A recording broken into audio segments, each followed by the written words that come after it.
The explosives found at the scene has now been ordered. Now, what we are learning is that the anti-terror squad will investigate this entire case, but sources are also saying that the NIA will also be visiting the explosion site. That is the big piece of news that's coming in. Those are the visuals on your screen from the scene where these two blasts have taken place and 6 people have been injured. These two explosives were placed in 2 parked scooters, and now what we are learning is that the anti-terror squad will be investigating this case, while sources are also indicating that the NIA will also step in to investigate this case. To get more details on what went down in Kanpur and what is the prima facie evidence that has come to the fore in the wake of these 2 blasts which have taken place in Kanpur, I'm joined by my colleague Arunima on the broadcast. Arunima, give us the details.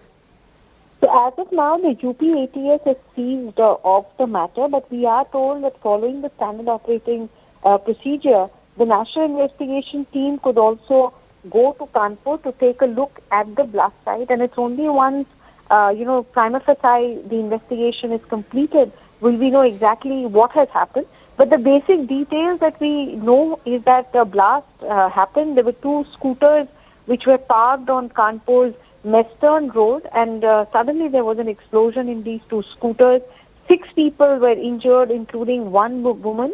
The police and the forensic teams are there on the ground, and they're probing whether this was in any kind of conspiracy or this was an accidental blast that happened. This incident is about 7:15 in the evening in the Mishri Bazaar area, and the local Joint Commissioner of Police, Law and Order, has said that they are carrying out, preliminary investigation. All the injured people, it seems they have burn injuries. 2 have suffered minor injuries, but there are other burn injuries as well. So the forensic team is picking up traces from the scooter as well as traces from the blast site. And once those reports come out, we will know exactly what had happened. But this is a busy market area, and the nearby glass windows have all been shattered. So it looks like it was quite a powerful blast that happened. Right. And Arunima, what does the modus operandi look like, given the fact that this, as you were pointing out, this is a busy market area, 2 parked scooters? What kind of alarm bells could this be ringing off in the intelligence arena? Team is also there on the ground. They're reaching any moment. Now, there could be 2 possibilities. One, if this was an accidental or a mechanical failure or a mechanical fault with the 2 scooters, or some kind of a, mechanical or electrical issues, then that would be a different kind of probe. But this, if there are any explosives that are found by the forensic team from the ground, then that would definitely mean that this was an IED which was kept on the scooters, and that then takes you towards the site of investigation to figure out who put, those explosives there. Was this a terror group? Was this some kind of a conspiracy that was being hatched? This is the festive season that...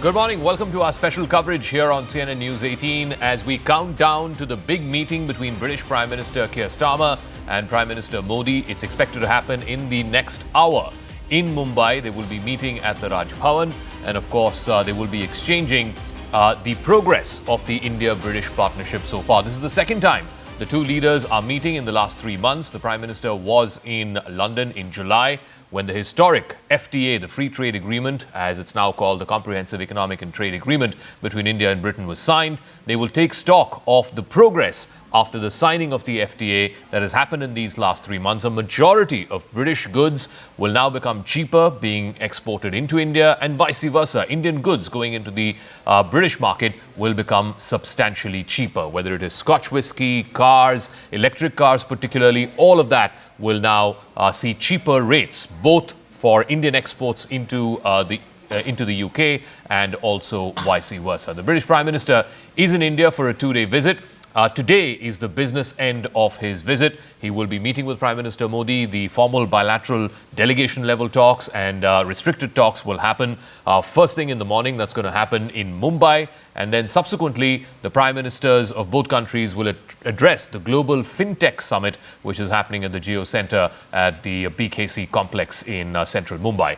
This will be the second time, like I said, in the last 3 months that both leaders have met. In fact, the last time they met, they signed the historic free trade agreement between India and Britain. It is the first major free trade agreement that India has signed with one of the Western countries, and also for Britain, one of the first major free trade agreements that country has signed after Brexit, which happened in 2017. Both leaders will also co-chair a high-powered CEOs roundtable that's going to feature top executives, both from India and the UK. In fact, the British Prime Minister has come with a 125-member business delegation. That is the largest business delegation that any British Prime Minister has come to India with. This is the first time that Keir Starmer is visiting India after his election last year, when the Labour Party, the party that he leads, won a historic landslide victory. The summit will also review the progress under what was outlined when they met back in July as the Indo-UK Vision Roadmap 2035.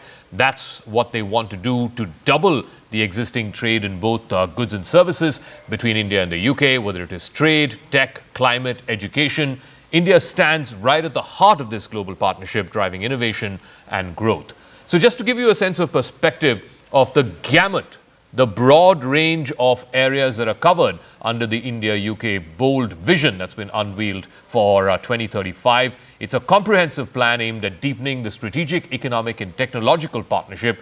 It envisions, and let's bring that up, the graphics, it envisions a significant increase in bilateral trade. In fact, an ambitious target of £25 billion per year has been set as far as trade is concerned for every year between now and 2035. Currently, the goods trade is a little under that, and the services trade, if you were to add both of it together, it comes to about £50+ billion.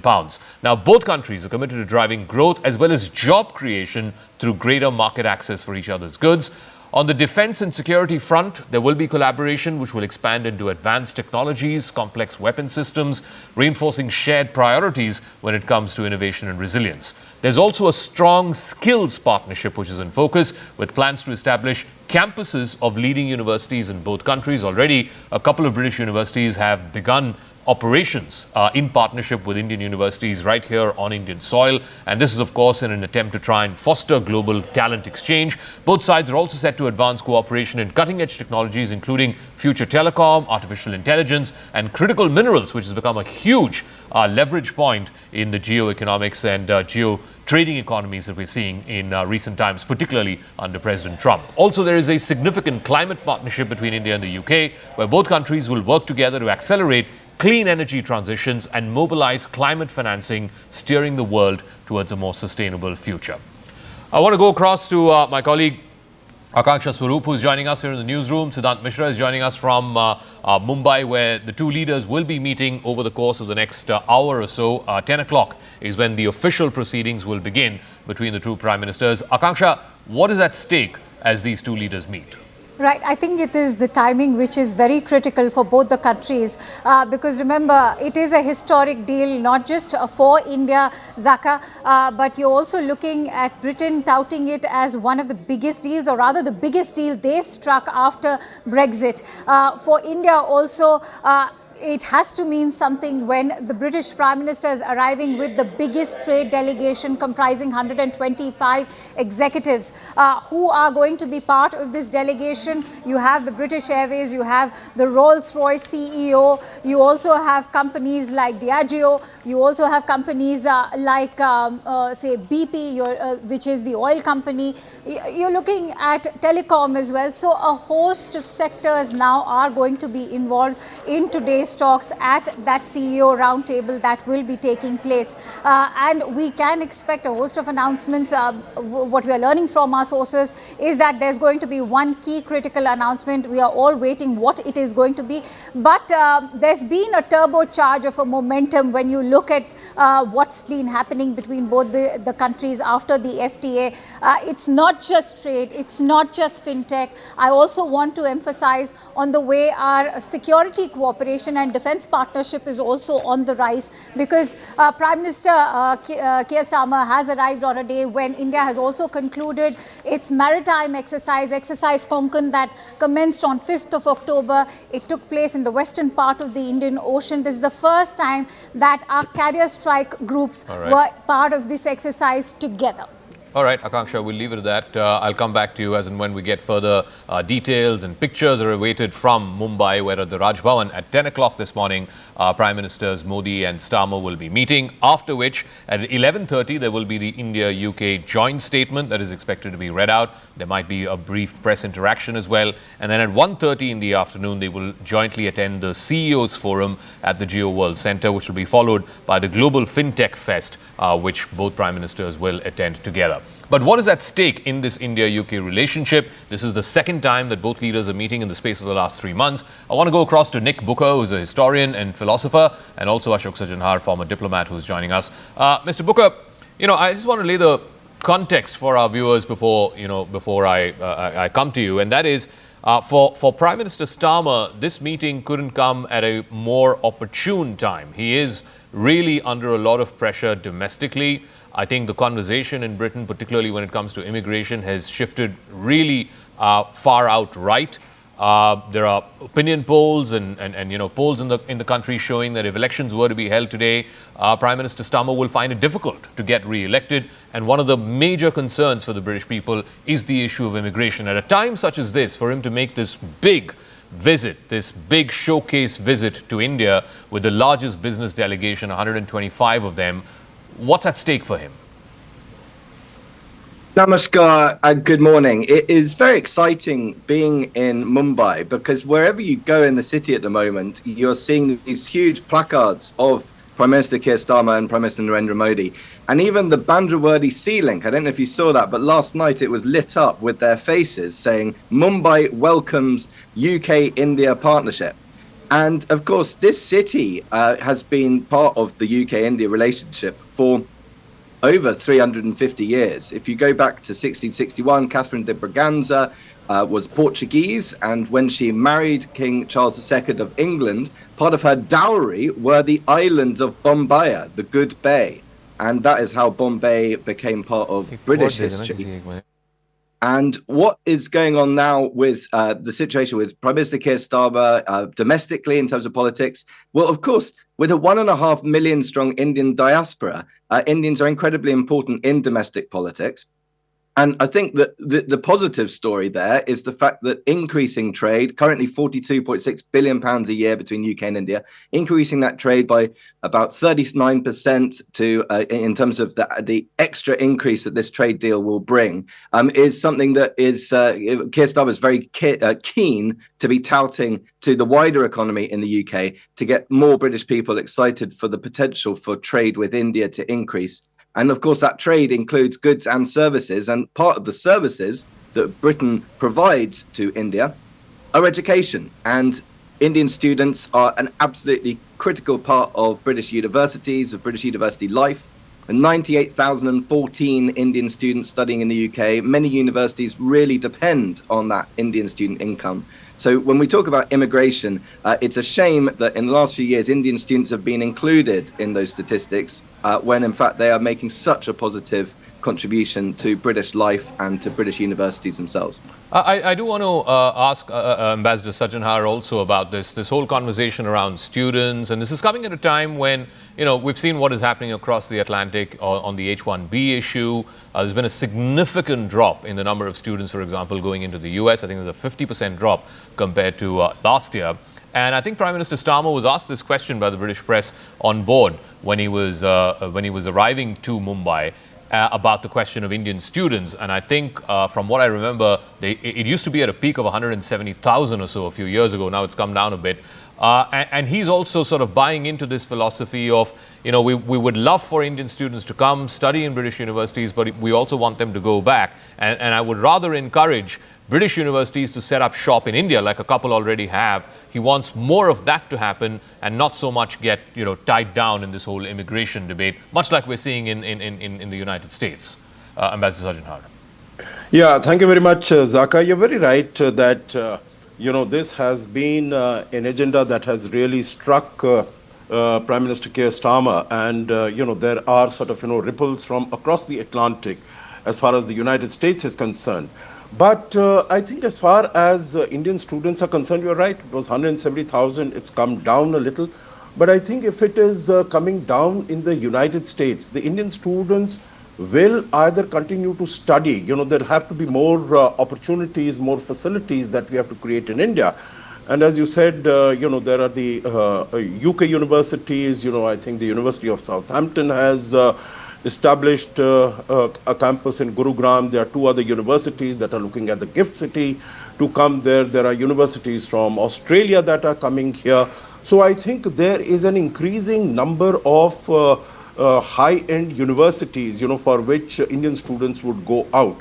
But that having been said, meaning student visas, education, and their post-study training, that I think will be discussed under the rubric of education. But if you look at the economic and trade partnership agreement that has been signed, there is a whole host of, if you're talking just about visas, there's a whole host of categories which has been identified, which will get easier access to the United States, as far as businesses are concerned, as far as corporates are concerned, short-term visas, as far as, taking the businesses forward, even as far as corporate transferees are concerned. So there is a whole host of things that has been provided. Okay. Maybe, it is basically to cater to his domestic audience that we are not making our country open for, as far as immigration and visa is concerned, because that's a, red hot button issue also as far as the UK domestic politics is concerned. Yeah. So maybe that is the reason, but otherwise, I think the comprehensive economic trade partnership, that takes the relationship even in the area of visas. And the last point that I'll mention, Keir Starmer, is that, no payment of social security. Otherwise, what used to happen is that all these, those who are going to work there for short-term visas, 3 years, etc., they pay this social security and it just goes down the drain. As far as now it is concerned, those who are going on short-term engagement, short-term, entrepreneurs who are going there to work for 3 years or something, they don't have to pay any social security, and that I think is a huge... It's a significant one. It enables mobility, particularly for those in the high-tech sector. I'll talk about that in just 1 second. But Mr. Booker, this is also coming at a time when the global mood, and led by the United States, led by Mr. Trump, seems to have turned anti-trade. Look at the tariff issue that's been roiling much of the world over the last 6-7 months now since Mr. Trump came to office. How does the British Prime Minister sell globalized trade and more business prospects for British businesses at a time when, the mood in the West seems to be, at least when it comes to the issue of trade, far more insular than at any time in recent history? Well, there are many things that Britain simply isn't able to make anymore. So it has to trade in order to be able to clothe its people, in order to be able to create the vehicles, create the engines, create the machinery. So much has to be imported into Britain to feed its people. So Britain needs to trade in order to survive, but also needs to trade in terms of exports in order to grow. And in India, we are in one of the, if not the fastest major growing economy of the 2020s. I think we could safely say we are living in the first Indian decade of the Indian century. So British businesses, whether they be young 20-year-old startup, 21-year-old university graduate startup entrepreneurs needing to build on the India stack, which is what we'll be hearing about today at the FinTech Summit, the power of UPI, the power of the kind of digital public infrastructure that India has, which is absolutely world-class. Or whether it be the machinery, the cars, Tata Jaguar Land Rover, machinery, Rolls-Royce engines. There's so much that Britain has to offer India. But what we really need, and this goes back to the point that we just heard from Ambassador, is more British people learning about contemporary India. And we need more Indians getting a high-quality education in terms of the skills that India needs to grow. And that is where, when these British universities are coming to set up campuses in India, there is a real opportunity to focus on their core mission, which is education and providing high quality education. Right. Okay. Rather than routes for immigration, which is what many universities have actually been promoting in order to recruit students for the last decade or so. Before I get a final word from Ambassador Sajanhar, the India-UK Free Trade Agreement, it's the first major free trade agreement that India has signed with any major Western power. Same's the case for Britain. In fact, after Brexit, this is one of the major free trade agreements that Britain has signed. And that, of course, makes several popular products affordable, and that's a major boost for consumers as well as businesses. For example, Scotch whisky. Duties on Scotch whisky have now been slashed from 150% to 75%, which makes premium British spirits significantly cheaper here in India. Chocolates will now attract just a 3% import duty. Earlier it used to be 15%, it's now down to just 3%, and that will give a sweet edge to trade ties. Textiles, and this is very important because it comes at a time when, textiles, particularly exports to the US, are facing pressure because of the Trump tariffs. Now, textile tariffs have been reduced from 12% to 0%, which opens up a smoother access for fashion and fabric exports, etc. Leather, footwear, again, these are very labor-intensive sectors. The earlier duty was 16%. It's now been completely eliminated. So that's, again, a big plus for footwear manufacturers. And in a major shift for green mobility, electric vehicles will now face just 10% tariffs set within a quota compared to the 110%, which was the previous tariff for electric vehicles. That will again pave the way for cleaner, more affordable technology on Indian roads. So I want to get a final word from Ambassador Sajanhar. India, let's lay out the context. I mean, the fact that India is one of the major countries that has pulled off an FTA with Britain, and at the same time, we are yet to completely get around doing that with the United States because of all kinds of reasons. I don't want to get into the reasons. How much will that play and figure in today's talks? Because, Britain has managed to get an FTA with the US. I think, if I'm not mistaken, I think it has the lowest of all the countries at 10% tariffs, the Trump-imposed tariffs. How much might that have a bearing in the conversations that happen between Prime Minister Modi and Prime Minister Starmer today?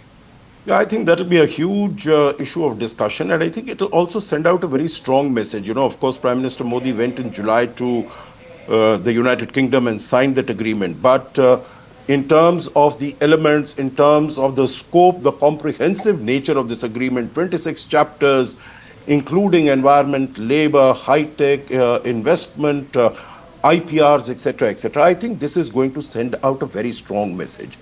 I will not equate it, Zaka, to the Tianjin photo opportunity that happened between the three leaders.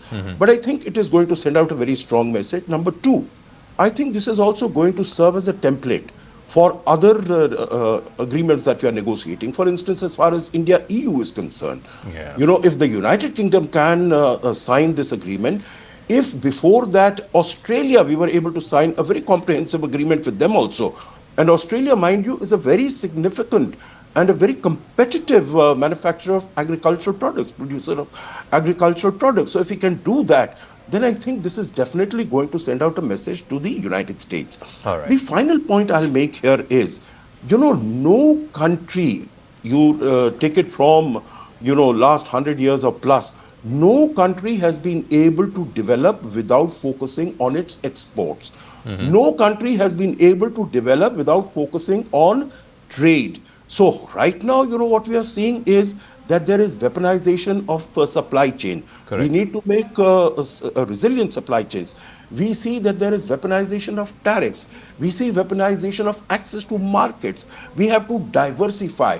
The point I'm making, Zaka, is that we need to see how globalization can be reformed, can be changed. But, you can't throw out the baby with the bathwater. Correct.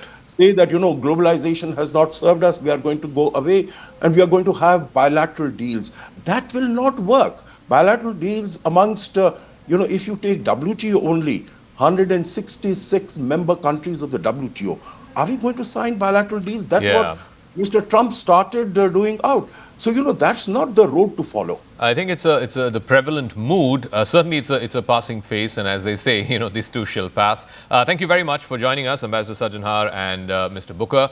We'll be in touch with you through the course of the next couple of hours. At 10 a.m. is when the Prime Ministers meet at the Raj Bhavan. Prime Minister Starmer of the UK is on a 2-day visit to India. We'll take a quick break here on the program, but news and updates continue. Major breakthrough happening in that cough syrup deaths case. We'll have those details right on the other side.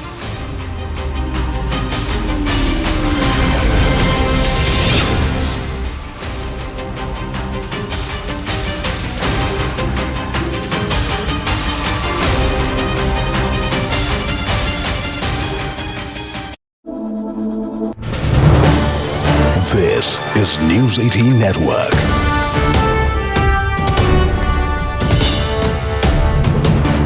India's largest news network.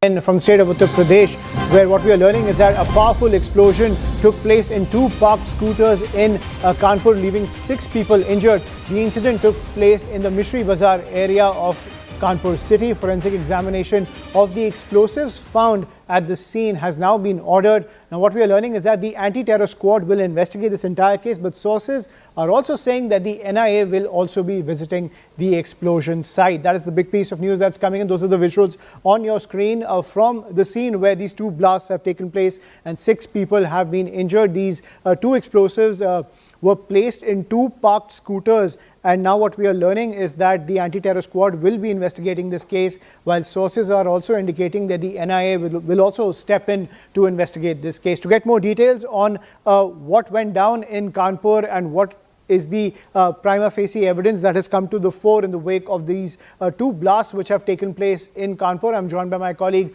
Arunima on the broadcast. Arunima, give us the details.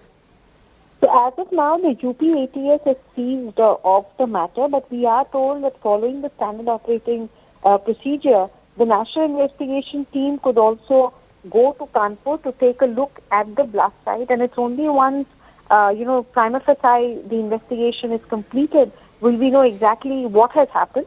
But the basic details that we know is that the blast happened. There were 2 scooters which were parked on Kanpur's Mestern Road, and suddenly there was an explosion in these 2 scooters. 6 people were injured, including 1 woman.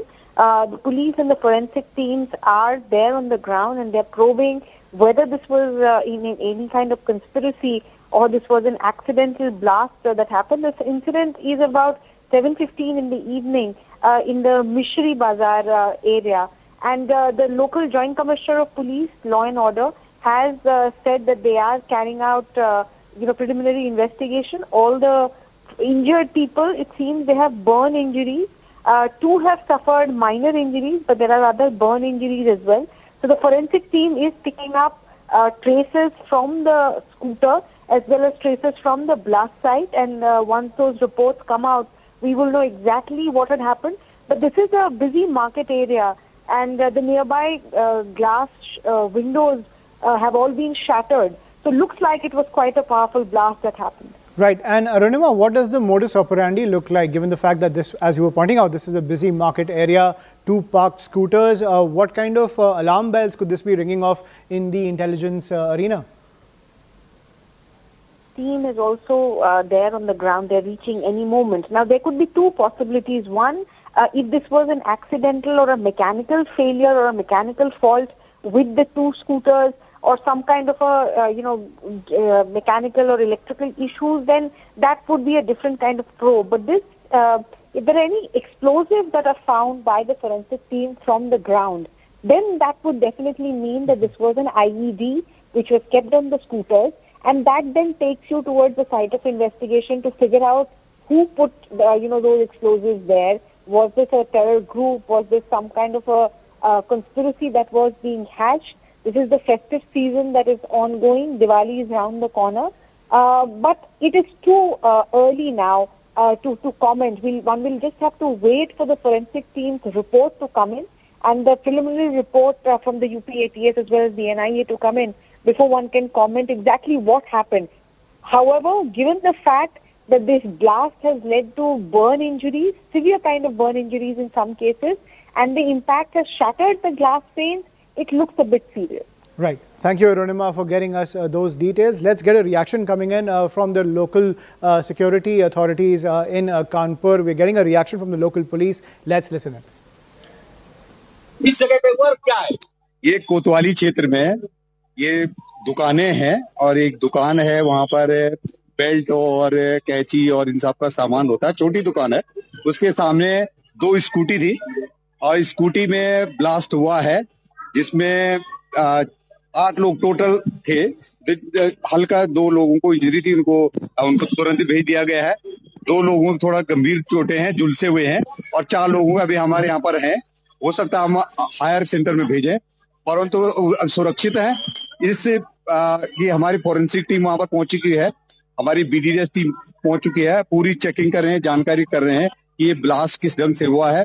दोनों जो हमारी scooty है, scooty के dicky में blast हुआ है, तो हमारी पुलिस टीमें लगी हुई हैं। और जो अफवाह फैलाने की बात करें कि किसी और जगह का, ये कोतवाली क्षेत्र में ये घटना हुई है, घर के दुकान के सामने।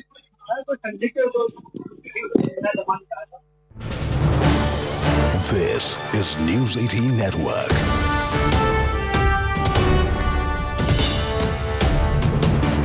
India's largest news network.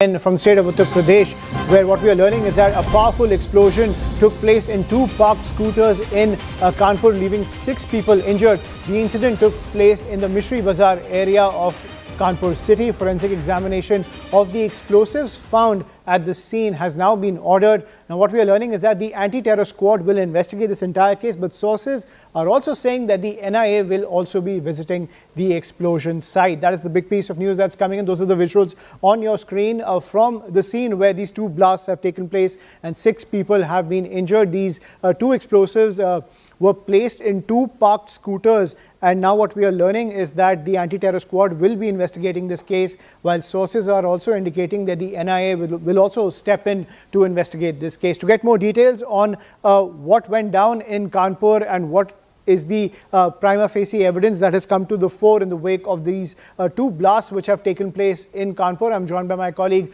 Arunima on the broadcast. Arunima, give us the details.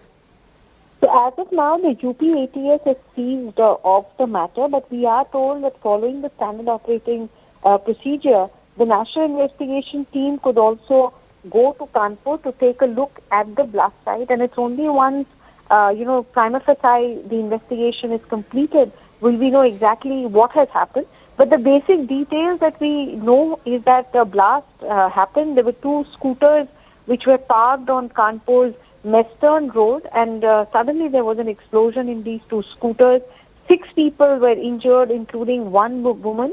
The police and the forensic teams are there on the ground, and they're probing whether this was in any kind of conspiracy or this was an accidental blast that happened. This incident is about 7:15 in the evening in the Mishri Bazaar area, and the local Joint Commissioner of Police, Law and Order, has said that they are carrying out, preliminary investigation. All the injured people, it seems they have burn injuries.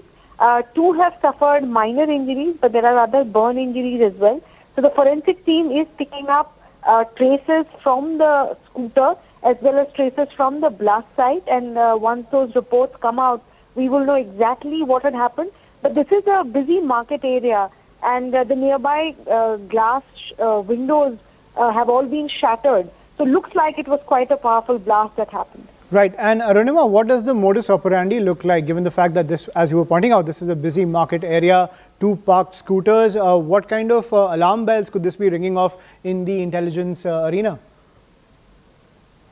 Team is also there on the ground. They're reaching any moment. Now, there could be 2 possibilities. One, if this was an accidental or a mechanical failure or a mechanical fault with the 2 scooters, or some kind of a, mechanical or electrical issues, then that would be a different kind of probe. But this, if there are any explosives that are found by the forensic team from the ground, then that would definitely mean that this was an IED which was kept on the scooters, and that then takes you towards the site of investigation to figure out.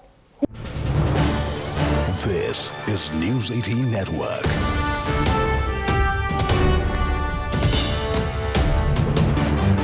India's largest news network. And that Sreesan Pharmaceuticals owner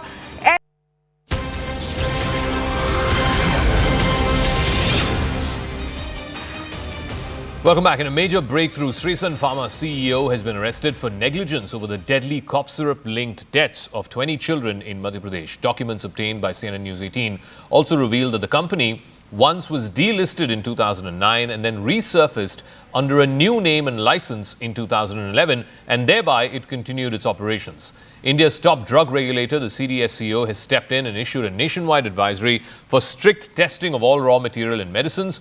Meanwhile, medical bodies including IMA, the Medical Association which represents doctors, and FIMA, they've both urged Union Health Minister JP Nadda to hold pharma firms accountable, not the doctors. So far, the only arrest up until this morning in this case had been that of one pediatrician in Madhya Pradesh. Now, the owner of the manufacturing company, the pharma company, Stresan Pharma, he has been arrested by the Madhya Pradesh police in Chennai this morning. The WHO is also closely monitoring the situation. It has confirmed suspected links to contaminated syrup and it is seeking further clarity. But the big development that happened this morning was the owner of Stresan Pharma, S. Ranganathan.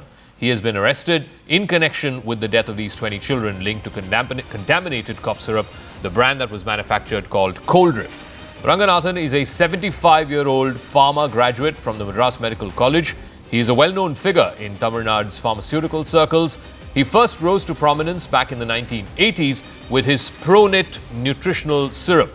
He currently owns multiple small manufacturing units across the state.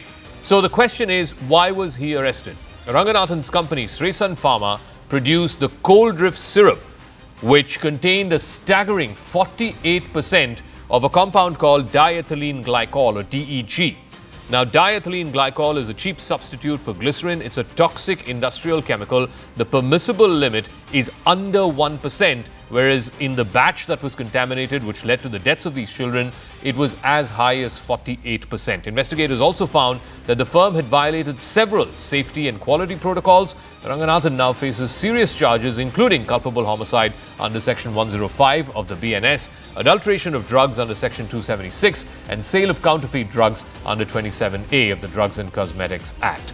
I want to go across to Purnima Murli. Where is this gentleman, Ranganathan, who is the owner of this Stresan Pharma? We had visuals earlier this week from the factory itself. It seems to be a completely run-down, ramshackle place. We just read out the sections under which he has been apprehended. Is he being taken to the site of the factory, and will he then be taken in remand back to Madhya Pradesh, where a bulk of these deaths of children have happened?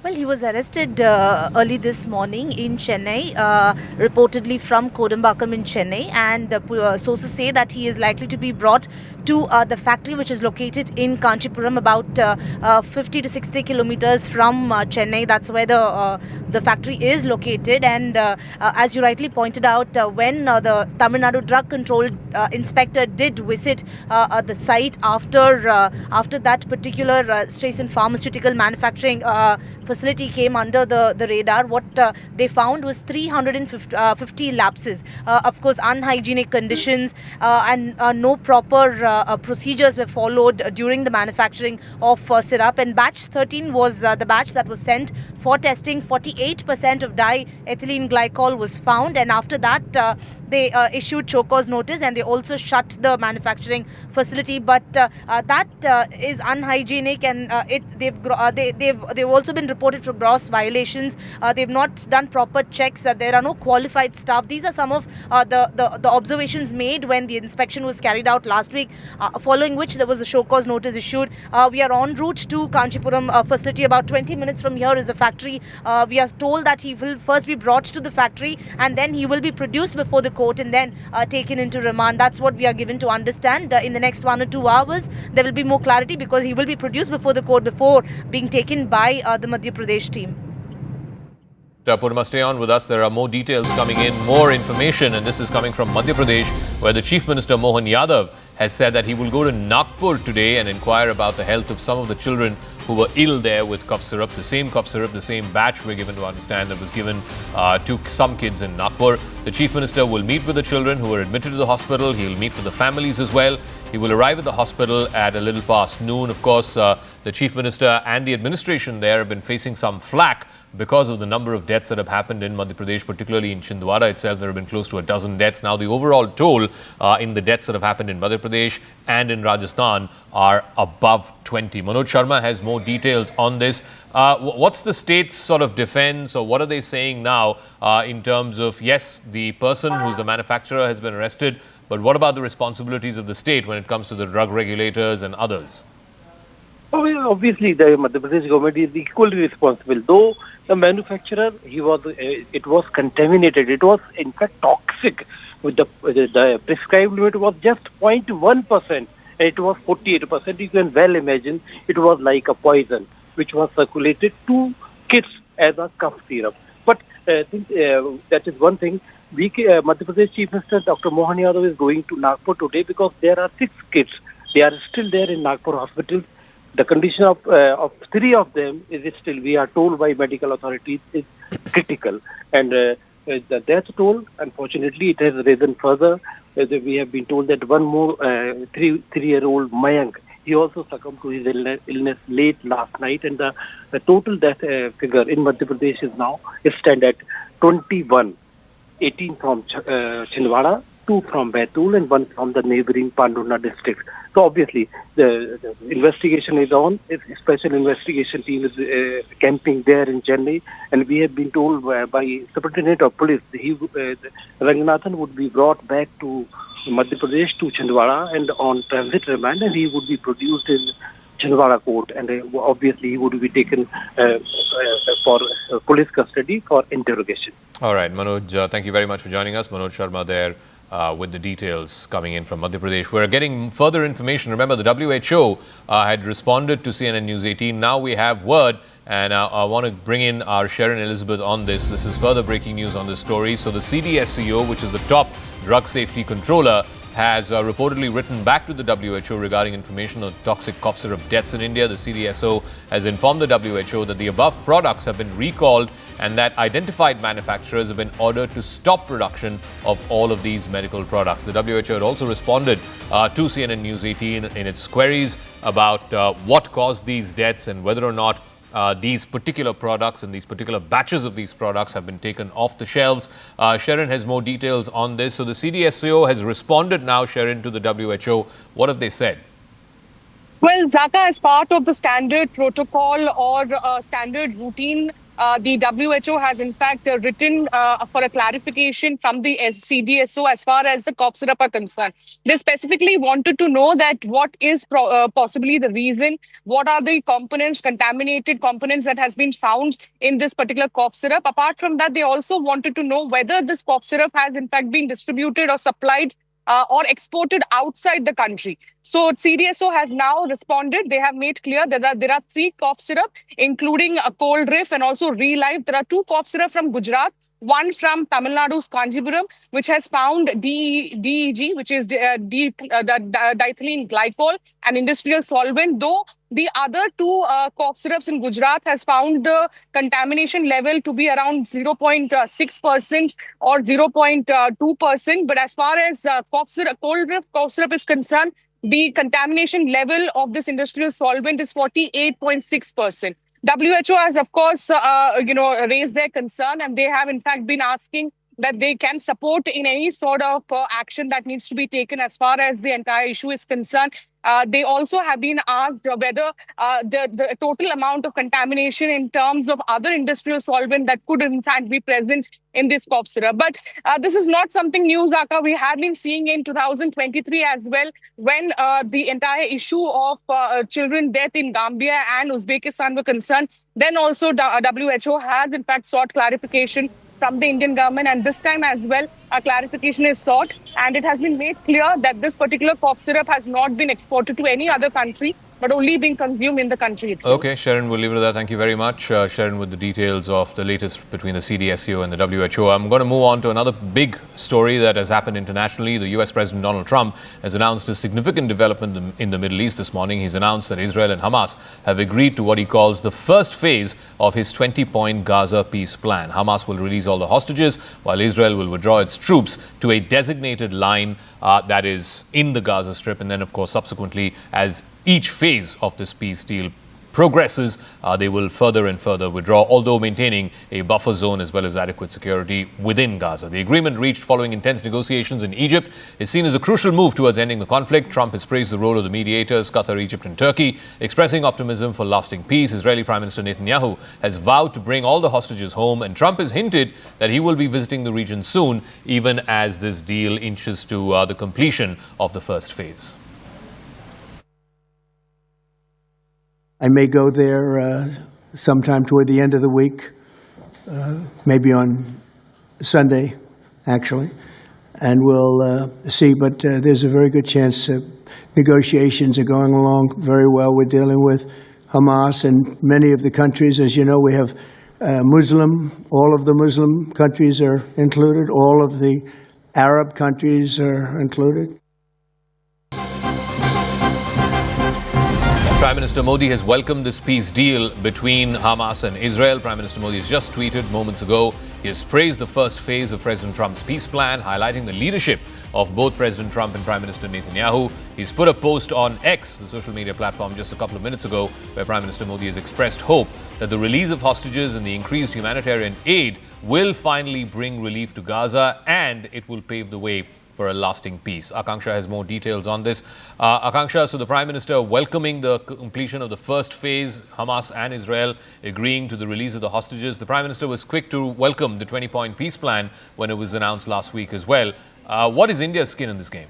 Right, absolutely. Zaka, he's always been on board as far as peace is concerned, particularly in Gaza. And as you rightly highlighted, he was one of the first few world leaders to have welcomed the 20-point peace plan as well. And today, he's welcomed the efforts being made at the moment. And it's a very well thought out message if you deep dive into it. He's not just credited the US President Donald Trump for it, but also importantly, Prime Minister Netanyahu of Israel, who happens to be a very significant ally to India. But more than that, there's much resting on the Israeli Prime Minister. He's also buckling under a lot of political pressure because there is the far right part of his own administration, including his finance minister, his national security ministers, who have been against this peace plan for various reasons. They, of course, were not in favor of the release of these Palestinian prisoners till all of the hostages are released. They wanted that the release should only happen under fire, no ceasefire should happen. So for Prime Minister Netanyahu also, this has been a tricky tightrope walk of sorts. Prime Minister Netanyahu, on the other hand, has of course also thanked the IDF and the soldiers. Remember, 20 hostages will be released by Monday, as the US President has already indicated, this in a swap for 2,000 Palestinian prisoners. The key sticking point, Zaka, I would like to quickly highlight was the release of some of these Palestinian prisoners. The IDF and the Israelis were extremely against the release of some Palestinian prisoners because they believed that they were terrorists and actively involved with Hamas. And so that was that key sticking point which was being worked out in Egypt. The US President also thanking the mediators over here. We've seen after the 20-point peace plan was welcomed, how the peace talks have shifted from Doha all the way to Egypt, where the US delegation headed by Donald Trump's Middle East envoy Steve Witkoff and his son-in-law Jared Kushner were taking the lead. But Donald Trump has also thanked Turkey, he's thanked Egypt, he's thanked Qatar, and of course the Israeli Prime Minister, who's already indicated that he will now be finalizing this agreement as he takes it forward in the Israeli Knesset tomorrow. But the US has already indicated that we can expect the hostages to arrive on Monday. And in that soundbite that we just now played out, Donald Trump very much indicating that he could be in Gaza on Sunday. He would want to see the prisoner swap along with the hostage release. 20 of them, remember, are living. They will be released. He's also expressed hope that the bodies of the deceased hostages will also be back with their family members perhaps by Monday. All right. Siddhant is also joining us. He's joining us from Mumbai, where he's there for the India-UK summit that's going to happen. In fact, going to begin in the next 15 minutes or so. That's when Prime Minister Modi and Prime Minister Starmer of Britain will be meeting. But I think Prime Minister Starmer was also asked a question on board about the Gaza situation, about what is going on in the war there. Prime Minister Modi immediately welcoming the first phase of the prisoner release and the hostage release of this deal, which has been agreed to by both Israel and Hamas. Surely this will come up in the conversations today in Raj Bhavan as well? Well, definitely. Both leaders, when they're going to meet, Zaka, in fact, in some time from now, restricted level talks will commence. And there's definitely both the leaders will exchange views on global and regional issues. In fact, in the past also, Zaka, Foreign Minister Jai Shankar has remained in touch with the British Foreign Minister Prime Minister Modi have spoken to Prime Minister Starmer many times when it comes to exchanging views on West Asia, Europe. So, both countries have kept each other in loop when it comes to the developments in West Asia. And in fact, this morning, right after President Trump announcing the release of hostages, perhaps Prime Minister Modi is the first few leaders, of the world to welcome this move, this development. And in fact, from the very beginning, Dhaka, India's position has remained consistent. India condemned the terror attack. India speaks about the humanitarian aid in Gaza. India also is in favor of two-state solution.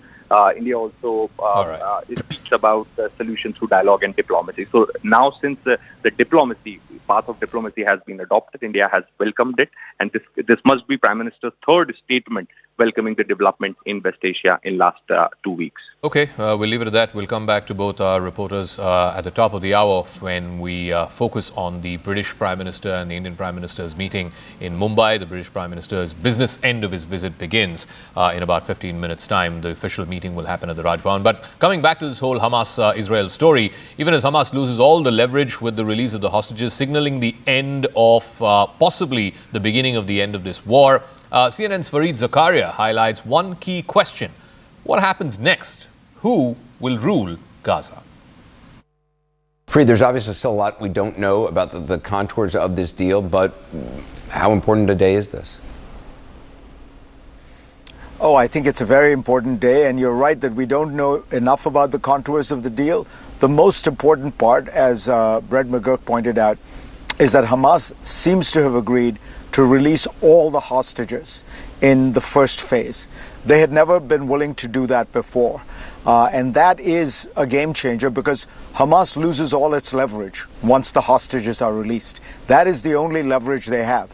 Israel is vastly superior to them in every, military capacity. The one thing they had was the hostages. And the fact that they're willing to give up the hostages means they recognize this is the end for them. What do you make of President Trump highlighting former British Prime Minister Tony Blair as someone who could have a key role in post-war Gaza? Well, look, I think Blair has worked very hard to earn the trust of almost all the players in the region. He's a very smart guy. I mean, he won 3 elections and was a very successful prime minister in Britain. So I suspect that might well happen, and it would be a very good idea if it did. Look, Gaza is going to need all the help it can get. It's going to need tens of billions of dollars from the Gulf states. It's going to need help from the European Union. It's going to need help from the United States. How many figures are there in the world who are trusted and respected by all the people, all the groups I mentioned? Blair's in some ways unique in that respect. He's been working it for 10 years, so I think it's a very good idea to enlist him.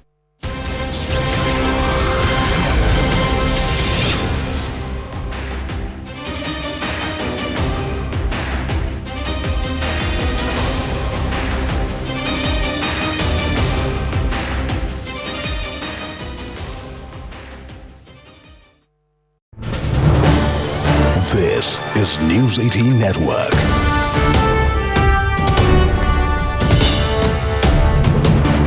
India's largest news network. That Sresan Pharmaceuticals owner S. Ranganathan has now been arrested by Madhya Pradesh police in connection with the deadly cough syrup tragedy that has claimed the lives of at least 18 children across Madhya Pradesh. As you would remember, this owner was at large for months, for weeks now. Now the deaths are linked to cold reef syrup, which was found to contain a toxic substance, DEG, leading to a kidney failure.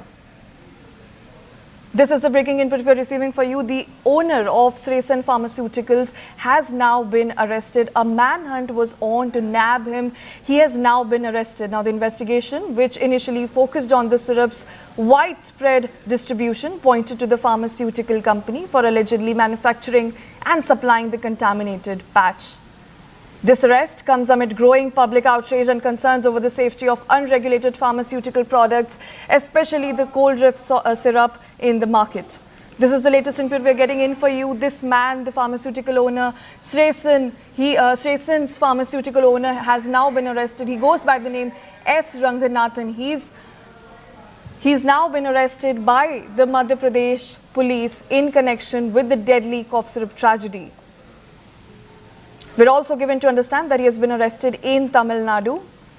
And with that, I've seen in News 18's Purnima Murli joining us live on the broadcast. Purnima, very good morning to you. Now that this owner has been arrested, what does the line of questioning look like?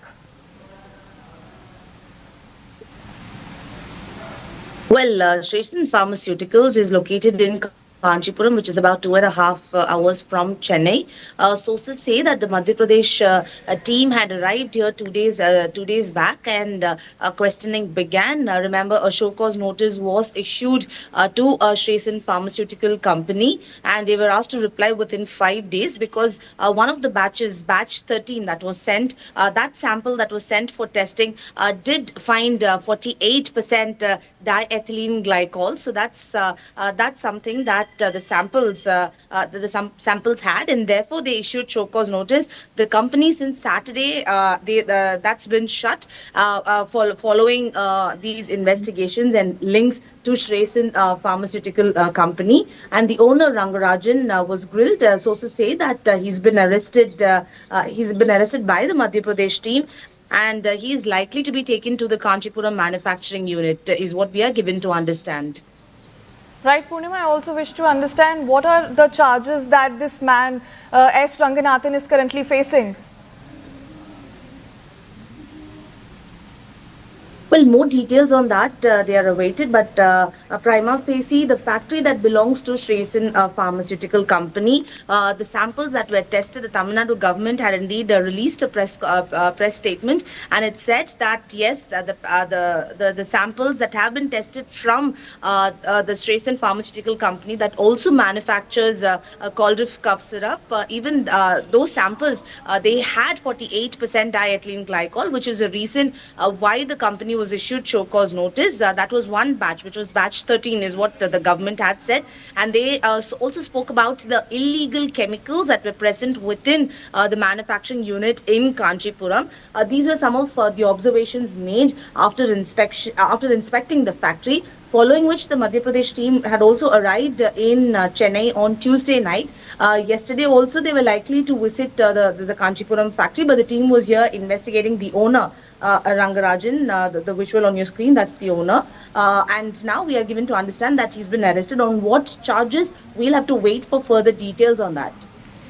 All right, Purnima, do stay with us. We also have seen in News 18's Sharon Elizabeth joining us. Sharon, a very good morning to you. We're getting to understand that this owner, Sraysan Pharmaceuticals owner, S. Ranganathan, he has been arrested.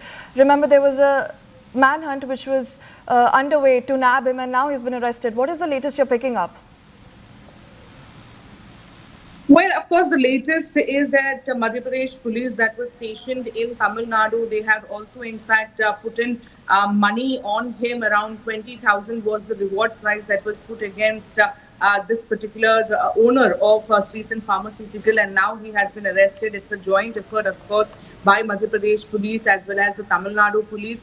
But the fact of the matter here is that this particular company, Sraysan Pharmaceutical, has been running in business for almost a decade, for more than a decade, almost Ayusha for 14 years.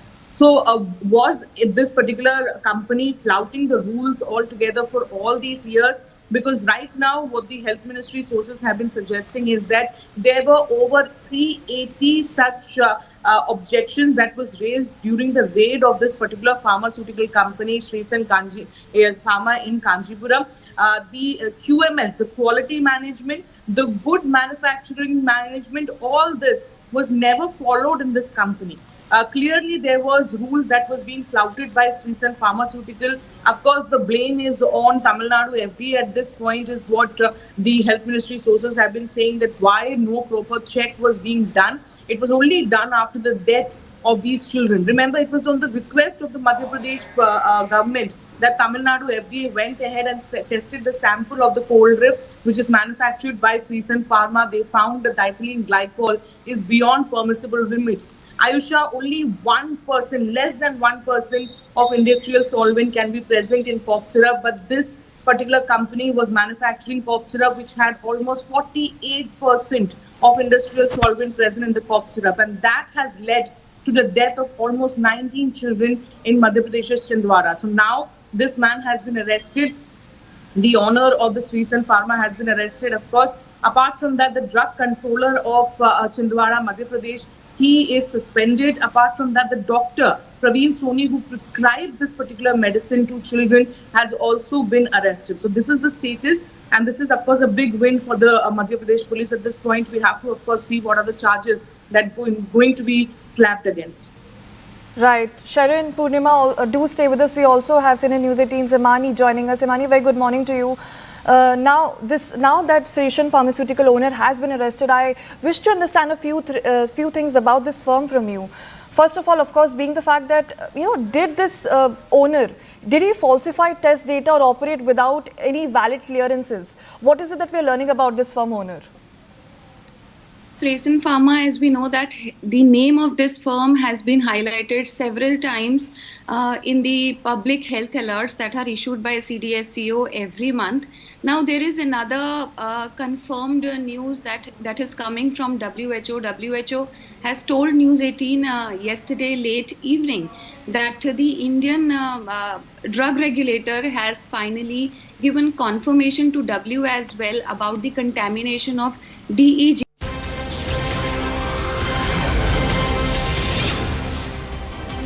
Good morning. Welcome to our special coverage of the meeting between Prime Minister Narendra Modi and British Prime Minister Keir Starmer, which is expected to begin any moment now at the Raj Bhavan in Mumbai. British Prime Minister Keir Starmer is on a two-day visit to India yesterday and today. Today is the business end of his visit, where he will meet with Prime Minister Modi. There will be a CEO's roundtable that they will convene later in the afternoon, and then he will conclude his visit with an address at the Global FinFest that is being hosted at the Geo World Centre in BKC, Mumbai. Welcome to our special coverage. I'm Zaka Jacob.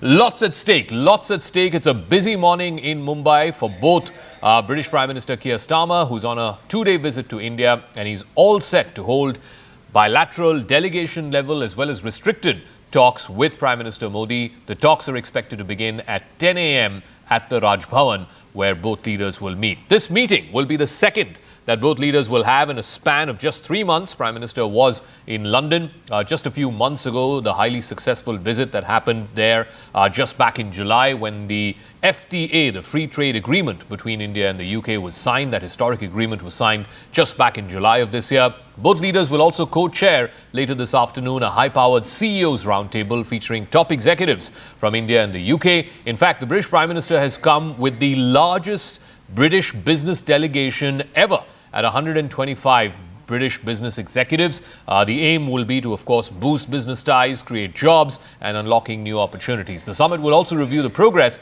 under the India-UK Vision 2035 roadmap that was unveiled back in July when the FTA was signed. As per that, they want to cover a whole range of areas from trade, tech, climate and education, and they want to double trade from the current levels where it is a little under $20 billion as far as goods alone is concerned, but goods and services put together, it's about $50 billion or so. They want to double that by 2035. In fact, take it to 25 billion pounds for every year between now and 2035. So that is a steep target that has been set by both the principals, both the dignitaries, the leaders of India and Britain. Whether or not their business communities will rise to that, we will wait and see. But the FTA is a significant step forward in reducing tariffs and duties on either side. Indian exports going into Britain as well as British exports coming into India. India stands at the heart of this global partnership, driving innovation and growth. Let's tell you what are the areas under which this bold path of a Vision 2035 roadmap is going to deepen the strategic partnership between India and the UK. It envisions a significant increase in bilateral trade. Like I said, the ambitious target is 25 billion pounds per year from 2025 to 2035. Both countries are also committed to driving job growth, job creation, as well as greater market access for each other's goods. On the defense and security front, we've just had the naval exercises that have just concluded off the coast of Mumbai. The collaboration will expand into advanced technologies, complex weapon systems, etc.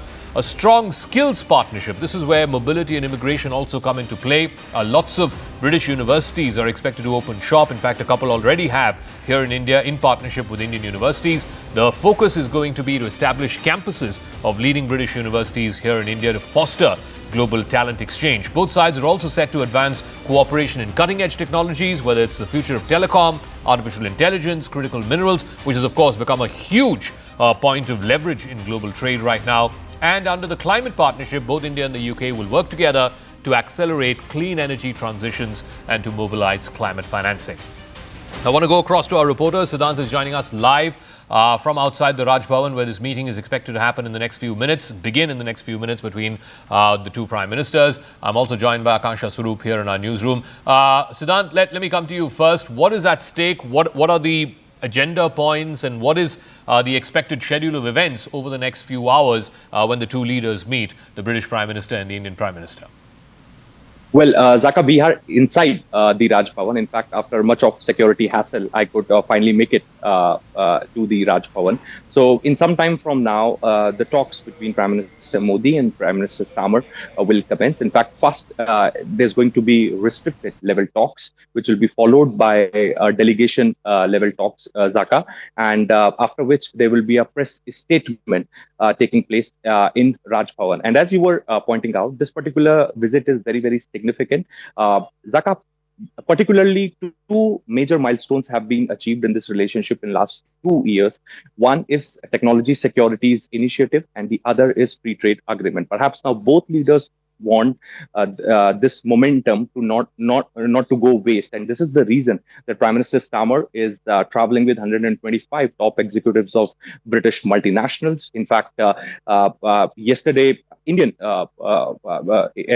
industry experts, etc., called on Prime Minister Starmer. So the push is for more trade and investments, and also both leaders want more and more companies to collaborate, to work together, startup ecosystems, fintech ecosystems, etc., and take maximum advantage of this momentum which has been built after the free trade agreement. So after concluding today's meeting at Raj Bhavan, both leaders will leave for Geo World Center, where both leaders are also, Zaka, going to chair CEOs Roundtable. So 20 plus CEOs from India and from Britain are going to be participating in that roundtable. And it's going to be a very open kind of a discussion which will take place today in Mumbai. So if a CEO has any issue, or perhaps he has some suggestion to make, he can make directly to the leaders of the two countries. So it will be a very open platform, kind of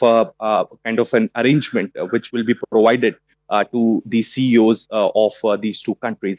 And so, as I said, that's going to be an action-packed day. Also, Zaka, very important to highlight that Prime Minister Starmer really wanted this momentum to be built from a very long time. In fact, he was really pushing hard for the FTA to get signed, since he is going through a turbulent times in his domestic politics. Perhaps the narrative which he has managed to build after FTA is that more and more jobs and opportunities will be created for people in Britain. In fact, yesterday Yash Raj Films announced 3 films to be shot in UK, perhaps, which will be creating more than 3,000 jobs. So these kinds of announcements, these kinds of getting the biggest trade mission, etc., is working in favor of Prime Minister Starmer as far as his domestic politics is concerned. Okay, just give me a moment. Stay on with us, because we're also getting more news related to this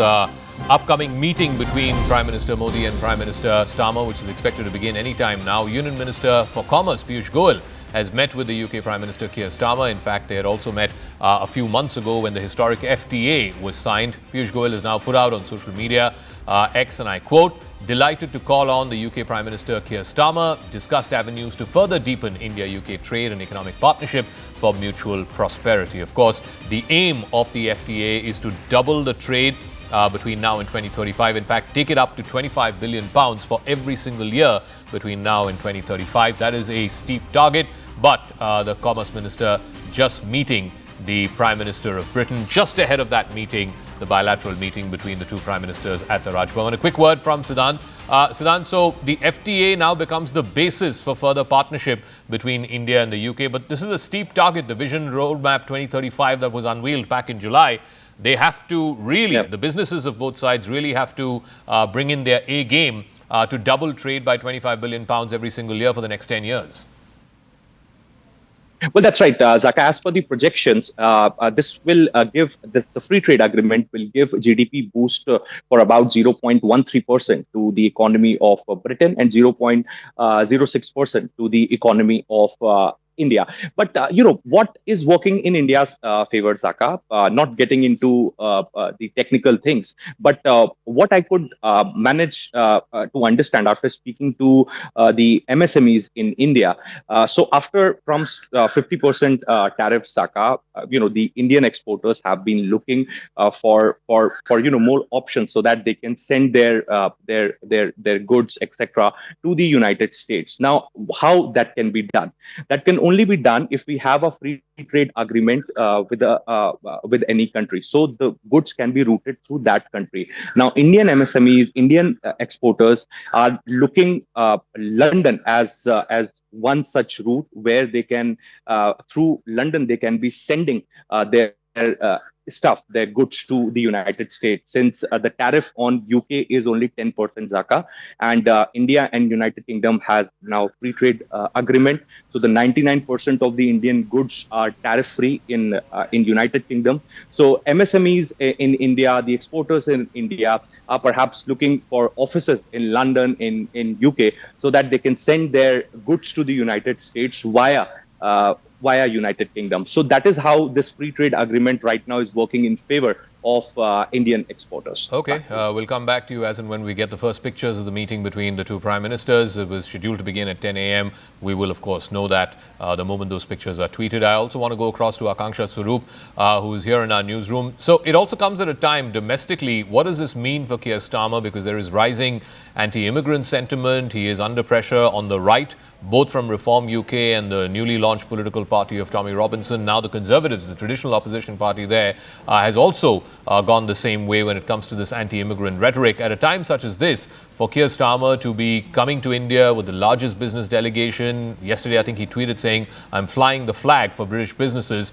How is he playing this out domestically?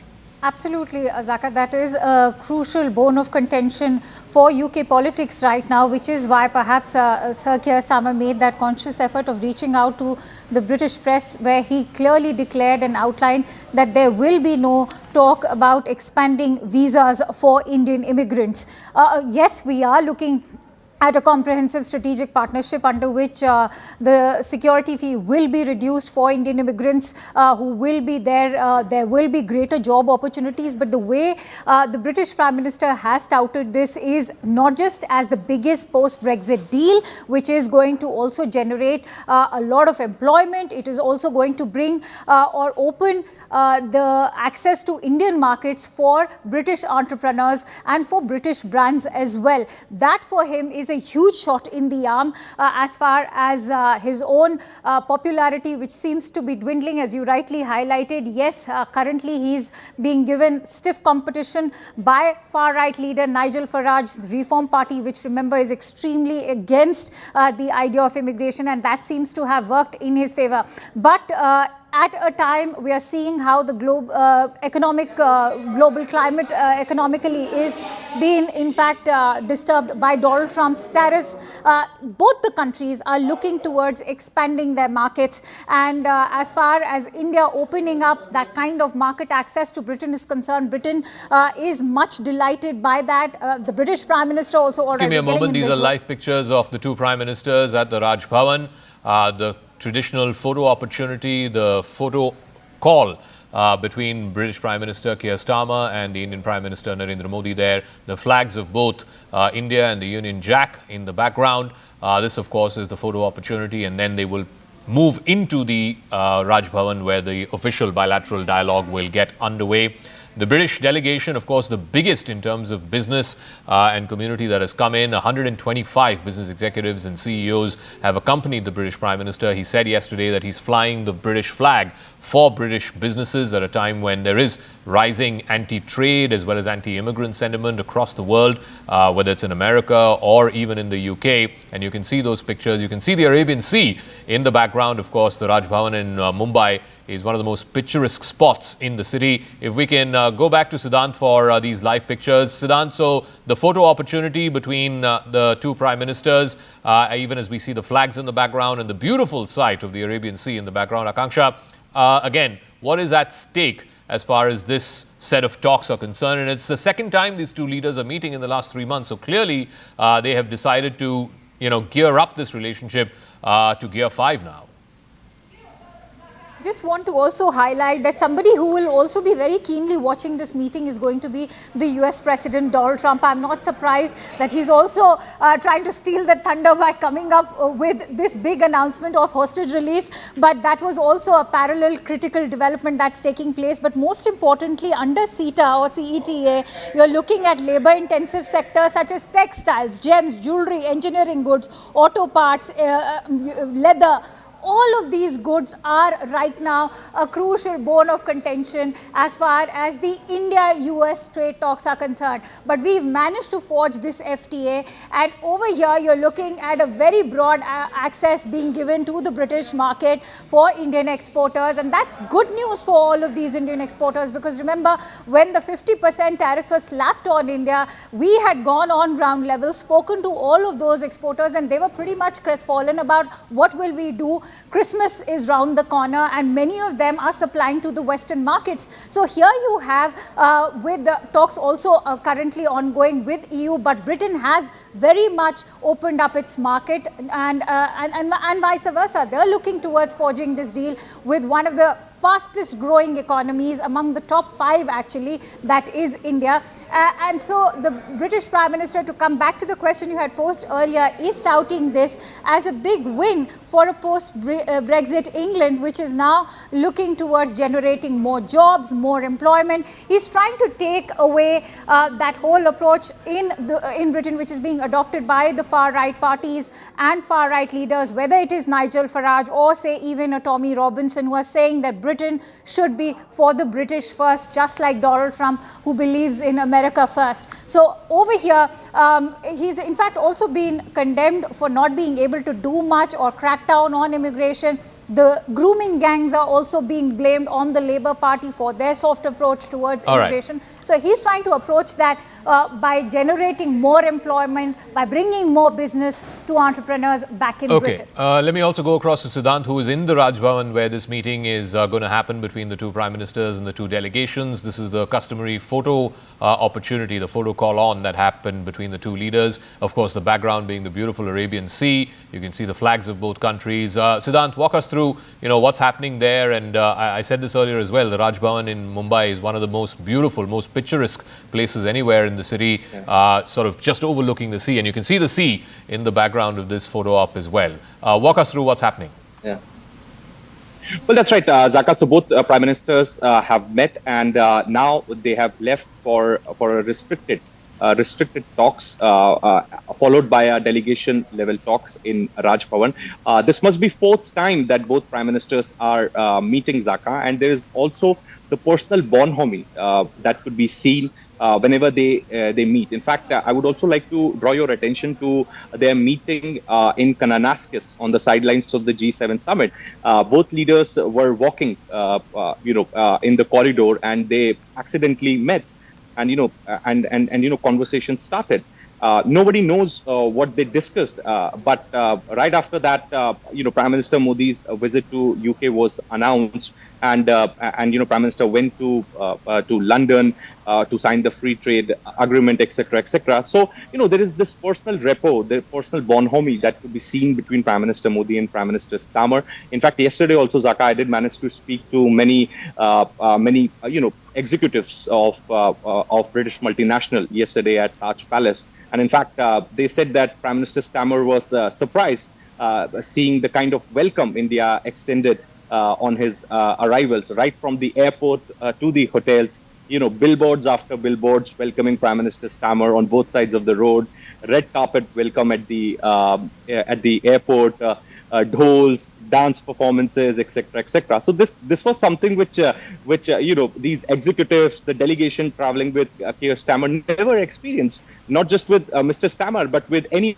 other British Prime Minister in the past. In fact, the last trade mission, the biggest delegation from UK, was sent 9 years ago, Zaka. So there was a gap of 9 years. Sunak couldn't do it. Boris Johnson couldn't bring delegation to India. So this credit should definitely to Keir Starmer. And in fact, Zaka, in the run-up to the election,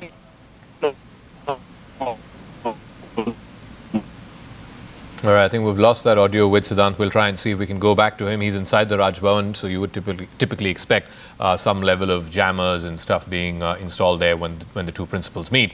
I want to bring in our guests as well. Rajiv Dogra is former diplomat. Prateek Dattani is MD of EPG Consulting and former UK FICCI head. Thank you very much, Mr. Dattani and Ambassador Dogra. I'll start with you, Mr. Dattani. The biggest British delegation is how the Prime Minister of Britain, Mr. Starmer, sort of touted his visit to India.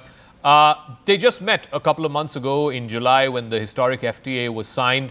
It also comes at a time when there is, very, very big global headwinds when it comes to trade, when it comes to immigration, of course, led by the Trump tariffs and so on. In that context, how significant is today's meeting? Yeah, so I'd make 2 points. I think one, the signaling mechanism from having 125 delegates with him is really important. In July 2010, David Cameron, when he was Prime Minister, brought a delegation of just over 100 people. That was the biggest ever to India.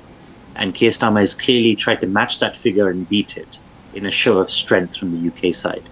And UK is also in a unique position actually in the world where it has a better relationship with the EU than it had a few years ago. It's got the best free trade agreement with the US that any country has. Yeah. Despite Britain still paying tariffs, it's still in a better position than any other country. And now it's got this trade deal with India. So Britain has always marketed itself as a open, global, free trade economy.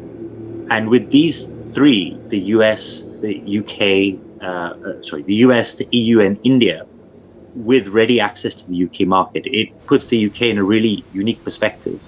And it's very much Keir Starmer saying, well, if you can't get business done with Washington, come to us. We're here to do business. That's an interesting perspective. Let me also get Ambassador Dogra in this conversation. I mean, the conversations in the West, and this is not just restricted to the UK or the US, we're seeing this in France, Germany, other places as well. There is an increasing sort of anti-immigrant, anti-trade almost sentiment that's going on. We've seen the Trump tariffs. We've seen what has happened with the H-1B. At a time such as this, for India to pull off this FTA with one of the major Western countries, that is Britain, and similarly for Britain too. This is, I think, one of the biggest FTAs that they have sort of underwritten after Brexit happened, and that was 7 or 8 years ago. So the question is, can India and the UK sort of, as they say, show the way for how free trade can happen at a time when overall the sentiment seems to be very negative when it comes to free trade? Well, you're absolutely right that FTA was certainly extremely significant, and especially because it was generous from both sides, from India as well as from UK. But it is still to be made effective because there's a process of approvals which is not yet over, and that's only natural. It takes a little time. But realistically speaking, I was doing a couple of tests for myself as to how important this is, how it will make a difference. And one of the tests I did this morning was to see the UK newspapers. There was not even a single mention about Starmer's visit to India. Only one paper, Guardian, carried a report on how they are impressed by Aadhaar's success and they want to replicate with some modifications that model in UK. So that is a positive.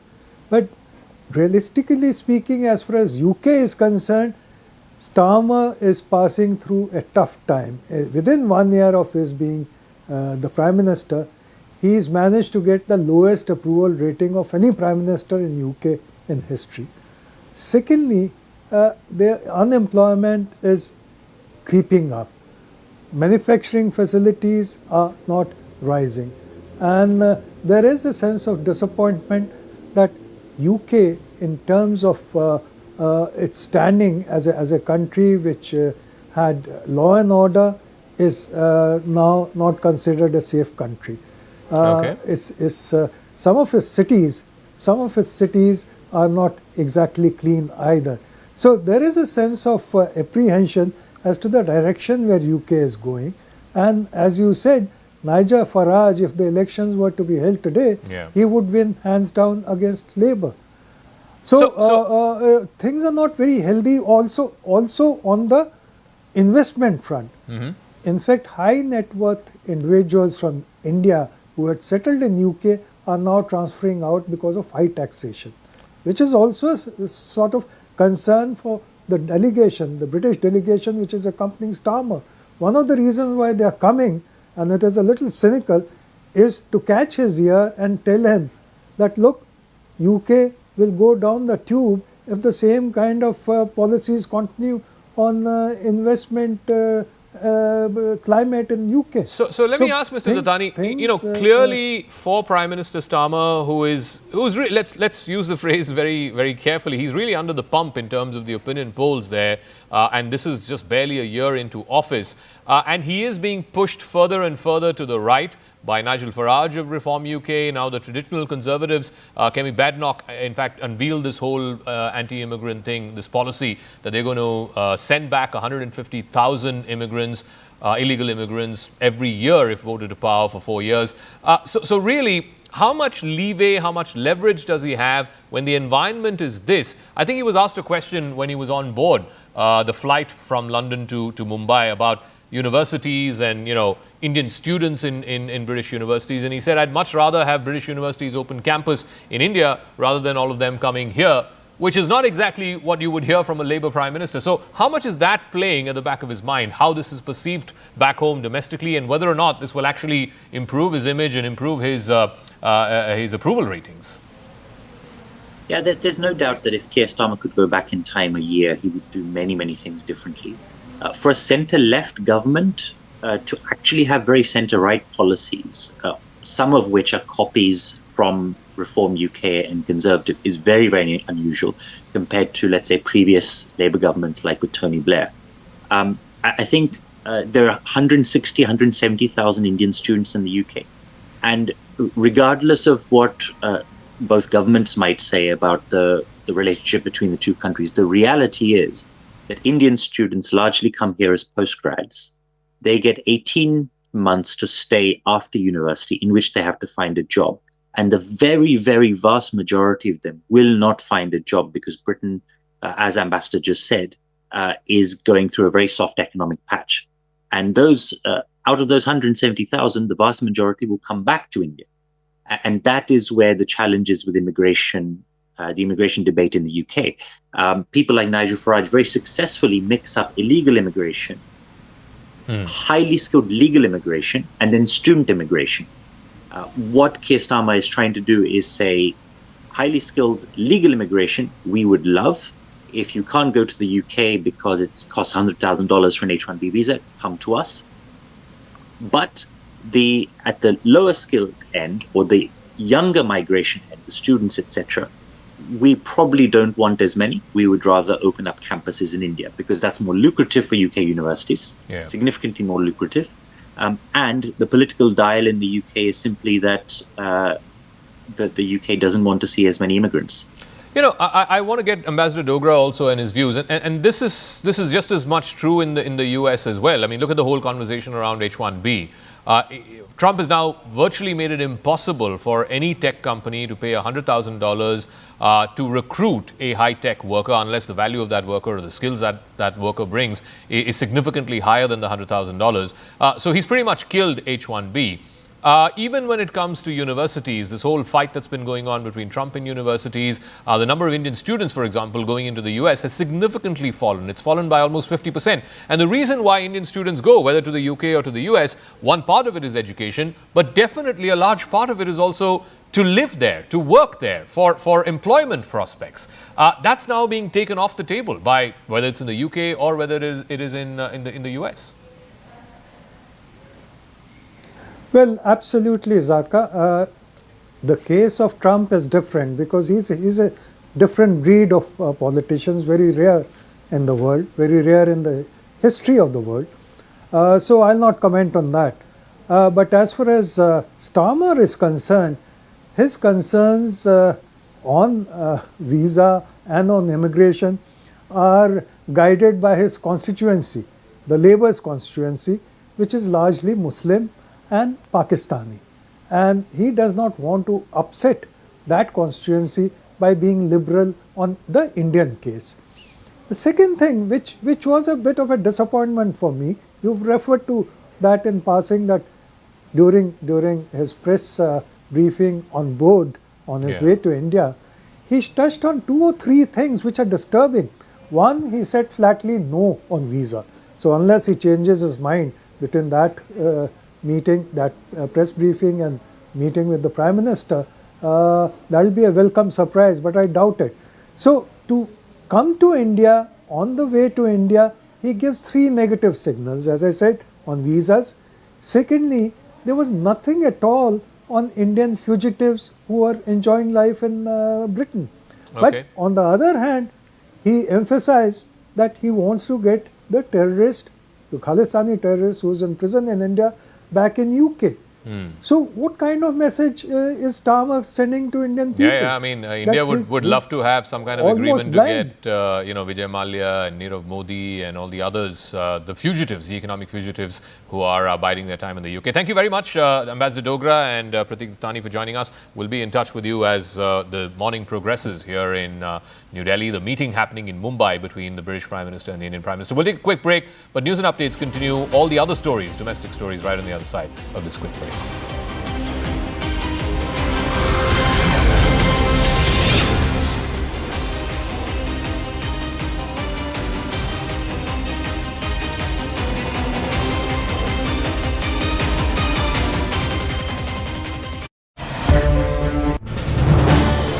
This is News 18 Network.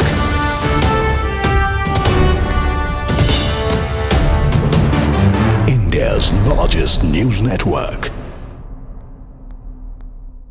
That Sreesan Pharmaceuticals owner S. Ranganathan has now been arrested by Madhya Pradesh police in connection with the deadly cough syrup tragedy that has claimed the lives of at least 18 children across Madhya Pradesh. As you would remember, this owner was at large for months, for weeks now.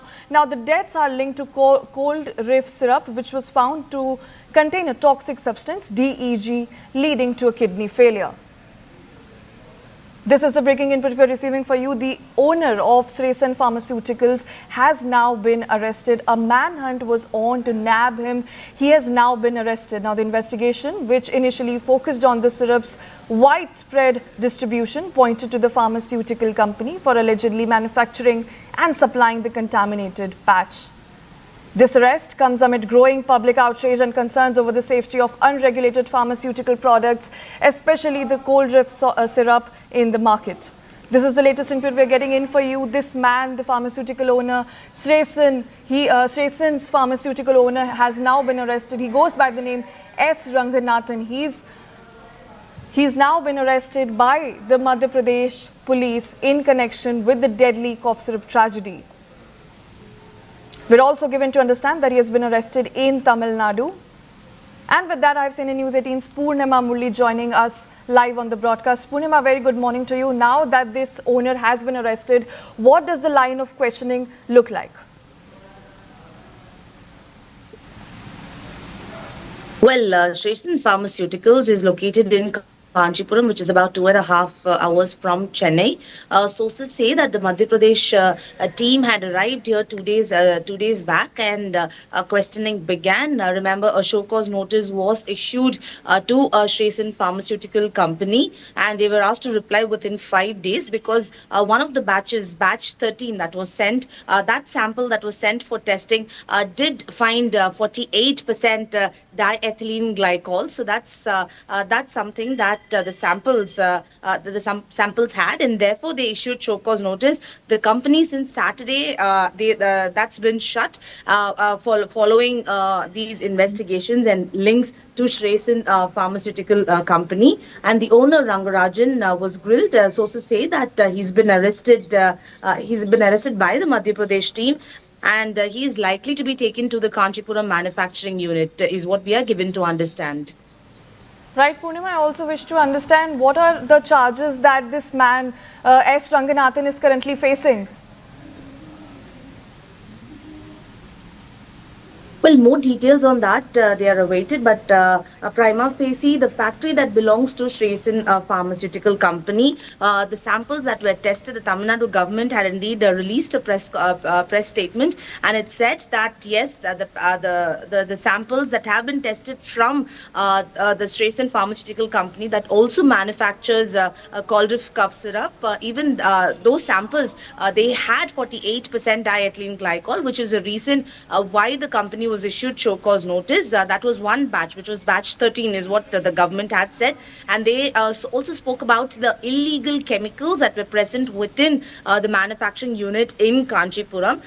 These were some of the observations made after inspecting the factory, following which the Madhya Pradesh team had also arrived in Chennai on Tuesday night. Yesterday also they were likely to visit the Kanchipuram factory, but the team was here investigating the owner, Rangarajan, the visual on your screen, that's the owner. And now we are given to understand that he's been arrested. On what charges? We'll have to wait for further details on that. All right, Purnima, do stay with us. We also have CNN News 18's Sherin Elizabeth joining us. Sherin, a very good morning to you. We're getting to understand that this owner, Shreesan Pharmaceuticals owner, S. Ranganathan, he has been arrested. Remember, there was a manhunt which was underway to nab him, and now he's been arrested. What is the latest you're picking up? Well, of course, the latest is that Madhya Pradesh police that was stationed in Tamil Nadu, they have also, in fact, put in money on him. Around 20,000 was the reward price that was put against this particular owner of Shreesan Pharmaceutical, and now he has been arrested. It's a joint effort, of course, by Madhya Pradesh police as well as the Tamil Nadu police. But the fact of the matter here is that this particular company, Shreesan Pharmaceutical, has been running in business for almost a decade, for more than a decade, almost Ayusha for 14 years. So was this particular company flouting the rules altogether for all these years? Because right now, what the health ministry sources have been suggesting is that there were over 380 such objections that was raised during the raid of this particular pharmaceutical company, Shreesan Pharma in Kanchipuram. The QMS, the quality management, the good manufacturing management, all this was never followed in this company. Clearly, there was rules that was being flouted by Shreesan Pharmaceutical. Of course, the blame is on Tamil Nadu FD at this point, is what the health ministry sources have been saying, that why no proper check was being done. It was only done after the death of these children. Remember, it was on the request of the Madhya Pradesh government that Tamil Nadu FDA went ahead and tested the sample of the Coldrif, which is manufactured by Shreesan Pharma. They found that ethylene glycol is beyond permissible limit. Ayusha, only 1%, less than 1% of industrial solvent can be present in cough syrup, but this particular company was manufacturing cough syrup which had almost 48% of industrial solvent present in the cough syrup, and that has led to the death of almost 19 children in Madhya Pradesh's Chhindwara. So now this man has been arrested.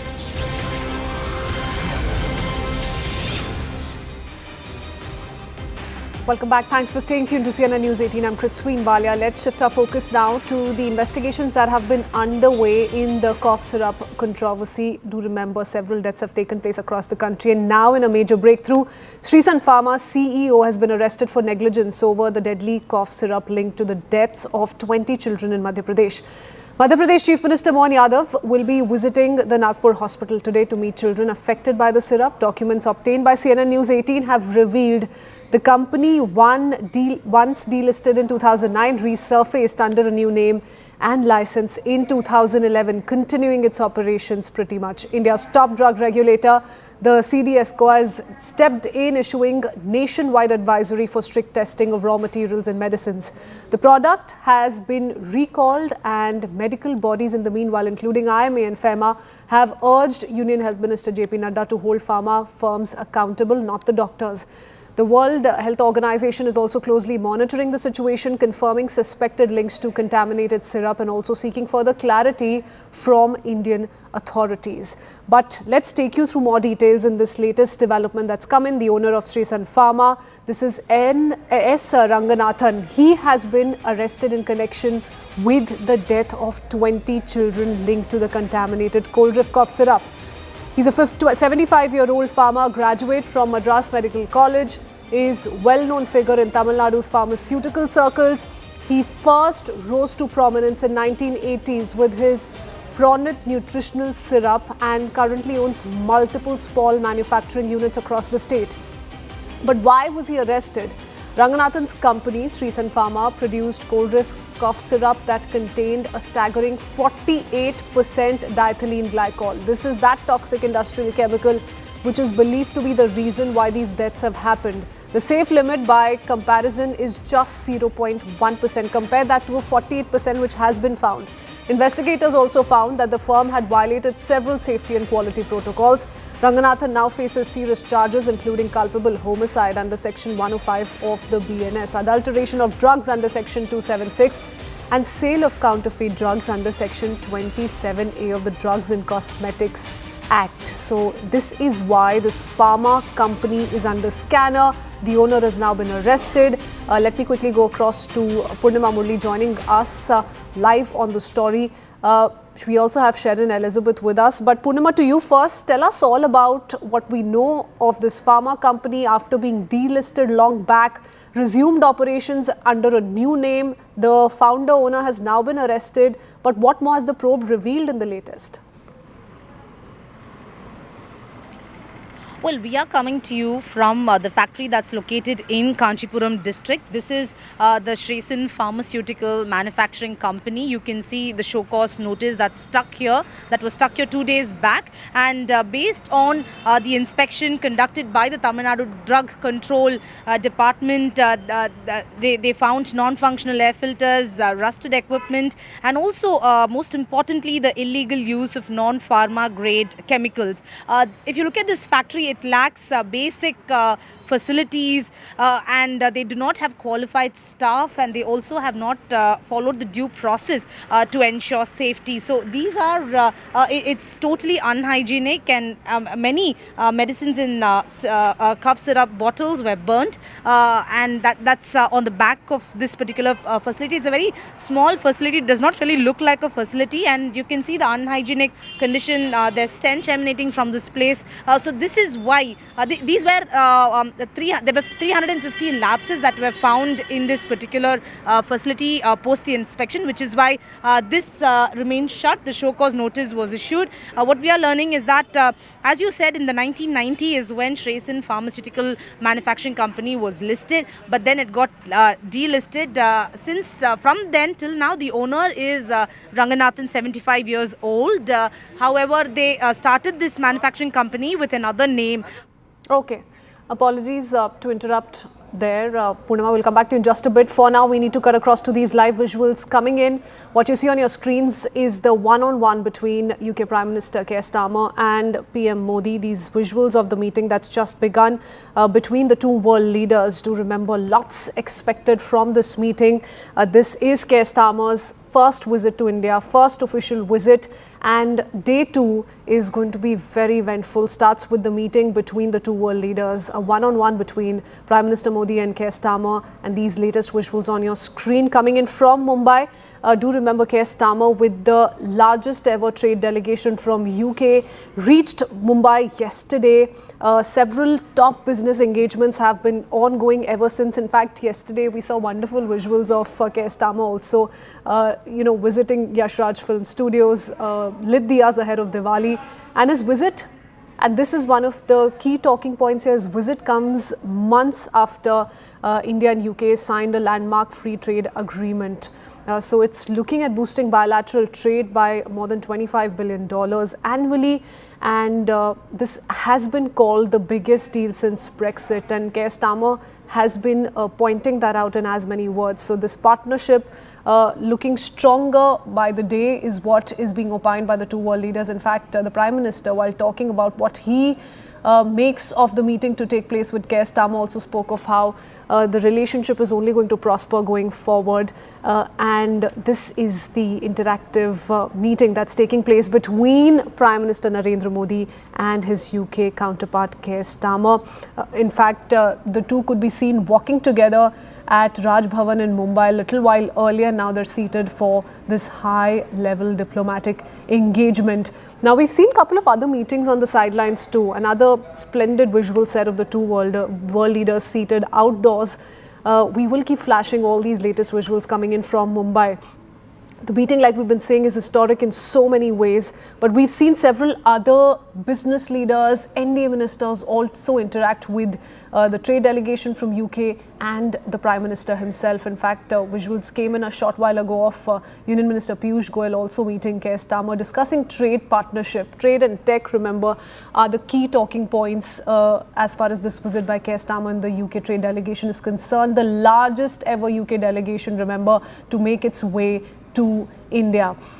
Nearly 7,000 new jobs to be created in UK from Indian deals, and that's something that we've heard the UK PMO lay emphasis on already. And this was right before the meeting officially began. British government saying that the fresh wave of Indian investments will help create anywhere between 6,000 to 7,000 jobs across the United Kingdom, and these deals will be secured during this Mumbai visit. So all of that is going to find a mention when these conversations take place, and the meeting officially has begun, as you see on your screens as well. A one-on-one between Prime Minister Narendra Modi and his UK counterpart. The focus, of course, is on economy, trade and tech doing the rounds heavily, so that's going to be pretty much high on the agenda.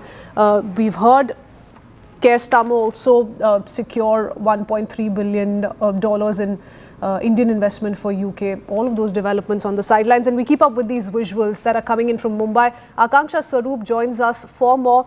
Akanksha, now, visually very rich what we've been seeing in Mumbai. A short while ago, the two leaders were seen walking next to each other at Raj Bhavan in Mumbai, seated outdoors, and now this formal engagement has begun. What are we to expect the next few minutes, Akanksha? Absolutely, because you're looking at a whole gamut of sectors which are now going to kick into the picture after the FTA was forged. A historic one nonetheless, one of the biggest trade agreements for India and equally for Britain, remember, because it is the biggest trade agreement that Britain has signed post-Brexit. But to take our viewers through the visuals that are coming in from the Raj Bhavan, that bilateral meet now about to start, but most importantly, right in the beginning, remember, both the Prime Ministers are meeting at the Raj Bhavan in Mumbai. In the scenic backdrop is the Arabian Sea. That's very symbolic and critical because India is also looking towards security cooperation. In the build-up to Sir Keir Starmer's visit to India, there was exercise Konkan, which took place between the two countries, and this was one of the significant maritime exercises that has happened because both of them were present in the Arabian Sea. And so Britain also, in fact, the British High Commissioner to India, Lindy Cameron, had gone on to say that Britain is very much part of ensuring peace and open and free Indo-Pacific for India as well. And so you can expect defense and security cooperation as part of today's meet also to take place. But more importantly, as you rightly highlighted, trade is a top focus as well, because don't forget 125 CEOs and executives from various British companies, whether it is Rolls-Royce or even say the telecom sector, to beverages, whiskies, all of them are now expected to be sold at a much cheaper rate, because Britain is on this turbocharged high as far as the post-FTA phase is concerned. They are now looking towards a free access to the Indian market, something that the British Prime Minister is also tom-tomming about at a time when he's under tremendous pressure. His popularity has not been really looking too good. He's facing stiff competition at the hands of far-right leader Nigel Farage, that on the issue of immigration. So can Keir Starmer sort of bring a counter to the attacks that are coming with regards to immigration by generating more employment, by bringing more business to the British soil? That is something which he will be looking to announce, with the key sort of announcement expected today after that bilateral meet, which should be happening in less than an hour from now, Kritsvi. Certainly one big aspect to the story. The other aspect is, of course, how India is viewing this development and this all-important interaction. I do want to go across to Siddhant Mishra, who joins us from Mumbai. Siddhant, has the meeting officially begun? We see in these visuals the two world leaders seated next to each other. But the kind of reactions that have come in from Indian industrialists as well, who've been able to interact with the trade delegation so far, they've spoken of how this is really important and how they're very optimistic of the outcome of this interaction. Well, that's right. Meeting has begun. This must be the fourth time when both leaders are meeting. And as I was discussing this with Zaka also, now there is the born home, a personal rapport that has been developed between the two leaders since they have met for the fourth time. And I would also like to point out the last when they met in on the sidelines of the G7 summit in Kananaskis. Perhaps that was a very candid conversation between the two leaders. That was, and right after that, Prime Minister Modi announced his visit to the United Kingdom. So some relationship is back with the Technology Securities Initiative, with the Free Trade Agreement, with two high-level visits in just 3 months. So, you know, there's a lot of focus, there's a lot of traction to this relationship. And now both leaders want the industries, the startups, businesses to take maximum advantage of the momentum built after free trade agreement. Okay, many thanks, Siddhant, for joining us with all those details. That official meeting engagement has just begun. We'll keep coming back to you for more.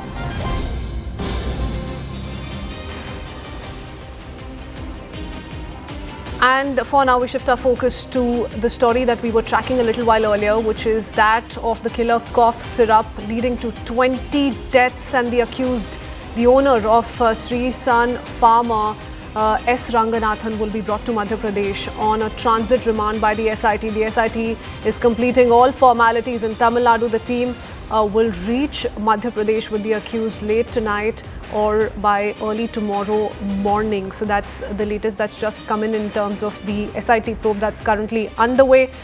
Do remember, this is with regards to the deaths that have taken place. Children losing their lives to the toxic cough syrup, and the accused owner of Sri Sun Pharma, S. Ranganathan, whose pharma company was delisted, but he started operations under another name. He's been arrested, and now the SIT will be taking him to Madhya Pradesh on a transit remand.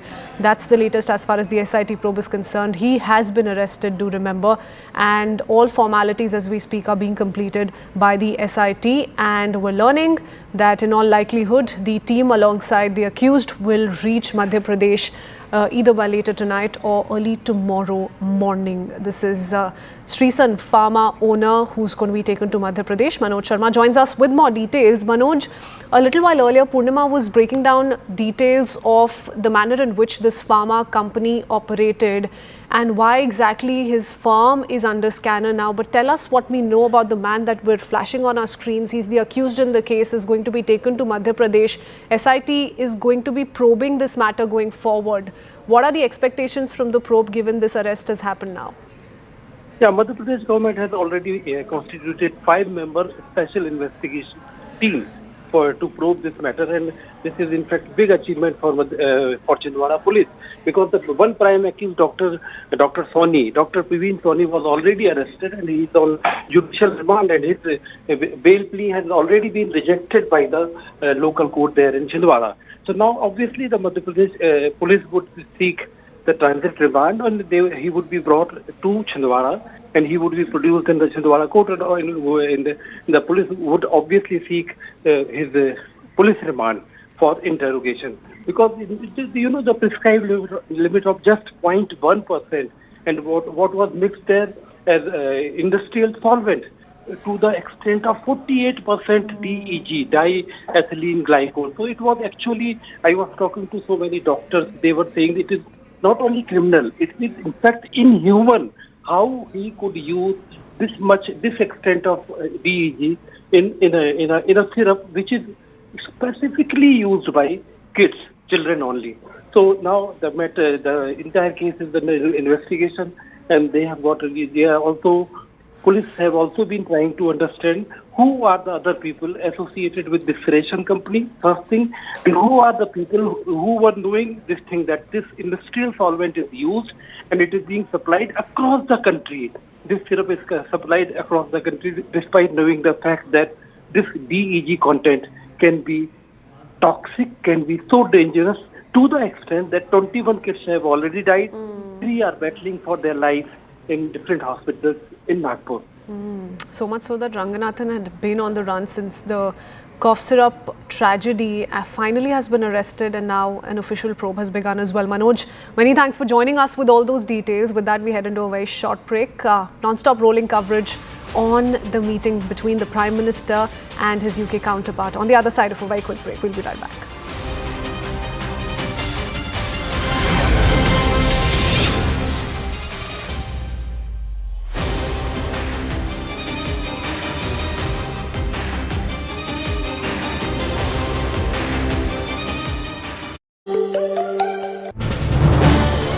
This is News 18 Network.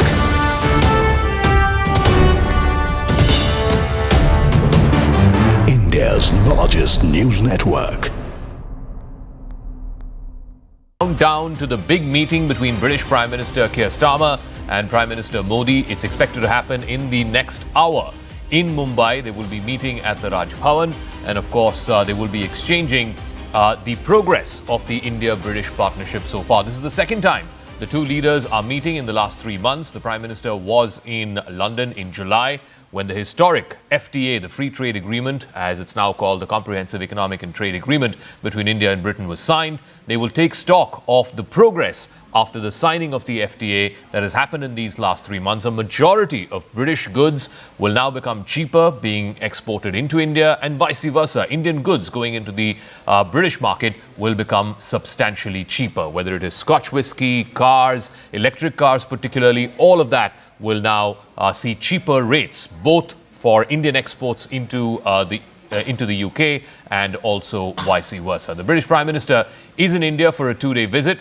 Today is the business end of his visit. He will be meeting with Prime Minister Modi. The formal bilateral delegation level talks and restricted talks will happen first thing in the morning. That's going to happen in Mumbai. And then subsequently, the Prime Ministers of both countries will address the Global FinTech Summit, which is happening at the Geo Center at the BKC complex in central Mumbai. This will be the second time, like I said, in the last 3 months that both leaders have met. In fact, the last time they met, they signed the historic free trade agreement between India and Britain. It is the first major free trade agreement that India has signed with one of the Western countries, and also for Britain, one of the first major free trade agreements that country has signed after Brexit, which happened in 2017. Both leaders will also co-chair a high-powered CEOs roundtable that's going to feature top executives, both from India and the UK. In fact, the British Prime Minister has come with a 125-member business delegation. That is the largest business delegation that any British Prime Minister has come to India with. This is the first time that Keir Starmer is visiting India after his election last year, when the Labour Party, the party that he leads, won a historic landslide victory. The summit will also review the progress under what was outlined when they met back in July as the Indo-UK Vision Roadmap 2035. That's what they want to do to double the existing trade in both goods and services between India and the UK, whether it is trade, tech, climate, education. India stands right at the heart of this global partnership, driving innovation and growth. So just to give you a sense of perspective of the gamut, the broad range of areas that are covered under the India-UK bold vision that's been unveiled for 2035. It's a comprehensive plan aimed at deepening the strategic, economic and technological partnership. It envisions, and let's bring that up, the graphics, it envisions a significant increase in bilateral trade. In fact, an ambitious target of £25 billion per year has been set as far as trade is concerned for every year between now and 2035. Currently, the goods trade is a little under that, and the services trade, if you were to add both of it together, it comes to about £50+ billion. Now, both countries are committed to driving growth as well as job creation through greater market access for each other's goods. On the defense and security front, there will be collaboration which will expand into advanced technologies, complex weapon systems, reinforcing shared priorities when it comes to innovation and resilience. There's also a strong skills partnership which is in focus, with plans to establish campuses of leading universities in both countries. Already, a couple of British universities have begun operations in partnership with Indian universities right here on Indian soil. And this is, of course, in an attempt to try and foster global talent exchange. Both sides are also set to advance cooperation in cutting-edge technologies, including future telecom, artificial intelligence, and critical minerals, which has become a huge leverage point in the geo-economics and geo-trading economies that we're seeing in recent times, particularly under President Trump. Also, there is a significant climate partnership between India and the UK, where both countries will work together to accelerate clean energy transitions and mobilize climate financing, steering the world towards a more sustainable future.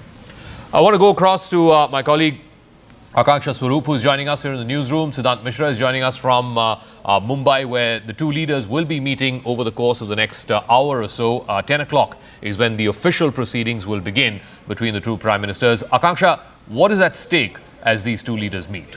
Right, I think it is the timing which is very critical for both the countries because remember, it is a historic deal not just for India, Zaka, but you're also looking at Britain touting it as one of the biggest deals, or rather the biggest deal they've struck after Brexit.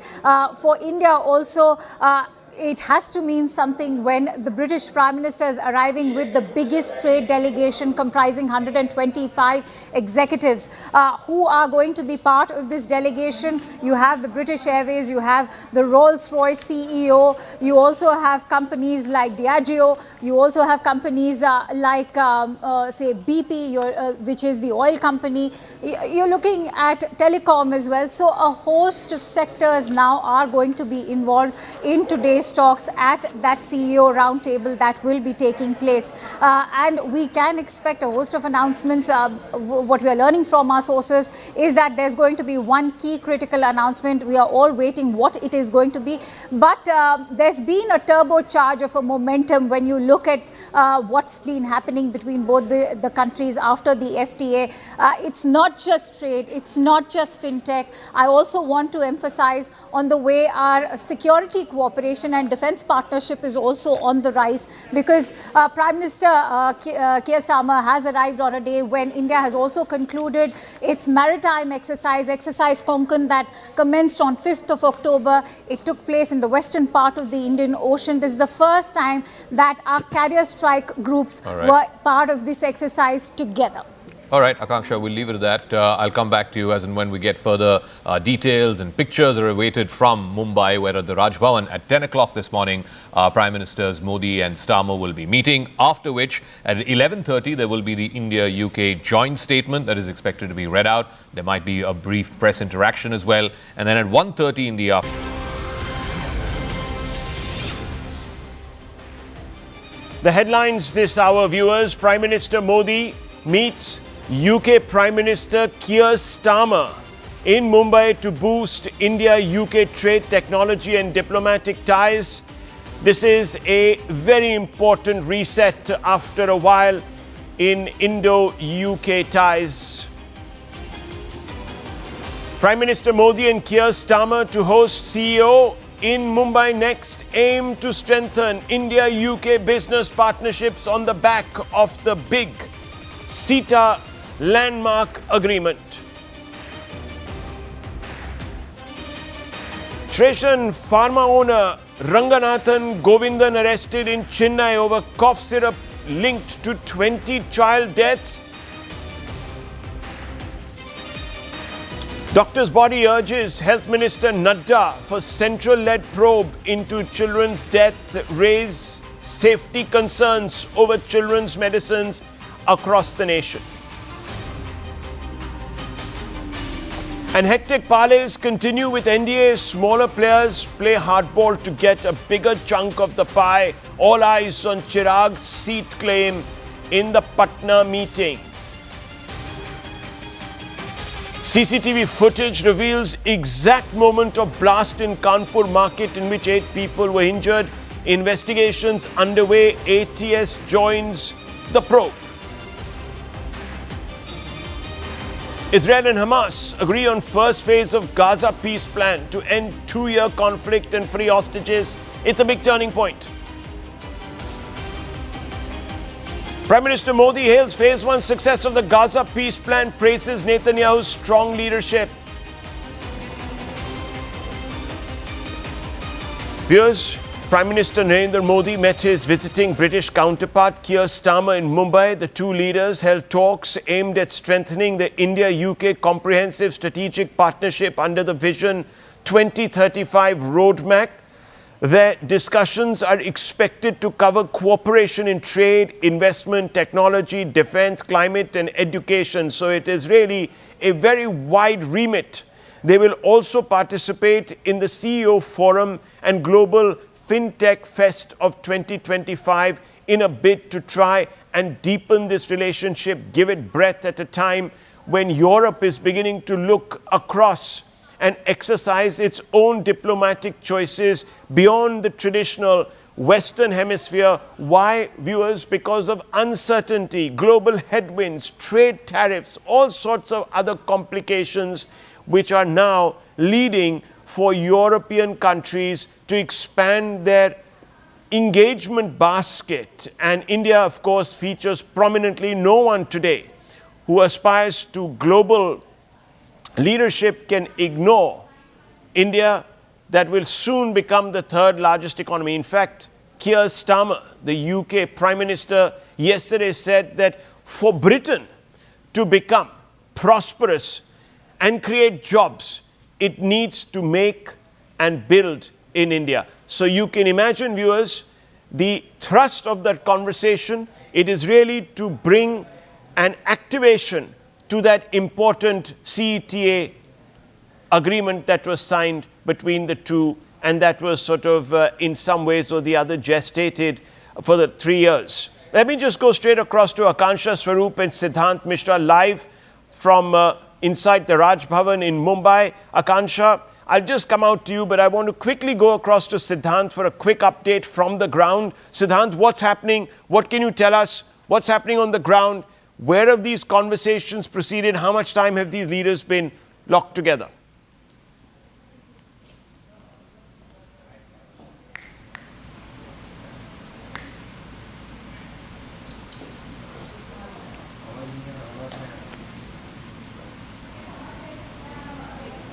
I think, Siddhant, you might be on mute. Could you just unmute yourself, please? Yeah. Thank you. Yeah, that's right. There. Rahul. Yeah. Good morning.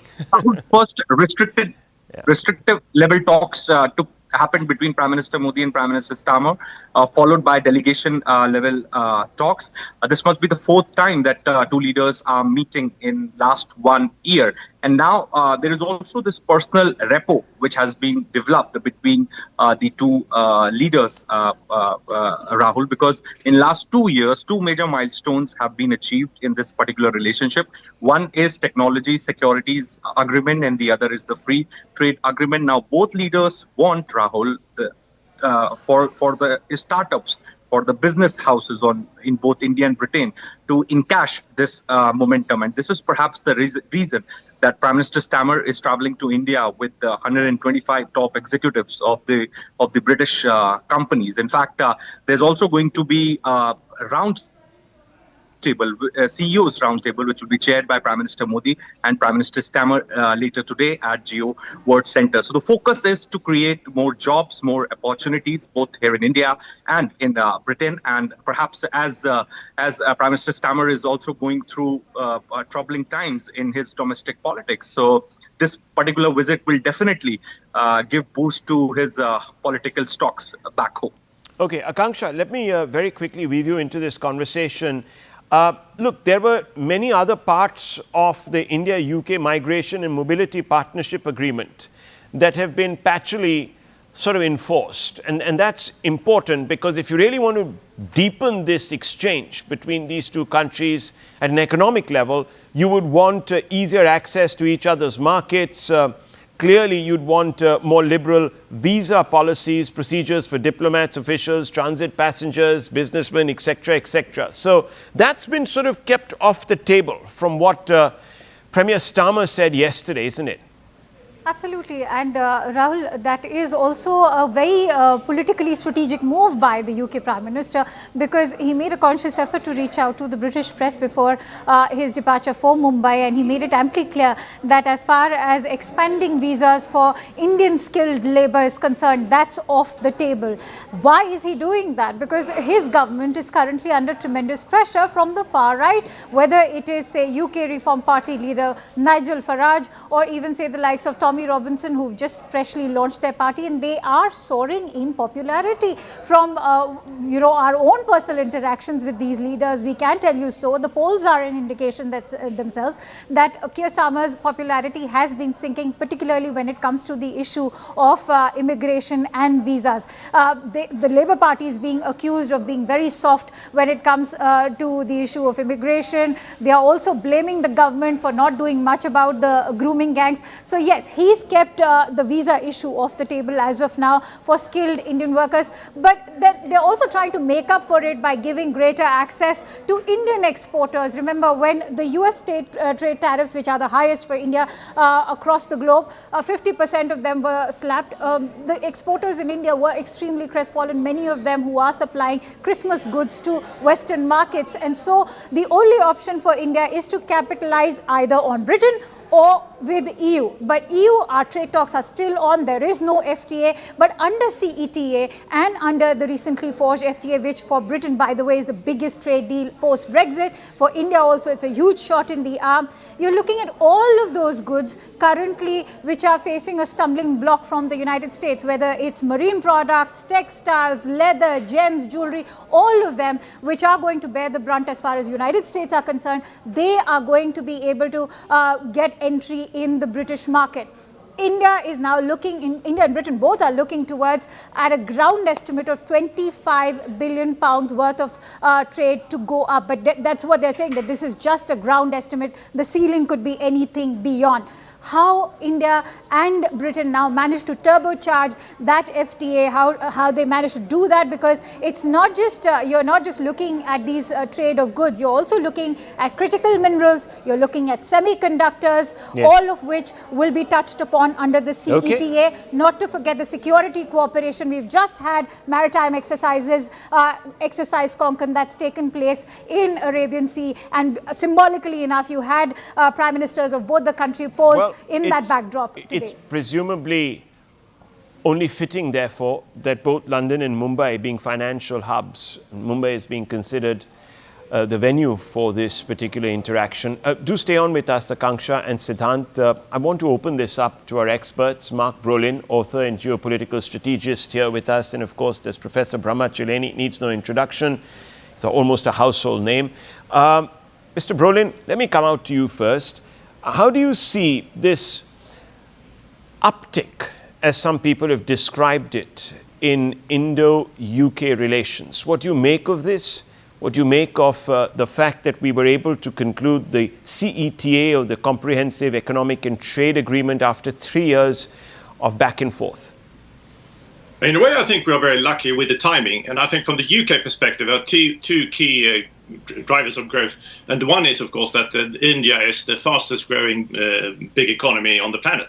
So that's very interesting for the UK. And the second one is the one touched upon previously, that Keir Starmer is politically very pressured.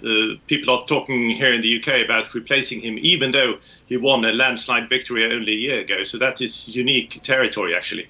So he needs to really deliver on this. So this is why this particular trade, FTA, is much more than symbolism. He actually needs the implementation bit to work for him personally. Otherwise, he really might be replaced. So he is now into doing all he can on many different fronts to make growth happen in the UK. And India is a key part of that puzzle. So I think these two elements to take together makes this much more than just symbolism. This is a trade deal Keir Starmer needs to have working for him.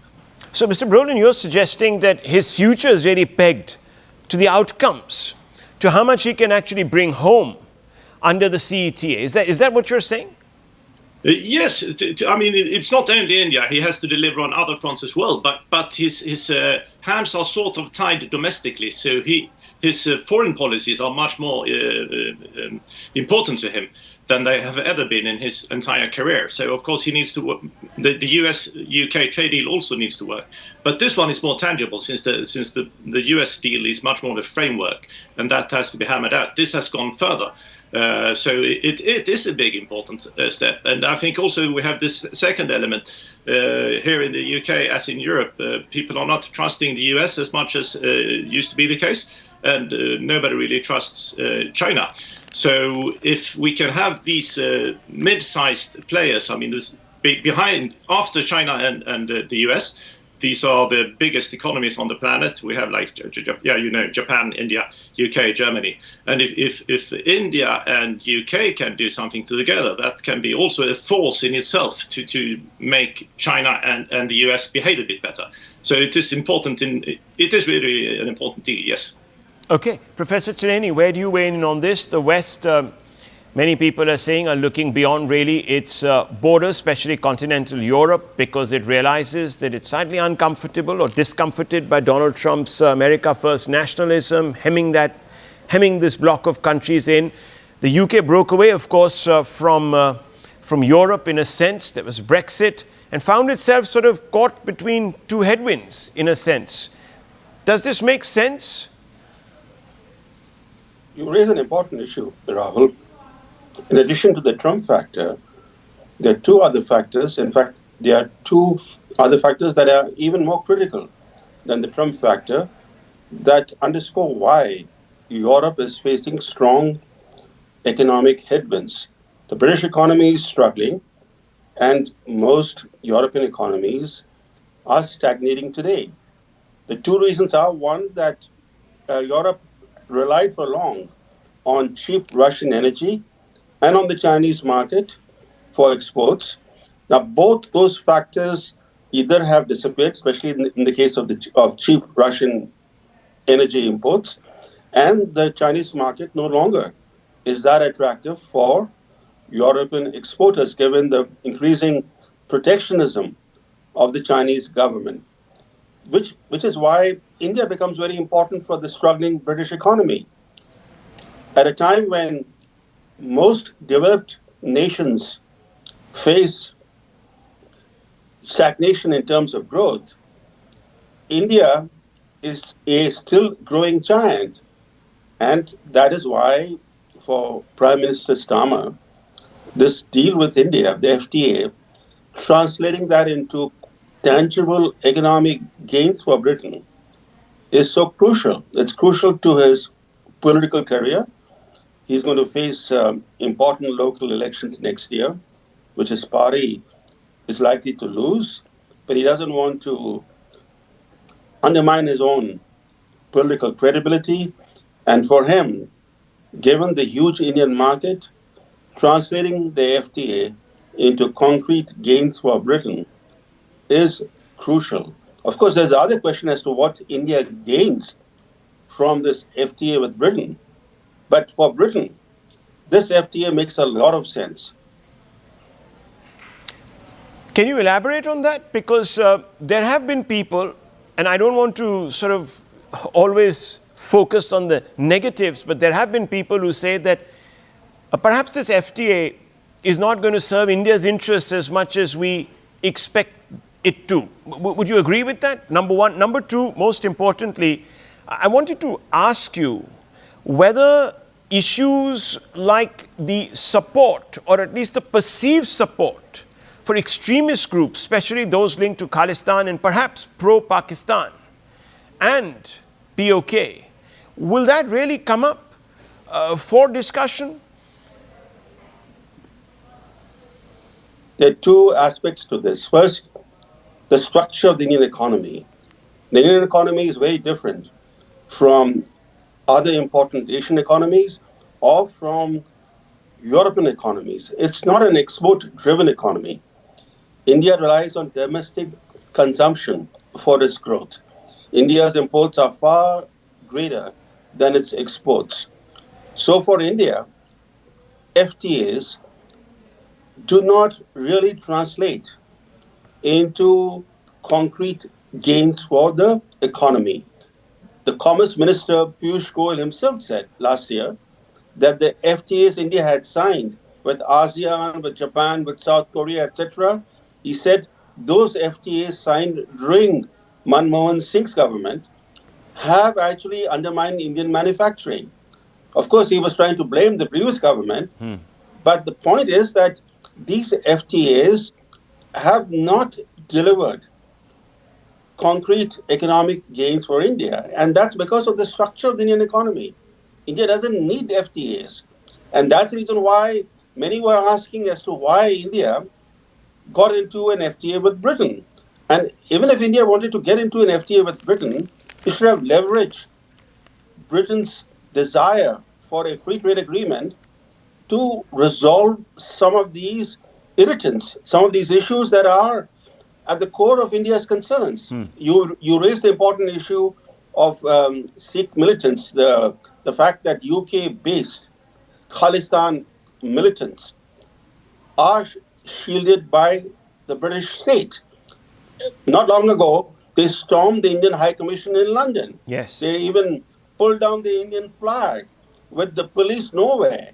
And that created a lot of outrage in India that the British government, under the very nose of the British government, the Indian High Commission was stormed. And that was only one sign of many as to how these militants who openly glorify violence against the Indian state have been allowed to continue to operate without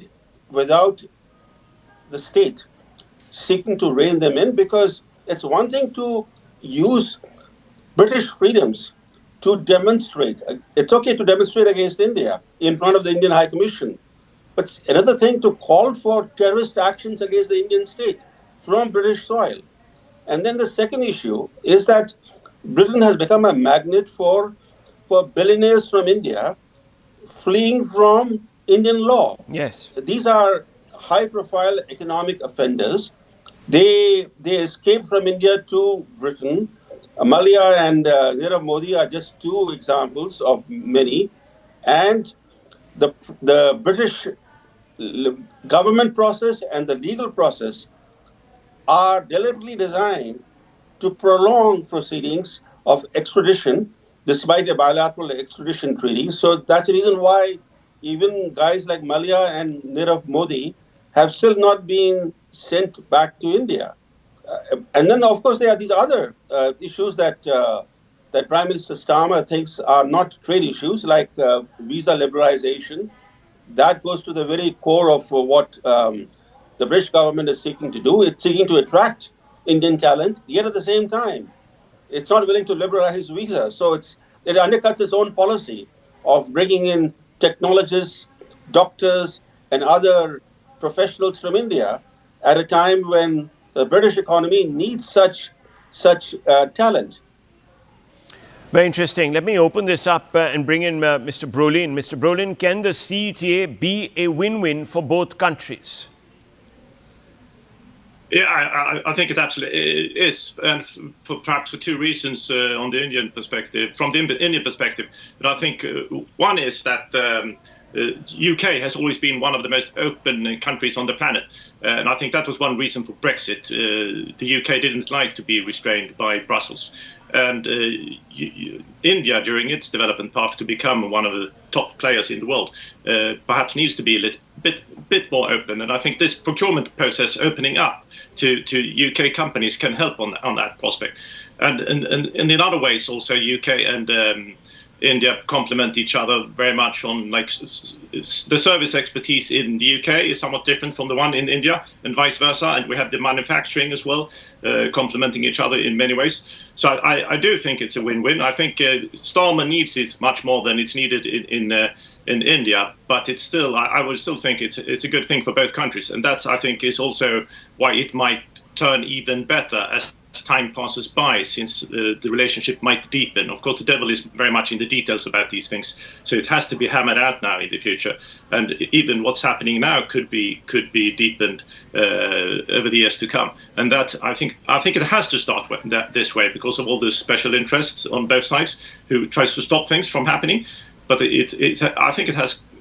This is really a good start, and over time, perhaps in the next decade or so, this relationship might even be the role model for how FTAs are done. CPTPA is also that's also a very interesting role model. But I think this two nation FTA can be a role model, because there is not so much political giving up political sovereignty as there is within the EU, for example. You have a focus on free trade, and I think that's the way it can be kept up in the meantime, without populist parties popping up and so forth. Mr. Brolin, let me just ask you this, because we all know that the Indian diaspora is a very valuable element in building bridges between the two governments. Now, there are some statistics out there that they own about 65,000 companies in the UK, have the highest average earnings and the highest employment levels, and so on and so forth, and they contribute to every sector and obviously very productively to the British economy. But as Britain turns more insular and tightens border controls, and there's perhaps more elevated politicking on the issue of immigration, do you feel that the diaspora might find itself under pressure and perhaps a little more disaffected than Britain would like? Well, yes and no. I don't think so, actually, because I don't think you can say that the UK is turning more insular. It's because the intake has been so large over the last couple of years. That's how the populist parties have risen, and Farage especially. And famously, during the Brexit campaign, he was saying that he wanted Indian doctors. So even he is very keen on Indian, as you're saying, doctors coming into the UK. Yes. So that's not the case. So I think this is just a temporary backlash, and I think UK is turning more insular perhaps towards the rest of Europe, but not towards the rest of the world. And I think that was the thing about Brexit that sometimes misunderstood outside the UK, that this was more of a global vision from the UK than an insular continent one. So I think that's one of the things. And I think if the intake is just, if the migration numbers are just coming down to what used to be more normal standards, I think India will be one of the beneficiaries, because as you're saying, Indian workforce, they are in demand in the UK, so they will be the beneficiaries of that one. So okay. I think I think it has been framed somewhat strangely just because we have this Farage search. So I think the big takeaway from this is that the UK is not turning much more insular than it used to be. It's just a backlash against the very large numbers over the recent years, and with his only chance, Keir Starmer's only chance to win the next election in 4 years is if he does something about the big migration right now, and also keeps up the economy. Okay, well, wonderful talking to both of you this morning. Thank you very much, Professor Chileni and Mr. Brolin. Let's move forward, and more breaking news coming in, viewers. Again, on the foreign policy front, Defence Minister Rajnath Singh is on a historic visit to Australia, the first visit by an Indian Defence Minister in 12 years. And the first under the Modi government. During his visit, he has met Albanese, the Australian Prime Minister, and both countries have signed important defence pacts and will take part in exercises in days to come. India and Australia have operationalised an air-to-air refuelling implementing arrangement that will give, obviously, Indian carriers and also, of course, Aussie carriers more reach in the Indo-Pacific. Akash Sharma joins us for more on this. So we've just shifted focus from Mumbai to Canberra. Akash, put this into perspective for our viewers. Right, so Rahul, you rightly pointed out this is happening after 12 years when an Indian Defence Minister is visiting Australia. And it is important because of a number of reasons, but Indo-Pacific is one common agenda for both India and Australia at this point in time. You also pointed out that how a number of MOUs have been signed between both the countries, and we have been given to understand that Maritime Security Roadmap is one of the key important pacts that is going to be there between India and Australia, because as I mentioned earlier, Indo-Pacific is something that is a common agenda, and both countries advocate free and fair Indo-Pacific. We know that how there are players who are, showing aggression in the region, and specifically we talk about Indian Ocean region. So we know that how there are countries, that are expanding their reach in the region, and how they are at times showing aggression. So India and Australia, have been working on a number of pacts. Maritime Security Pact is one, of course, and then the joint security collaboration is something that both the countries have been working on. We are expecting, a joint statement in some time from now, and there we'll get some clarity on the number of MOUs and the sort of MOUs that have been signed between both the countries. But yes, Rajnath Singh is there in Australia. He has met with the Prime Minister of Australia and also the Defence Minister, and in some time from now, we are going to, see the defence, the joint declaration and the joint statement as well, where we'll get an idea as to what are the kind of pacts that have been signed between both the countries. Well, let me just ask you this, because we do know that Australia is one very important leg of the Quad. The Quad in itself at this moment seems to be in a slight moment of crisis, if I could put it like that, Akash, because you know that relations between Delhi and DC are not exactly where they should be. So how much of this diplomacy, this exchange, and we've seen a heightened exchange now between India and Australia over the last few months, how much of this is also perhaps an attempt by India to leverage Sydney or Canberra to actually lean a little bit on Donald Trump and get him off his high horse? Rahul, you see, I'll remind you of the sort of developments that happened after May. Australia was the first Quad member that came out in support of the sort of, action that was undertaken in self-defense against Pakistan. It was the Deputy Prime Minister of Australia, who visited India and at that point in time condemned Pahalgam terror attack. So definitely, there are expectations from Indian side as well that this particular visit will somewhere boost the overall idea of Quad and also the sort of meetings that were expected earlier and that are very unlikely this year. So possibly, this particular visit will give some sort of impetus to that sort of partnership where we have these four nations, are coming together for, shared goal for a common agenda. So definitely, it will give a sort of boost, and we are expecting that it will have some sort of mention in the joint statement as well, Rahul. Well, that's very, very interesting. Very, very interesting. Akash, thank you as always. Very comprehensive there from the ground, viewers, getting you a view.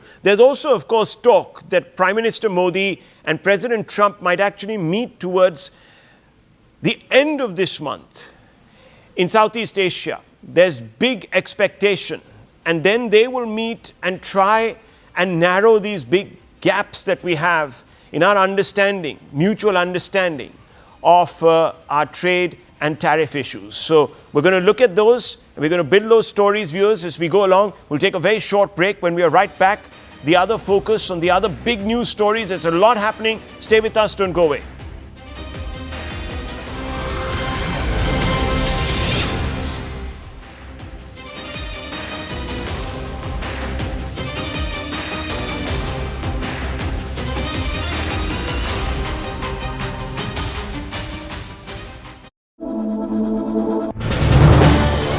This is News 18 Network.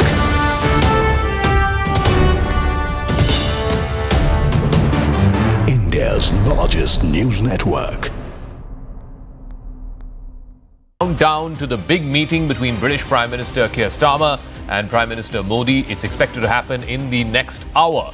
In Mumbai, they will be meeting at the Raj Bhavan, and of course, they will be exchanging the progress of the India-British partnership so far. This is the second time The two leaders are meeting in the last 3 months. The Prime Minister was in London in July when the historic FTA, the Free Trade Agreement, as it's now called, the Comprehensive Economic and Trade Agreement between India and Britain was signed. They will take stock of the progress after the signing of the FTA that has happened in these last 3 months. A majority of British goods will now become cheaper being exported into India, and vice versa. Indian goods going into the British market will become substantially cheaper, whether it is Scotch whisky, cars, electric cars particularly, all of that will now see cheaper rates, both for Indian exports into the UK and also vice versa. The British Prime Minister is in India for a 2-day visit. Today is the business end of his visit. He will be meeting with Prime Minister Modi. The formal bilateral delegation level talks and restricted talks will happen first thing in the morning. That's going to happen in Mumbai. And then subsequently, the Prime Ministers of both countries will address the Global FinTech Summit, which is happening at the Geo Center at the BKC complex in central Mumbai. This will be the second time, like I said, in the last 3 months that both leaders have met. In fact, the last time they met, they signed the historic free trade agreement between India and Britain. It is the first major free trade agreement that India has signed with one of the Western countries, and also for Britain, one of the first major free trade agreements that country has signed after Brexit, which happened in 2017. Both leaders will also co-chair a high-powered CEOs roundtable that's going to feature top executives, both from India and the UK. In fact, the British Prime Minister has come with a 125-member business delegation. That is the largest business delegation that any British Prime Minister has come to India with. This is the first time that Keir Starmer is visiting India after his election last year when the Labour Party, the party that he leads, won a historic landslide victory. The summit will also review the progress under what was outlined when they met back in July as the Indo-UK Vision Roadmap 2035. That's what they want to do to double the existing trade in both goods and services between India and the UK, whether it is trade, tech, climate, education. India stands right at the heart of this global partnership, driving innovation and growth. So just to give you a sense of perspective of the gamut, the broad range of areas that are covered under the India-UK bold vision that's been unveiled for 2035. It's a comprehensive plan aimed at deepening the strategic, economic and technological partnership. It envisions, and let's bring that up, the graphics, it envisions a significant increase in bilateral trade. In fact, an ambitious target of £25 billion per year has been set as far as trade is concerned for every year between now and 2035. Currently, the goods trade is a little under that, and the services trade, if you were to add both of it together, it comes to about £50+ billion. Now, both countries are committed to driving growth as well as job creation through greater market access for each other's goods. On the defense and security front, there will be collaboration which will expand into advanced technologies, complex weapon systems, reinforcing shared priorities when it comes to innovation and resilience. There's also a strong skills partnership which is in focus, with plans to establish campuses of leading universities in both countries. Already, a couple of British universities have begun operations in partnership with Indian universities right here on Indian soil. And this is, of course, in an attempt to try and foster global talent exchange. Both sides are also set to advance cooperation in cutting-edge technologies, including future telecom, artificial intelligence, and critical minerals, which has become a huge leverage point in the geoeconomics and geo-trading economies that we're seeing in recent times, particularly under President Trump. Also, there is a significant climate partnership between India and the UK, where both countries will work together to accelerate clean energy transitions and mobilize climate financing, steering the world towards a more sustainable future. I want to go across to my colleague Akanksha Swaroop, who's joining us here in the newsroom. Siddhant Mishra is joining us from Mumbai, where the two leaders will be meeting over the course of the next hour or so. 10 o'clock is when the official proceedings will begin between the two prime ministers. Akanksha, what is at stake as these two leaders meet? Right, I think it is the timing which is very critical for both the countries because remember, it is a historic deal not just for India, Zaka, but you're also looking at Britain touting it as one of the biggest deals, or rather the biggest deal they've struck after Brexit. For India also, it has to mean something when the British Prime Minister is arriving with the biggest trade delegation comprising 125 executives who are going to be part of this delegation. You have the British Airways, you have the Rolls-Royce CEO, you also have companies like Diageo, you also have companies like say BP, which is the oil company. You're looking at telecom as well. So a host of sectors now are going to be involved in today's talks at that CEO roundtable that will be taking place. And we can expect a host of announcements. What we are learning from our sources is that there's going to be one key critical announcement. We are all waiting what it is going to be. But there's been a turbocharge of a momentum when you look at what's been happening between both the countries after the FTA. It's not just trade, it's not just fintech. I also want to emphasize on the way our security cooperation and defense partnership is also on the rise. Welcome back. We're getting in breaking inputs. In fact, from Telangana, as what we're learning is that the Bharat Rashtra Samiti or BRS Working President KT Rama Rao has been placed under house arrest. This following a call by the party for a Chalo Bus Bhavan protest against the hike in RTC ticket prices.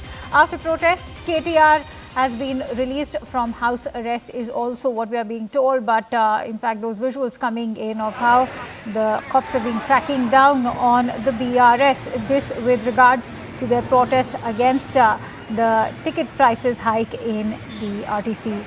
And they were running a protest which was about Chalo Bus Bhavan. Let's also bring you some ground reports before we quickly go across to an area on that breaking input.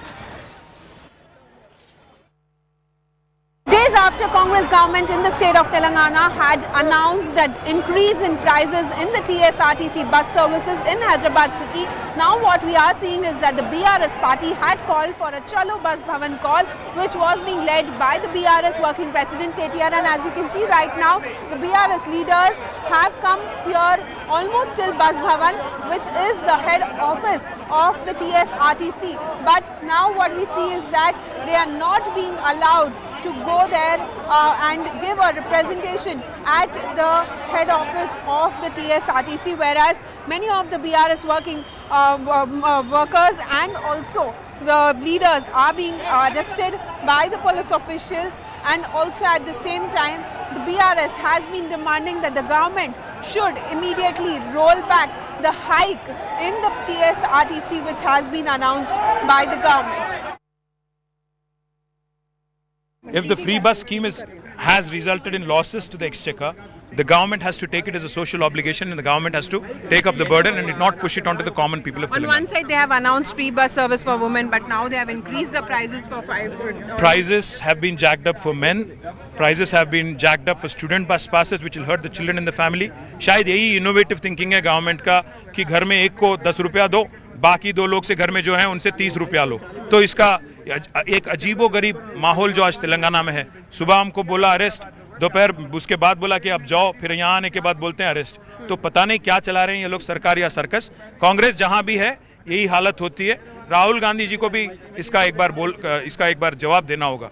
बार बार कहते हो मोहब्बत का दुकान, पर ये जो देखने को मिल रहा है ये मोहब्बत का दुकान है कि इमरजेंसी की निशान है, क्या चीज है, आपको जवाब देना होगा. What do you demand from the government? We are demanding that the government roll back on the price hike. We are demanding that the government not privatize RTC because it appears that they are conspiring to privatize RTC and give it to a private company. Therefore, we are demanding two answers: save the RTC employees in the corporation and roll back the hike.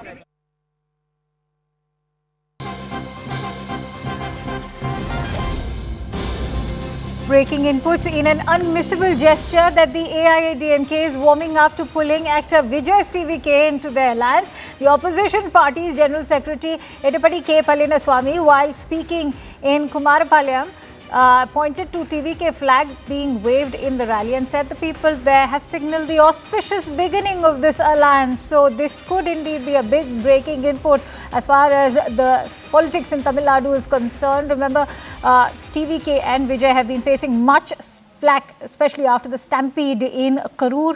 But the EPS, in fact, EPS has been standing steadfast along with the BJP as far as TVK is concerned. But let's quickly go across to Purnima Murli, who's joining us with the latest information on that news story. So, Purnima, what are you learning in terms of this fresh new development?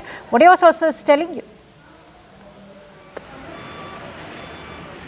Well, yesterday at a rally by the AIADMK, there was a TVK flag that was seen, and Edapadi Palanisamy, who was addressing the people who had gathered there for the rally, had in fact said this could well be the beginning, hinting at the fact that that doors are open and the AIADMK TVK may perhaps work together for 2026. First time Edapadi directly hinting, pointing to the TVK flag and saying that this could well be the beginning this could well be the beginning of a new alliance of sorts. So we'll have to wait and see how this pans out.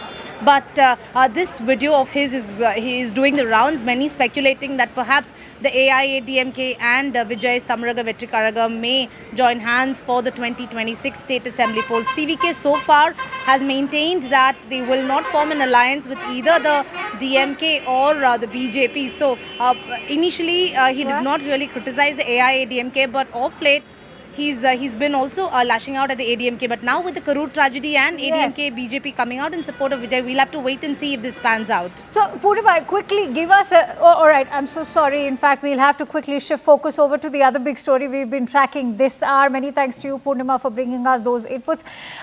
As far as the cough syrup tragedy is concerned, there's been a major breakthrough. The Sri Sun Pharma CEO has been arrested for negligence over the deadly cough syrup linked to the deaths of 20 children in Madhya Pradesh alone. He will be brought to MP on a transit remand by the SIT. As of now, the SIT is completing formalities in Tamil Nadu. The team may reach Madhya Pradesh with the accused late tonight or by morning tomorrow. Documents obtained by CNN News 18 reveal the company, once delisted in 2009, resurfaced under a new name and license in 2011, continuing its operations. India's top drug regulator, the CDSCO, has now stepped in and issuing a nationwide advisory for strict testing of raw materials and medicines as well. The products have been recalled. Meanwhile, medical bodies, including the IMA and the FAIMA, have urged Union Health Minister JP Nadda to hold pharma firms accountable, not the doctors. The WHO, meanwhile, is closely monitoring the situation, confirming suspected links to contaminated syrup and seeking further clarity from Indian authorities. Let's also bring you the big development as the owner of Sri Sun Pharma, S. Ranganathan, has been arrested in connection with the death of these 20 children. Why has he been held? Who is S. Ranganathan? He's been linked to the death of these 20 children because of the contaminated gold of cough syrup. Ranganathan is a 75-year-old pharma graduate from Madras Medical College. He's a well-known figure in Tamil Nadu's pharmaceutical circles. He first rose to prominence back in the 1980s with his Pronet nutritional syrup and currently owns multiple small manufacturing units across the entire state. So why has he been arrested in the first place? Ranganathan's company, Sri Sun Pharma, produced cold reef syrup that contained a staggering 48% diethylene glycol, a toxic industrial chemical. The safe limit by comparison is just 0.1%. Investigators also found the firm had violated several safety and quality protocols. Ranganathan now faces serious charges, including culpable homicide under Section 105 of the BNS, adulteration of drugs under Section 276, and sale of counterfeit drugs under Section 27A of the Drugs and Cosmetics Act. On that note, staying with the story, we are getting in some breaking inputs right now. The Tamil Nadu Health Minister has reacted on pharma owners' arrest. He says that 2 senior Tamil Nadu drug control inspectors have also been suspended for negligence in the matter. He adds that efforts are on to shut Sri Sun Pharmaceuticals permanently in 2 to 3 days' time. That's a big development coming in. Remember this, as he's already been arrested as Ranganathan, the owner of Sri Sun Pharmaceuticals, who will now be brought on transit remand to Madhya Pradesh. But as of now, the Tamil Nadu Health Minister now also sharing inputs that 2 health inspectors have been suspended. Let's listen into the statements that's just come in. ரத்து பண்றதுங்கிறது அவங்க பின்னாடி கோர்ட்டுக்கு போனா ஸ்ட்ராங்கா இருக்கணும். அதனால இப்ப அவர் கைது பண்ணிருக்காங்க. கைது பண்ணுவரை கூட்டு தாசில்தார் போய் கைது பண்ணுவரை கூட்டு போய் கம்பெனில விசாரிப்பாங்க. விசாரிச்சதுக்கு அப்புறம் இதுல அந்த நச்சுத்தன்மை 4% இருக்கிறதுங்கிறது உறுதிப்படுத்தினதுக்கு அப்புறமா இப்ப டெம்பரவரியா ரத்து பண்ணிருக்கிற உரிமம் பர்மனன்ட் க்ளோஷருக்கு இன்னும் 2 நாள்ல ரத்தும் பண்ணிடுவாங்க. பர்மனன்ட் க்ளோசிங் ஆர்டரும் கொடுத்துருவாங்க. Let's quickly go across to Purnima. Purnima, first of all, the mood question now that's rising is that whether it is S. Ranganathan, the owner of Sri Sun Pharmaceuticals, who's been arrested now, or the suspension of of the 2 drug inspectors. What is this indicating? Is there a larger nexus as far as the drug regulation in the state of Tamil Nadu is concerned?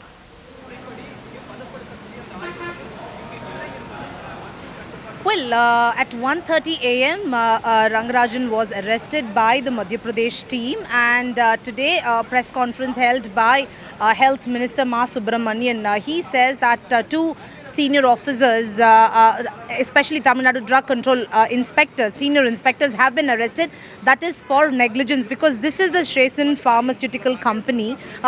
There were several violations as far as this particular factory outlet is concerned. There were at least 350 lapses that the inspection had brought to light. Of course, unhygienic conditions, not qualified staff, no proper procedure to test these, and these samples that were sent, batch 13 samples that were sent, had 48% diethylene glycol. So all these irregularities were the reason why this has been shut.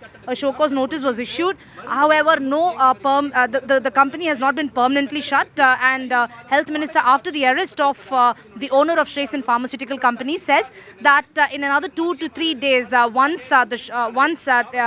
the report is out, they will take proper action. At the moment, they said they will initiate criminal proceedings in this regard. However, 2 senior officers suspended for negligence because they did not visit the inspection. They did not see the condition in which this factory was functioning.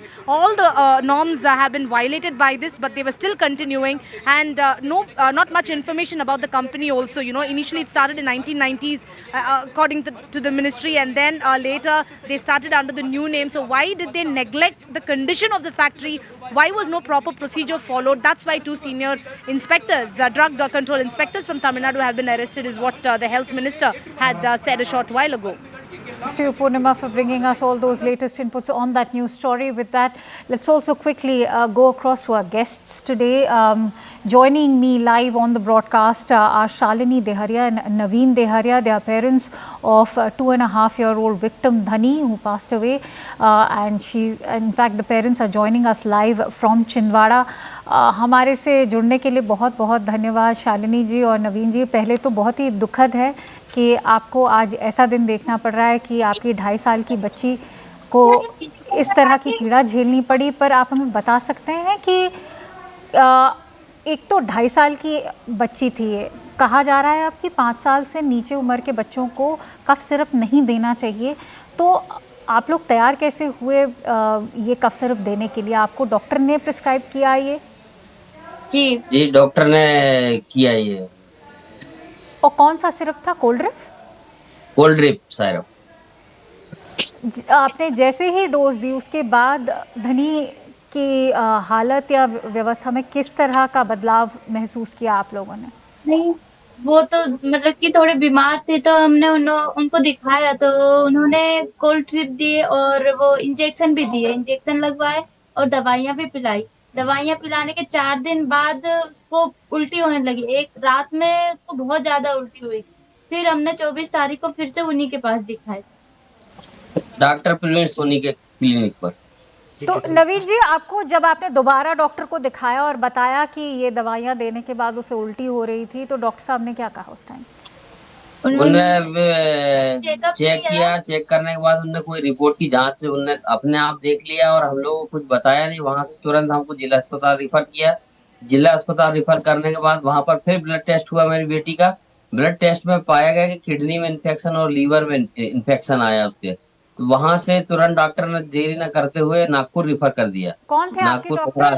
कौन थे धनी को treat करने वाले doctor? Doctor Praveen Soni. अच्छा, तो आपको लगता है कि अब उनकी तो अरेस्ट हो गई थी, क्या ये अरेस्ट जस्टिफाइड है? जी बिल्कुल, उनकी भी थोड़ा बहुत गलती है, होना है, ऐसा हमको लगता है।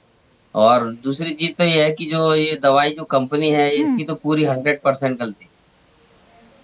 इस पूरे इलाके में इतनी सारी मृत्यु हुई हैं कोल्ड ड्रिंक को कंज्यूम करने की वजह से, आपको नहीं लगता कि ये और पहले मतलब इस मामले को ज़रा आगे आना चाहिए था? लोग डॉक्टर्स को प्रिस्क्राइब करते जा रहे हैं। पहले ये मामला अगर हो जाता, सरकार अगर पहले ही एक्शन मूड में आ जाती, तो शायद इतने बच्चों की मृत्यु नहीं हो पाती, नहीं होती। तो आपको लगता है कि ये सिर्फ डॉक्टरों की गलती नहीं है, ड्रग रेगुलेशन भी इसमें इसके लिए इसमें सारे लोगों की गलती है, ड्रग इंस्पेक्टर, ड्रग माफिया और सरकार भी उसमें कुछ कहीं ना कहीं मतलब गलत है। आप कह रहे हैं सरकार गलत है। आज खबर आ रही है कि जो ओनर हैं एस रंगनाथन, जिनकी ये पूरी कंपनी है श्रीसन फार्मा, आज उनको अरेस्ट किया जा रहा है। आपको लगता है कि सिर्फ इनको एस रंगनाथन को अरेस्ट करके ये प्रॉब्लम खत्म हो जाएगी? प्रॉब्लम तो नहीं खत्म हो पाएगी मैम। ये अरेस्ट करके प्रॉब्लम खत्म, फॉर्मेलिटी करके और उनको जेल में डाल के इसमें नहीं। इनको तो जो बच्चों की जान गई है, इतने 20-25 बच्चे हो गए हमारे क्षेत्र में, मासूम बच्चों की जानें गई हैं। हम चाहते हैं कि इनको कड़ी से कड़ी सजा मिले और इनको फांसी की सजा दिलाया जाए। हम तो ये मांग करना चाहते हैं, हमारा बच्चों को इंसाफ मिले, हम तो ये मांग करना चाहते हैं। शालिनी जी, आप कह रहे हैं कि आप चाहती हैं आपके बच्चों को इंसाफ मिले और इनको फांसी की सज़ा तक दे दी जाए, लेकिन क्या सिर्फ रंगनाथन जैसे लोगों को फांसी दे के न्याय मिल जाएगा? आप पूरे एक नेक्सस की हम बात कर रहे हैं। देखा जा रहा है, जैसे आपने खुद भी बताया, ड्रग इंस्पेक्टर्स भी इन्वॉल्व हैं। पूरा एक तरह से माफिया चल रहा है, क्योंकि जब इनकी फैक्ट्रीज को रेड किया गया है, इंडस्ट्रियल ग्रेड का जो है जिस तरह केमिकल यूज़ किया जा रहा था इस कफ सिरप में, उसकी वजह से इतनी मौतें हुई हैं और वो बच्चों को पिलाया गया है। आपको नहीं लगता कि आज जागरूकता की भी ज़्यादा ज़रूरत है? क्योंकि अब बहुत सारे डॉक्टर्स और मेडिकल एसोसिएशन ने तक कहा है कि 5 साल से छोटे बच्चों को इस तरह के कफ सिरप नहीं देने चाहिए।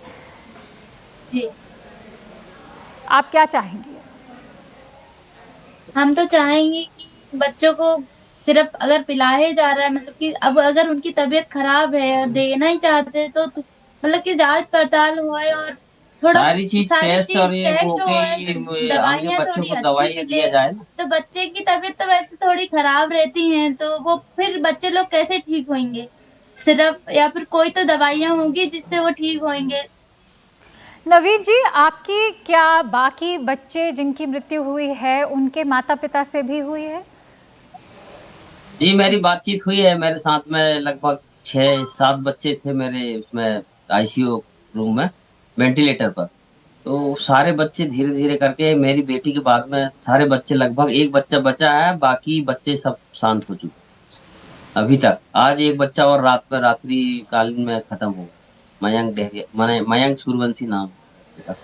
नवीन जी, बस एक आखिरी यही सवाल पूछना चाहूँगी कि आपकी जो भी बातचीत हुई है बाकी माता पिताओं से, आपको क्या जानने को मिला है कि और भी डॉक्टर्स इस दवाई को प्रिस्क्राइब कर रहे हैं कि सिर्फ सोनी जी थे, डॉक्टर सोनी? फिर ओनली फॉर सोनी जो नहीं कहीं चल रहा है, सोनी जी ने इसको किया है।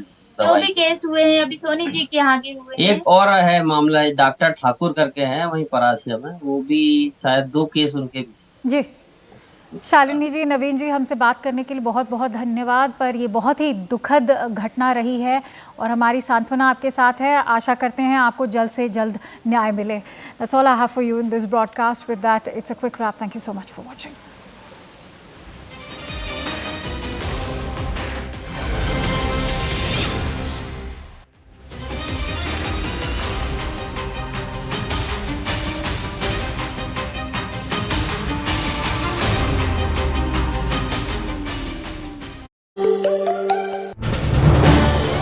This is News 18 Network.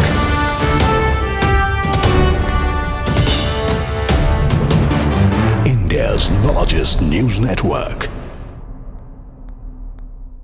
Countdown to the big meeting between British Prime Minister Keir Starmer and Prime Minister Modi. It's expected to happen in the next hour in Mumbai. They will be meeting at the Raj Bhavan, and of course they will be exchanging the progress of the India-British partnership so far. This is the second time the two leaders are meeting in the last 3 months. The Prime Minister was in London in July when the historic FTA, the Free Trade Agreement, as it's now called, the Comprehensive Economic and Trade Agreement between India and Britain was signed. They will take stock of the progress after the signing of the FTA that has happened in these last 3 months. A majority of British goods will now become cheaper being exported into India, and vice versa. Indian goods going into the British market will become substantially cheaper, whether it is Scotch whisky, cars, electric cars particularly, all of that will now see cheaper rates, both for Indian exports into the UK and also vice versa. The British Prime Minister is in India for a 2-day visit. Today is the business end of his visit. He will be meeting with Prime Minister Modi. The formal bilateral delegation level talks and restricted talks will happen first thing in the morning. That's going to happen in Mumbai. And then subsequently, the Prime Ministers of both countries will address the Global FinTech Summit, which is happening at the Geo Center at the BKC complex in central Mumbai. This will be the second time, like I said, in the last 3 months that both leaders have met. In fact, the last time they met, they signed the historic free trade agreement between India and Britain. It is the first major free trade agreement that India has signed with one of the Western countries, and also for Britain, one of the first major free trade agreements that country has signed after Brexit, which happened in 2017. Both leaders will also co-chair a high-powered CEOs roundtable that's going to feature top executives, both from India and the UK. In fact, the British Prime Minister has come with a 125-member business delegation. That is the largest business delegation that any British Prime Minister has come to India with. This is the first time that Keir Starmer is visiting India after his election last year when the Labour Party, the party that he leads, won a historic landslide victory. The summit will also review the progress under what was outlined when they met back in July as the Indo-UK Vision Roadmap 2035. That's what they want to do to double the existing trade in both goods and services between India and the UK, whether it is trade, tech, climate, education. India stands right at the heart of this global partnership, driving innovation and growth. So just to give you a sense of perspective of the gamut, the broad range of areas that are covered under the India-UK bold vision that's been unveiled for 2035. It's a comprehensive plan aimed at deepening the strategic, economic and technological partnership. It envisions, and let's bring that up, the graphics, it envisions a significant increase in bilateral trade. In fact, an ambitious target of £25 billion per year has been set as far as trade is concerned for every year between now and 2035. Currently, the goods trade is a little under that, and the services trade, if you were to add both of it together, it comes to about £50+ billion. Now, both countries are committed to driving growth as well as job creation through greater market access for each other's goods. On the defense and security front, there will be collaboration which will expand into advanced technologies, complex weapon systems, reinforcing shared priorities when it comes to innovation and resilience. There's also a strong skills partnership which is in focus, with plans to establish campuses of leading universities in both countries. Already, a couple of British universities have begun operations in partnership with Indian universities right here on Indian soil. And this is, of course, in an attempt to try and foster global talent exchange. Both sides are also set to advance cooperation in cutting-edge technologies, including future telecom, artificial intelligence, and critical minerals, which has become a huge leverage point in the geo-economics and geo-trading economies that we're seeing in recent times, particularly under President Trump. Also, there is a significant climate partnership between India and the UK, where both countries will work together to accelerate clean energy transitions and mobilize climate financing, steering the world towards a more sustainable future. I want to go across to my colleague Akanksha Swaroop, who's joining us here in the newsroom. Siddhant Mishra is joining us from Mumbai, where the two leaders will be meeting over the course of the next hour or so. 10 o'clock is when the official proceedings will begin between the two prime ministers. Akanksha, what is at stake as these two leaders meet? Right. I think it is the timing which is very critical for both the countries because remember, it is a historic deal, not just for India, Zaka, but you're also looking at Britain touting it as one of the biggest deals, or rather the biggest deal they've struck after Brexit.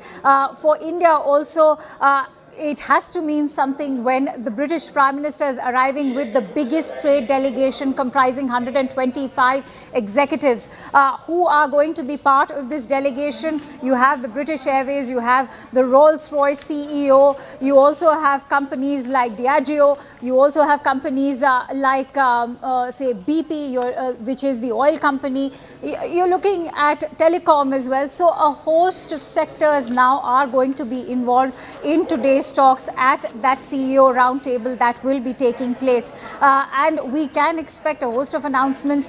What we are learning from our sources is that there's going to be one key critical announcement. We are all waiting what it is going to be.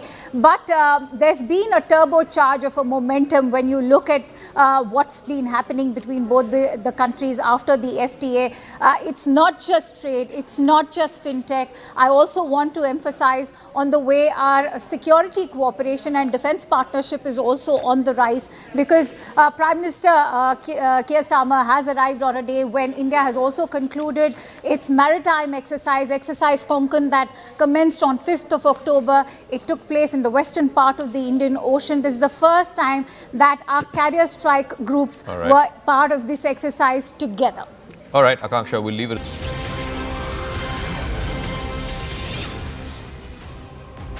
Very good afternoon. You're watching CNN News 18. I'm Akanksha Swaroop. Let's begin with the headlines. We're tracking this up. Prime Minister Narendra Modi meets UK Prime Minister Sir Keir Starmer in Mumbai to boost India-UK trade, technology and diplomatic ties. Prime Minister Modi and Prime Minister Starmer to host CEO Roundtable in Mumbai next. The aim is to strengthen India-UK business partnerships. Sri Pharma owner Ranganathan Govindan arrested in Chennai over cough syrup linked to 20 child deaths. Doctor's body has urged Health Minister JP Nadda for central-led probe into child deaths, raise safety concerns over children's medicines. Hectic parleys continue with NDA as smaller players play hardball to get a bigger chunk of the pie. All eyes on Chirag Paswan's seat claim in Patna meet. CCTV footage reveals exact moment of the blast in Kanpur market in which 8 people were injured. Investigations are still underway. The ATS has joined the probe. Israel and Hamas agree on the first phase of Gaza peace plan to end the 2-year conflict and free hostages. Prime Minister Modi has hailed phase 1 success of Gaza peace plan, praises Netanyahu's strong leadership.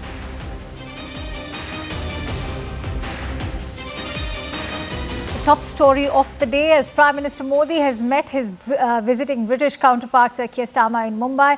Talks have begun in Mumbai between both the Prime Ministers. The two leaders even shook hands and exchanged pleasantries at the meeting in Raj Bhavan in the financial capital of the country. The two leaders have held talks aimed at strengthening the India-UK comprehensive strategic partnership under the Vision 2035 roadmap. The discussions are expected to cover cooperation in trade, investment, technology, defense, climate and education as well. They will also participate in the CEO Forum and the Global FinTech Festival this year. On that note, India and the UK, of course, are charting a bold path forward under their Vision 2035 map. Let's break it down for you what it is. It's a comprehensive plan aimed at deepening strategic, economic and technological ties.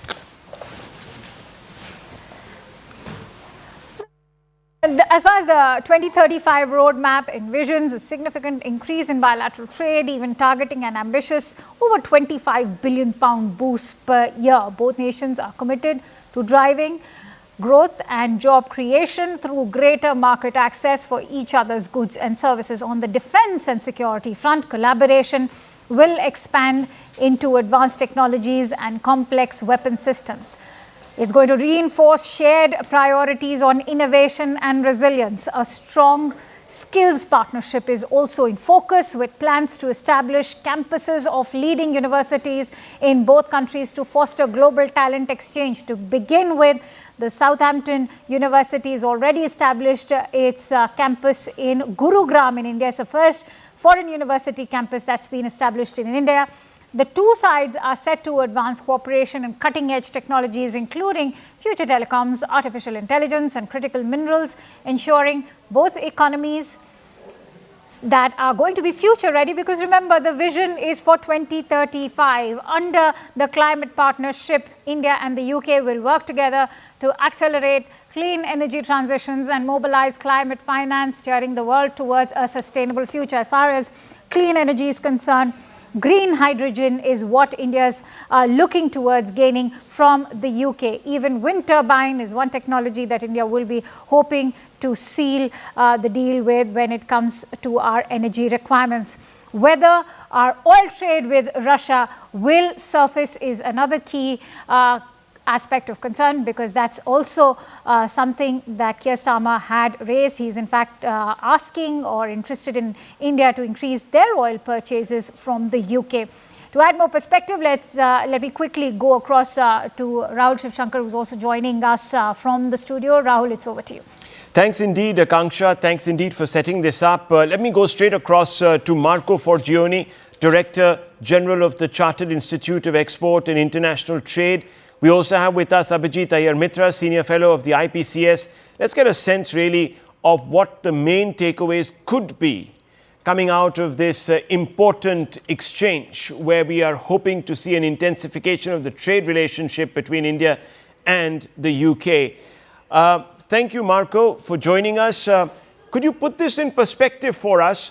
Is there going to be a win-win scenario? Or do we see that this particular CETA, the Comprehensive Economic and Trade Agreement, sort of weighed in favor of one over the other?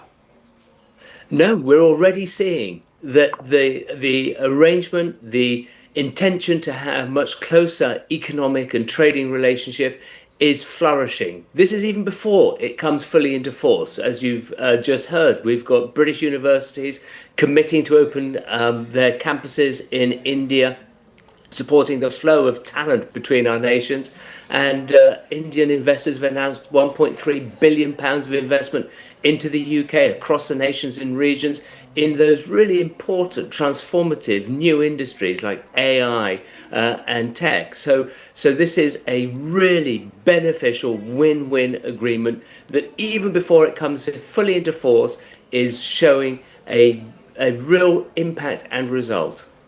Well, more pictures coming in of that bilateral exchange. Let's try to see if we can get the audio out of there, because sometimes opening remarks are shared with the press pool. The Prime Minister speaking. Okay, we don't quite have audio there, but certainly, viewers, the meeting is very well underway. The delegations on both sides now are sitting across from each other. We have, obviously, the entire panoply of important leaders there. You have Vikram Misri, the FS, you have Piyush Goyal, you have the Prime Minister, you also have Ajit Doval, the NSA. They're all in the room, and they will be speaking to their counterparts on the other side of the table. Keir Starmer laying the foundation there for that conversation by making the opening address, as it is always the case, viewers, with visiting dignitaries. This is an important moment. This is an important moment because there has been a very, very optically obvious, visible uptick in relations between India and the UK, especially under the Labour government of Keir Starmer. We had a lag period where for about 2 or 3 years we were kind of missing the mark on things that were of mutual importance to us. But one of the reasons perhaps was because it was taking eons, really, 3.5 years to, at some level, gestate the CETA, which is an important component of the bilateral exchange. And under the strategic partnership, trade relations occupy an important area. So that one of the reasons why we saw a little bit of a, I wouldn't say souring or anything, but certainly a downgrade of the relationship was because of this issue. And of course, there were some bilateral concerns raised on issues such as the presence of radicals inimical to India's sovereignty on British soil and the perceived inaction of governments on that. And also, of course, viewers, the fact that there was, again, disappointment that some economic fugitives who are in England specifically hauled up by the courts and cleared for repatriation were not coming our way. So there was that problem. Let me just quickly go across to Akanksha for more on that. Akanksha, these pictures coming to us live, I think, or maybe deferred. We don't have audio there, but let me go across to Sanjay Suri for more on this. Sanjay, put this into perspective for us. Slight uptick in the India-UK relationship. Many people say that Starmer needs takeaways more than perhaps Prime Minister Modi at this point. Without any doubt, Rahul, Starmer is under a great deal of pressure here in London. He's having a hard time of it in government. His popularity ratings have crashed. They're at their lowest. The recently concluded Labour Party conference was intended to be a platform for revival. It did exactly the opposite. We have a challenger to Starmer for the position of Prime Minister now gaining popularity by the day, Andy Burnham, who is the mayor of the leader in Manchester, the local government. This now is a threat to Starmer. His popularity ratings never really have risen since the time he began, really, and we had those issues about his free suits and glasses and whatnot, and since then it's never quite taken off. So he needs a good news success story to tell, and for him it could be this. And there is a lot in this emerging for Britain. The Scotch Whisky Association expects to increase sales of whisky to India by £1 billion a year. They are thrilled with this agreement, and there are others who are looking to get some advantages, principally people in the automobile sector and also people in certain technological areas and also in the medical field. This is a lot of promise, and there are a lot of very important companies and their CEOs represented here in India along with Starmer. So Starmer wants really a bunch of good news stories to come out of this. Bunch of good news stories to come out of this to boost his own domestic popularity, which is plummeting. That's the takeaway from Sanjay Suri. Let me bring in Mr. Iyer Mitra also with us. Requires no introduction, senior fellow of the IPCS. Iyer Mitra, how do you place the India-UK tie-up now, specifically when we consider the overhang of the Trump presidency?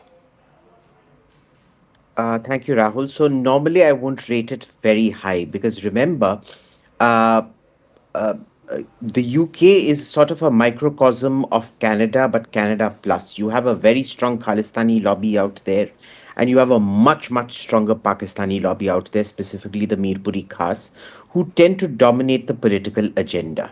Now, that said, there are two things that have changed since then. The first was how the Hindu community has gotten together in UK has gotten together in terms of being able to neutralize the Mirpuris in the political discourse out there, which Canadian Indians have not been able to do.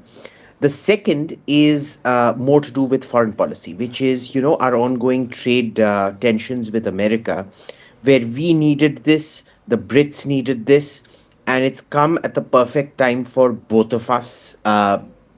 Couldn't ask for a better time to be doing this right now. Well, we're expecting the press statement shortly. Delegation level meeting is commenced, and we can see that as of 11:58. And obviously, this is going to be a slightly more extended conversation, given the multiple issues that are going to be on the table. This is a comprehensive strategic partnership also. Let's not forget, viewers. I want to bring in Akanksha if she's there with us. Akanksha, very quickly coming across to you. Broad sweep, isn't there, on this table? Absolutely. And for both the sides, it seems like a win-win because remember, 50% tariff, the highest for India coming in from the United States. We are looking towards diversification right now. And as I've been highlighting throughout, those very goods which are currently facing stumbling blocks from the United States because of the tariffs, whether it's textiles, whether it's jewelry, gems, leather goods, marine products, all of them will now find free access to the British markets. For the UK Prime Minister himself, this could be a big political respite, if not a win, because remember, his administration is under tremendous pressure from the as far as the popularity of the rise of the far right is concerned, whether it is the UK Reform Party leader Nigel Farage, or even say the rise of Tommy Robinson. Most of them have been attacking Keir Starmer and the Labour Party's weak stance when it comes to the issue of immigration, or say even grooming gangs. If you see the visuals, interestingly, Prime Minister Modi is flanked by the Commerce Minister Piyush Goyal.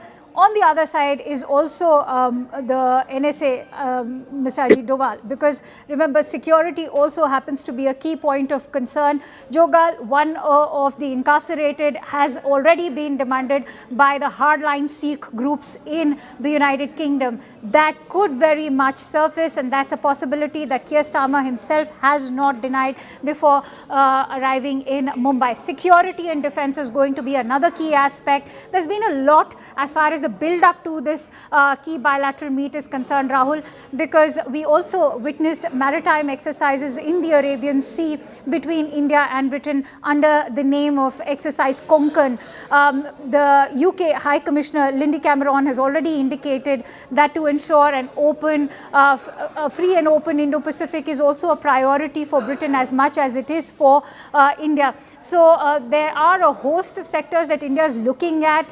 To just leave it to trade and fintech is going to be an understatement. Absolutely, absolutely. Let me bring back Marco on this conversation. Marco, what would you consider a successful visit? If all of things are sort of taken into account, what would be a successful visit? What would be the takeaways that Keir Starmer would want to sell to his people? And I'll ask that question of Prime Minister Modi of Abhijit Iyer Mitra. Yes. Well, look, I think we're seeing the key aspects that you judge a successful trade mission. First, is there a large delegation? Well, this is one of the largest delegations the UK has ever taken. Over 120 business leaders are accompanying the Prime Minister and other leading politicians. It's clear that the personal relationship between Prime Minister Starmer and Prime Minister Modi is warm. They seem very at ease with each other. And then, is business being done? Well, as we've already seen, there have been announcements of commitments already flowing both ways. So UK investments in India and Indian investments in the UK. Not just the 1.3 billion that's been announced today, but also a commitment to actually make Bollywood films in the UK. There'll be 3 Bollywood hits to be made in the UK. So I think on all terms, this has been a hugely successful mission, and successful for both. I think the important point is the one that was just raised, that this, though, is much more than just trade and economics. The carrier strike groups that are on exercises in the just off the coast of India is a clear indication that the UK and India strategically, militarily, are united and are forming a very close geopolitical force. Let me bring in Mr. Iyer Mitra. Iyer Mitra, the two things that the Indian side, and perhaps that's one of the reasons why the NSA is sitting at that table, the concerns that we have is on the Khalistani element that finds refuge, and you mentioned that short while back in England, and also, of course, this business of seeming to be reluctant to dehyphenate India and Pakistan. Britain is never going to dehyphenate India and Pakistan. The Pakistani lobby there is way... Namaskar, good afternoon. Right Honourable Sir Keir Starmer, Prime Minister of the United Kingdom, Honourable Prime Minister of India, Shri Narendra Modi, Honourable Ministers, members of both delegation, distinguished guests and friends from the media. We will now have the press statements. May I request Honourable Prime Minister of India, Shri Narendra Modi, to give his remarks to the media. Your Excellency, Prime Minister Starmer, दोनों देशों के delegates, media के साथियों, नमस्कार। प्रधानमंत्री Keir Starmer की पहली भारत यात्रा पर आज उनका यहां मुंबई में स्वागत करते हुए मुझे बहुत प्रसन्नता हो रही है। फ्रेंड, प्राइम मिनिस्टर स्टार्मर के नेतृत्व में भारत और यूके के रिश्तों में is it okay? It's fine. It's fine. It keeps falling out, but apart from that, it's fine. It's okay. Friends, prime minister Starmer के नेतृत्व में भारत और यूके के रिश्तों में उल्लेखनीय प्रगति हुई है। इस साल जुलाई में मेरी यूके यात्रा के दौरान हमने ऐतिहासिक comprehensive economic and trade agreement सीटा पर सहमति बनाई।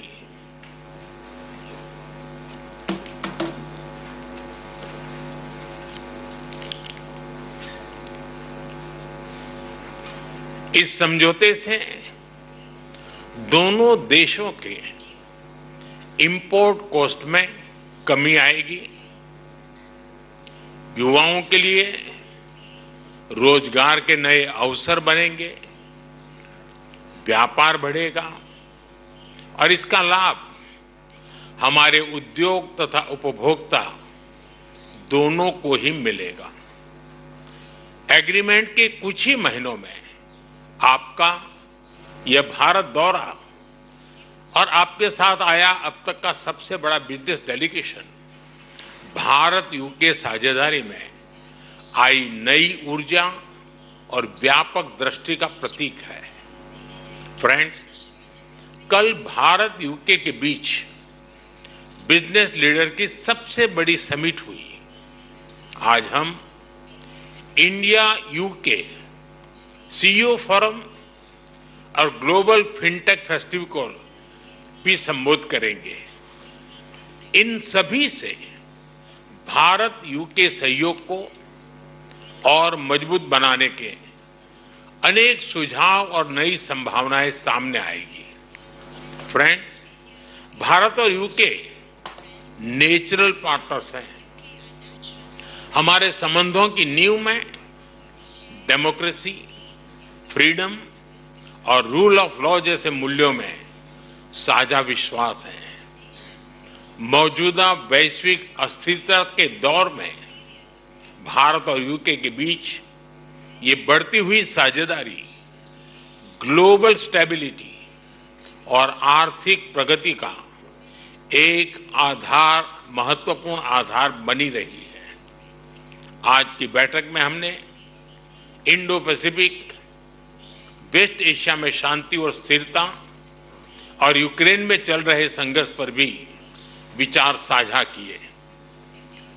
यूक्रेन कॉन्फ्लिक्ट और गाजा के मुद्दे पर भारत डायलॉग और डिप्लोमेसी से शांति की बहाली के सभी प्रयासों का समर्थन करता है। हम इंडो पैसिफिक क्षेत्र में मैरीटाइम सिक्योरिटी कोऑपरेशन बढ़ाने के लिए पूर्ण रूप से प्रतिबद्ध है। फ्रेंड, भारत और यूके के बीच टेक्नोलॉजी पार्टनरशिप में अपार संभावनाएं हैं। हम यूके की इंडस्ट्रियल एक्सपर्टाइज R&D को भारत के टैलेंट और स्केल के साथ जोड़ने पर काम कर रहे हैं। पिछले वर्ष हमने India UK technology security initiative launch किया।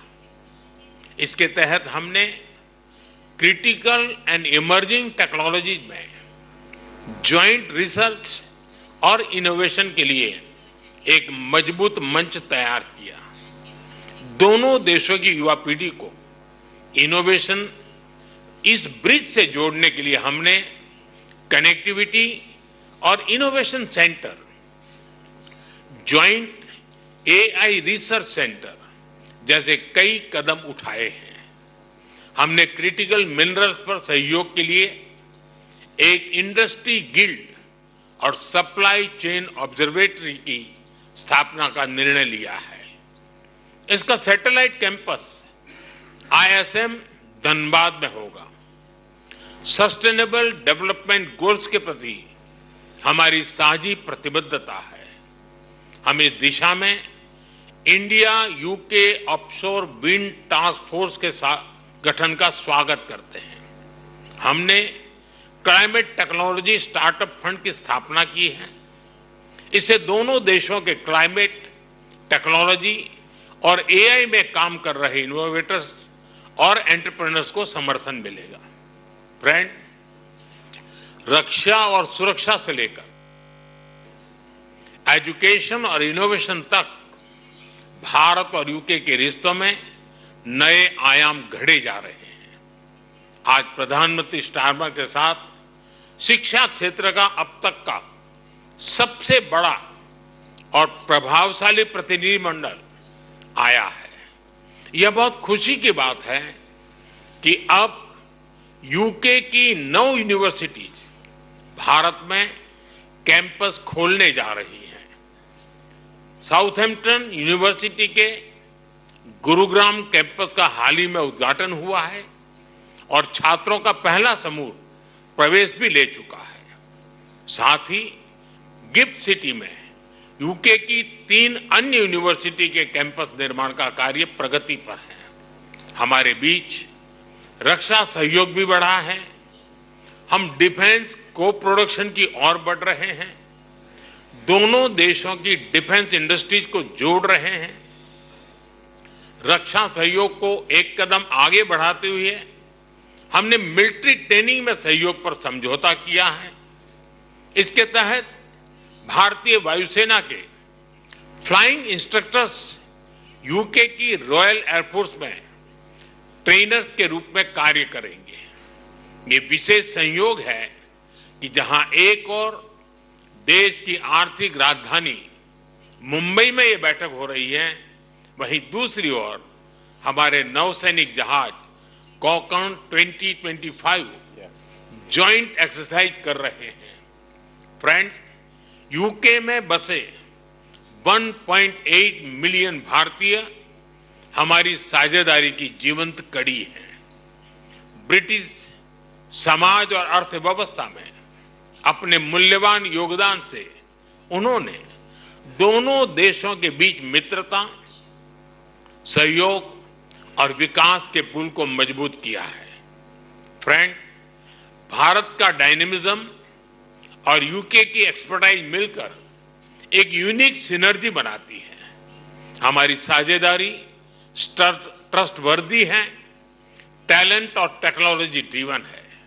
और आज जब मैं और प्रधानमंत्री स्टारमर मंच पर एक साथ खड़े हैं, तो यह हमारा स्पष्ट कमिटमेंट है कि हम एक साथ मिलकर दोनों देशों के लोगों के लिए एक उज्जवल भविष्य का निर्माण करेंगे। मैं एक बार फिर इस भारत यात्रा के लिए प्रधानमंत्री स्टारमर का, उनके डेलीगेशन का हार्दिक धन्यवाद देता हूं। बहुत बहुत धन्यवाद।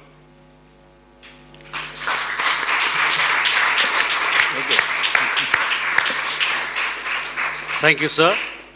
May I now request Right Honourable Sir Keir Starmer, Prime Minister of the United Kingdom, to give his remarks to the media. Namaskar, Dosto. Prime Minister Modi, it was an honour for me to host you in the United Kingdom in July at Chequers, and I am so delighted to be making this return visit just a few short months later.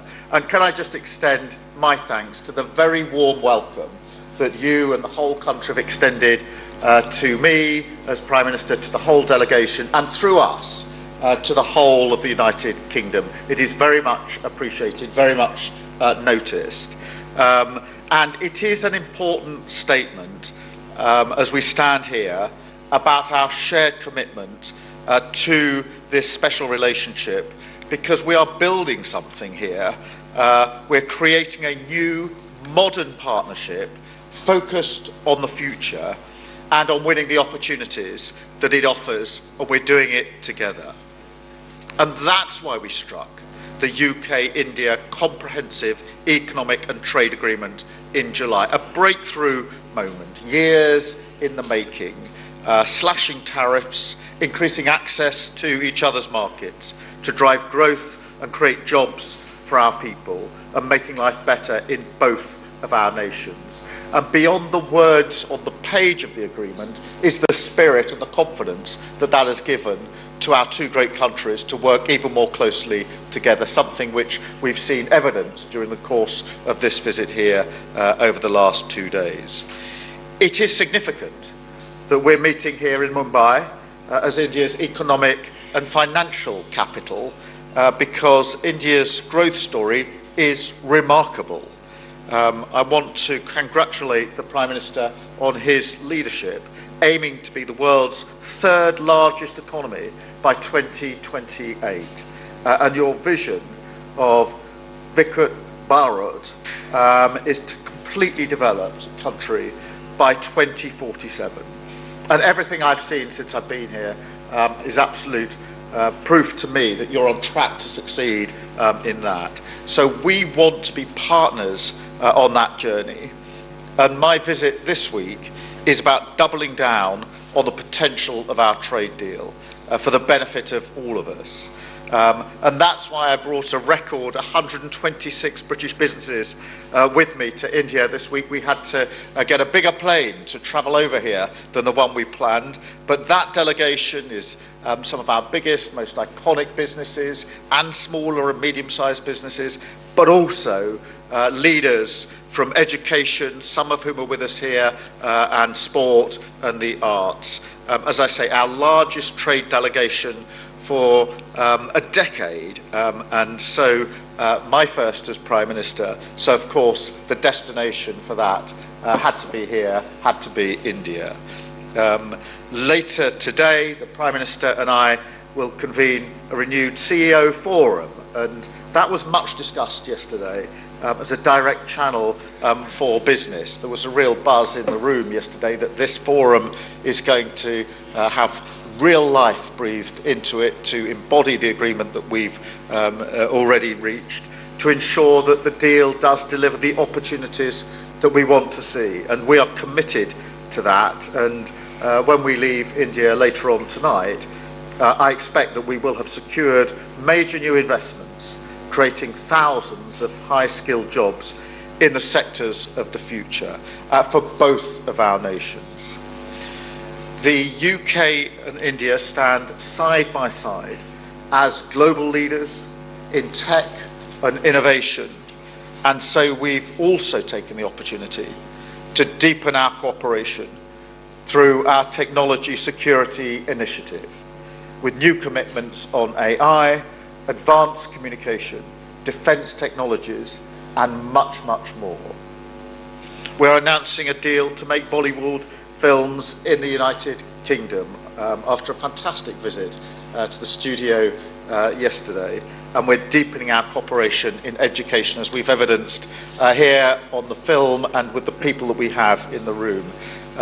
It is the younger generation in India who will lead the charge to deliver on that 2047 target. The demand for the best quality higher education is very high. So I'm really pleased that we're announcing today that more British universities will be setting up campuses right here in India, making Britain India's leading international provider of higher education and delivering on our vision 2035 that we set out in July. These incredible economic bonds are the jewel in the crown of this relationship. But of course, our cooperation goes much wider too. And so we've had the opportunity to discuss issues of vital importance to global stability and security, including the situation in the Middle East. I strongly welcome the news that a deal has been reached on the first stage of the peace plan in Gaza. This is a moment of profound relief that we felt around the world, but particularly for the hostages, their families, and for the civilian population of Gaza, who have all endured unimaginable suffering over the last 2 years. I'm grateful for the tireless diplomatic efforts of Egypt, Qatar, Turkey, United States, and many others in securing this crucial first step. This agreement must now be implemented in full, without delay, and be accompanied by the immediate lifting of all restrictions on life-saving humanitarian aid to Gaza. The UK will support these crucial immediate steps and the next stages of the talks to ensure the full implementation of the peace plan. The Prime Minister and I also discussed the need for a just and lasting peace in Ukraine, the need for stability and security in the Indo-Pacific, and the need to cooperate in critical areas like climate and energy, including breaking away from dependence on fossil fuels. India is a global player. We sit together in the Commonwealth, the G20, and we want to see India taking its rightful place on the UN Security Council too. So we're committed to strengthening our strategic partnership. And in fact, as already been mentioned, our Carrier Strike Group is here in India right now, exercising with the Indian Navy, showing the strength of that relationship on defence and security, which we've discussed this morning. We want to take even further. And look, the whole thing, this particular partnership, goes much deeper. Because in the end, it is about people. The human connections between India and the UK are unique, forming what Prime Minister Modi has called the living bridge between our two countries. A bridge between people, a bridge between hearts, and in that spirit, Prime Minister, I want to express my deepest sympathies to all the victims of the Air India crash earlier this year. A terrible day and a tragedy for both of our nations. And it showed, frankly, that we are family. And I am proud this week that we're taking this incredible partnership between our two nations and making it stronger than ever for working people on both sides of that bridge. Finally, I'd like to take this opportunity as we enter the festive period to wish the people of India joy and happiness and a very happy Diwali. Diwali ki shubh kam inai. Thank you.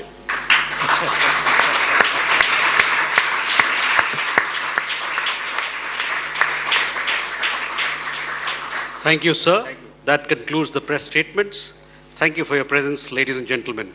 Please be seated as the dignitaries exit the room. Well, important sentiments being passed between the two leaders, both emphasizing on the potential of that big trade relationship and the CETA, whether it translates into active collaboration that will result in trade collaboration between the two to go up to about $25 billion annually, which is a short-term goal, and eventually to $90 billion by 2030 remains to be seen, of course, viewers. But the takeaways here, the optics look very positive. Certain things have been skipped. Akanksha, very quickly coming out to you for your first thoughts, and after that to Abhijit Iyer, Mitra, and our other guests. Akanksha. So to give our viewers a bird's eye view, I can tell you, Rahul, that this is a win-win at the moment from what the press statements of the UK and the Indian Prime Minister sounded like. Interestingly, UK's Prime Minister has also touched upon the situation in Gaza. He's welcomed the 20-point peace plan and the forward movement that we have witnessed today, now that the Israeli Prime Minister will be running that entire plan past the Israeli Knesset tomorrow. But Akanksha, there was telling silence on some of those issues which have created frictions in the past between India and the UK. Most importantly, of course, on the issues of visa restrictions and a general drawing down on immigration. Yes. Secondly, the Khalistan issue, and most importantly, the return of economic fugitives. Do you think that's something that was not going to in any way reflect in this conversation? Perhaps we were over-reading? That's an interesting question because Rahul, remember initially there were restricted level conversations or talks. There's a reason why they are restricted because these conversations are usually carried out then. And as the British Prime Minister Sir Keir Starmer had already indicated that he will be taking this up with the Indian side as far as Johal's release is concerned. He's also answerable to the hardline Sikh groups or the Khalistanis. Remember, he's been incarcerated in India. India has enough evidence to say that he was involved in terror activities. He has been, in fact, absolved in only 1 out of the 9 cases that he has been incarcerated for. So we can expect the Indian side also to flag our own set of concerns when it comes to the hardline Khalistan issues. Remember when the External Affairs Minister had made a visit to UK some months ago, he was in fact, his entire car had been attacked by Khalistani protesters over there. So there's a reason why you have the presence of NSA Ajit Doval over there during this key bilateral meeting. But Prime Minister Starmer has played this very strategically. He's in fact focused or chosen to focus on the defense cooperation, on the security cooperation. He's talked about the striker carrier groups and the exercises that have taken place in Arabian Sea today. So let me open this conversation out to Sanjay Suri. Sanjay Suri, what you make of the exchange of some people would say platitudes. Others would say, no, this is a definitive investment in ensuring that the relationship now shakes off the shadow of the past 5 years. Well, Rahul, we are short of definitive investment. By way of the definite, the most specific outcome has been the deal for the Scotch Whisky Association. That has been the big ticket issue for Britain. Remember, the former Prime Minister Boris Johnson went on about this and only about this on and on every single Indo-British occasion. That is a very specific outcome. The rest, we are talking intentions, and again we are speaking intentions that are not necessarily hugely ambitious. The ambition is to increase trade by 25 billions by the year 2040. Now that is gradual, incremental, no doubt these things will move slowly, but we are looking at a relatively gradual projected increase, nothing very dramatic. Again, by way of specifics, we have news that more Indian companies will go and invest in Britain. Now, whether that is something to be celebrated unambiguously in India is a question. At the moment, you have almost 1,200 Indian companies set up in Britain. Their turnover is about 72 billion pounds a year. The new proposals are for another 64 companies to go in and add another few billion pounds a year in turnover. This is again to Britain's advantage. For India, what we have is a removal of tariffs on footwear, apparel, but there's no queue forming up in Britain for slightly discounted apparel from India. Interesting. That's an interesting take. Abhijit Iyer Mitra, look, I want to get into this conversation from another slightly differing point of view, moving slightly away from the trade.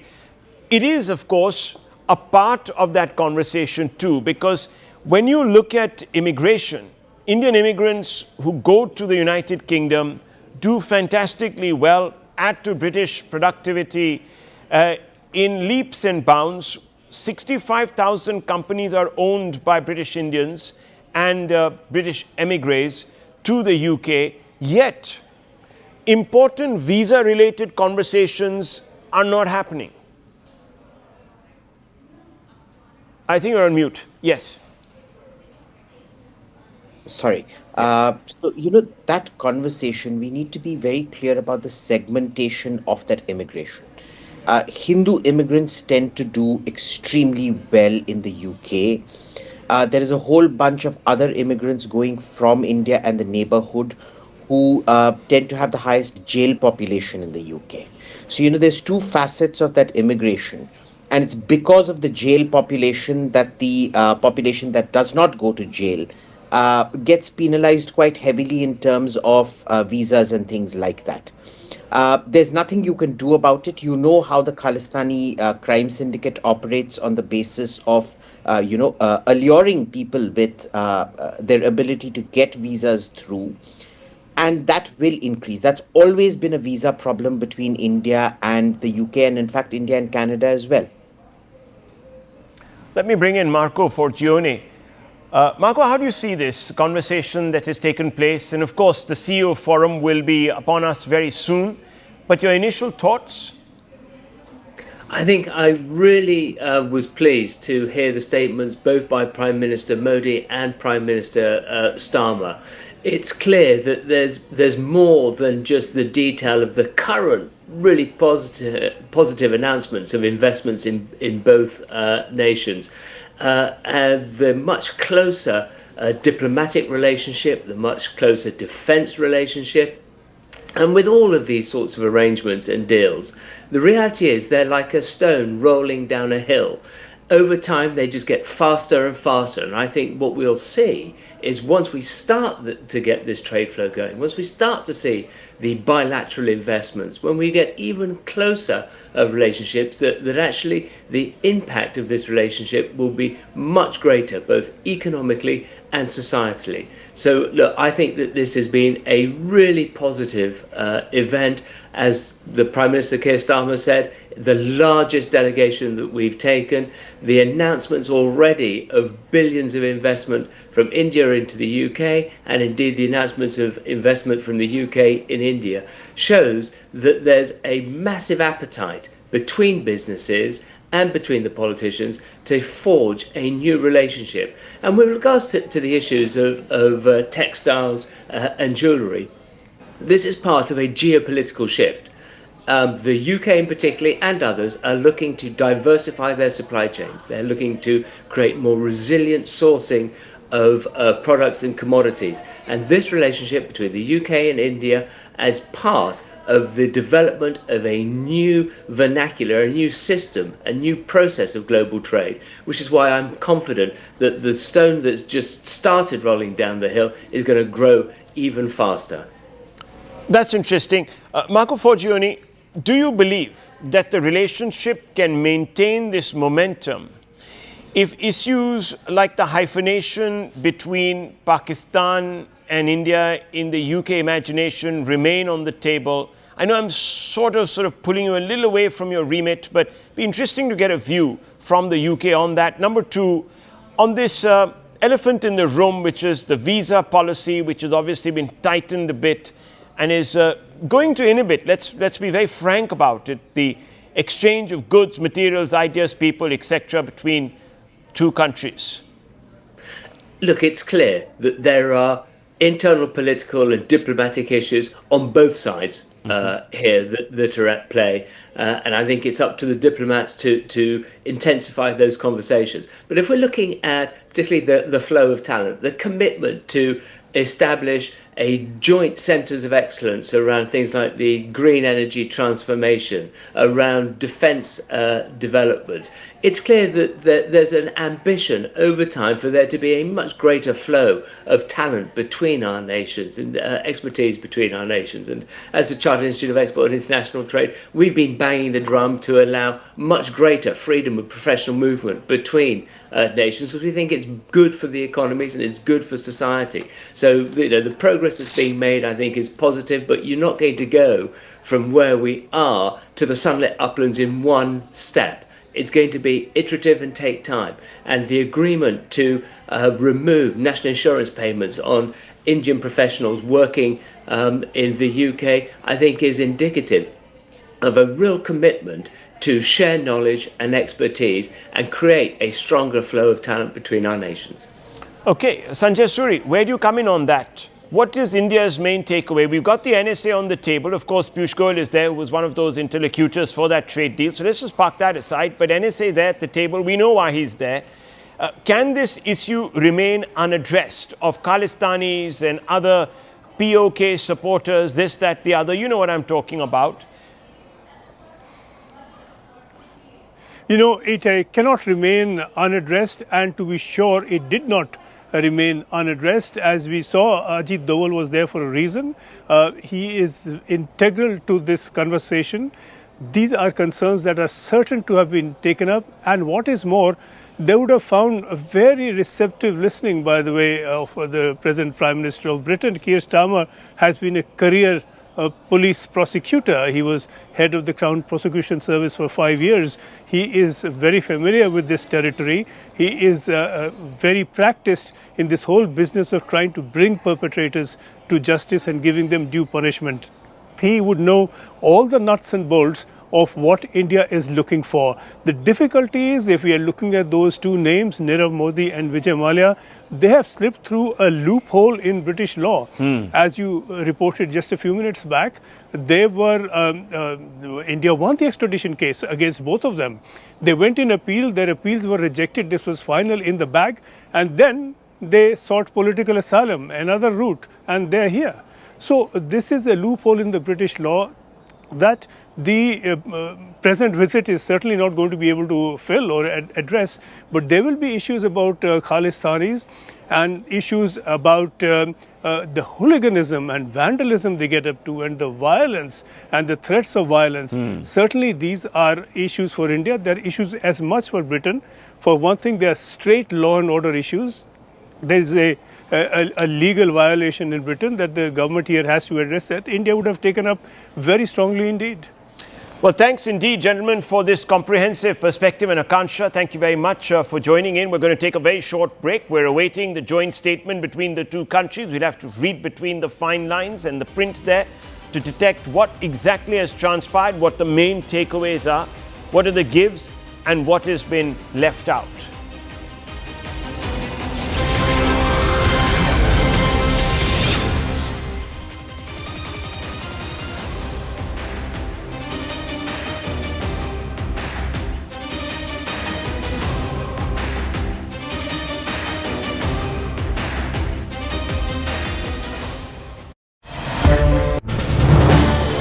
This is News 18 Network.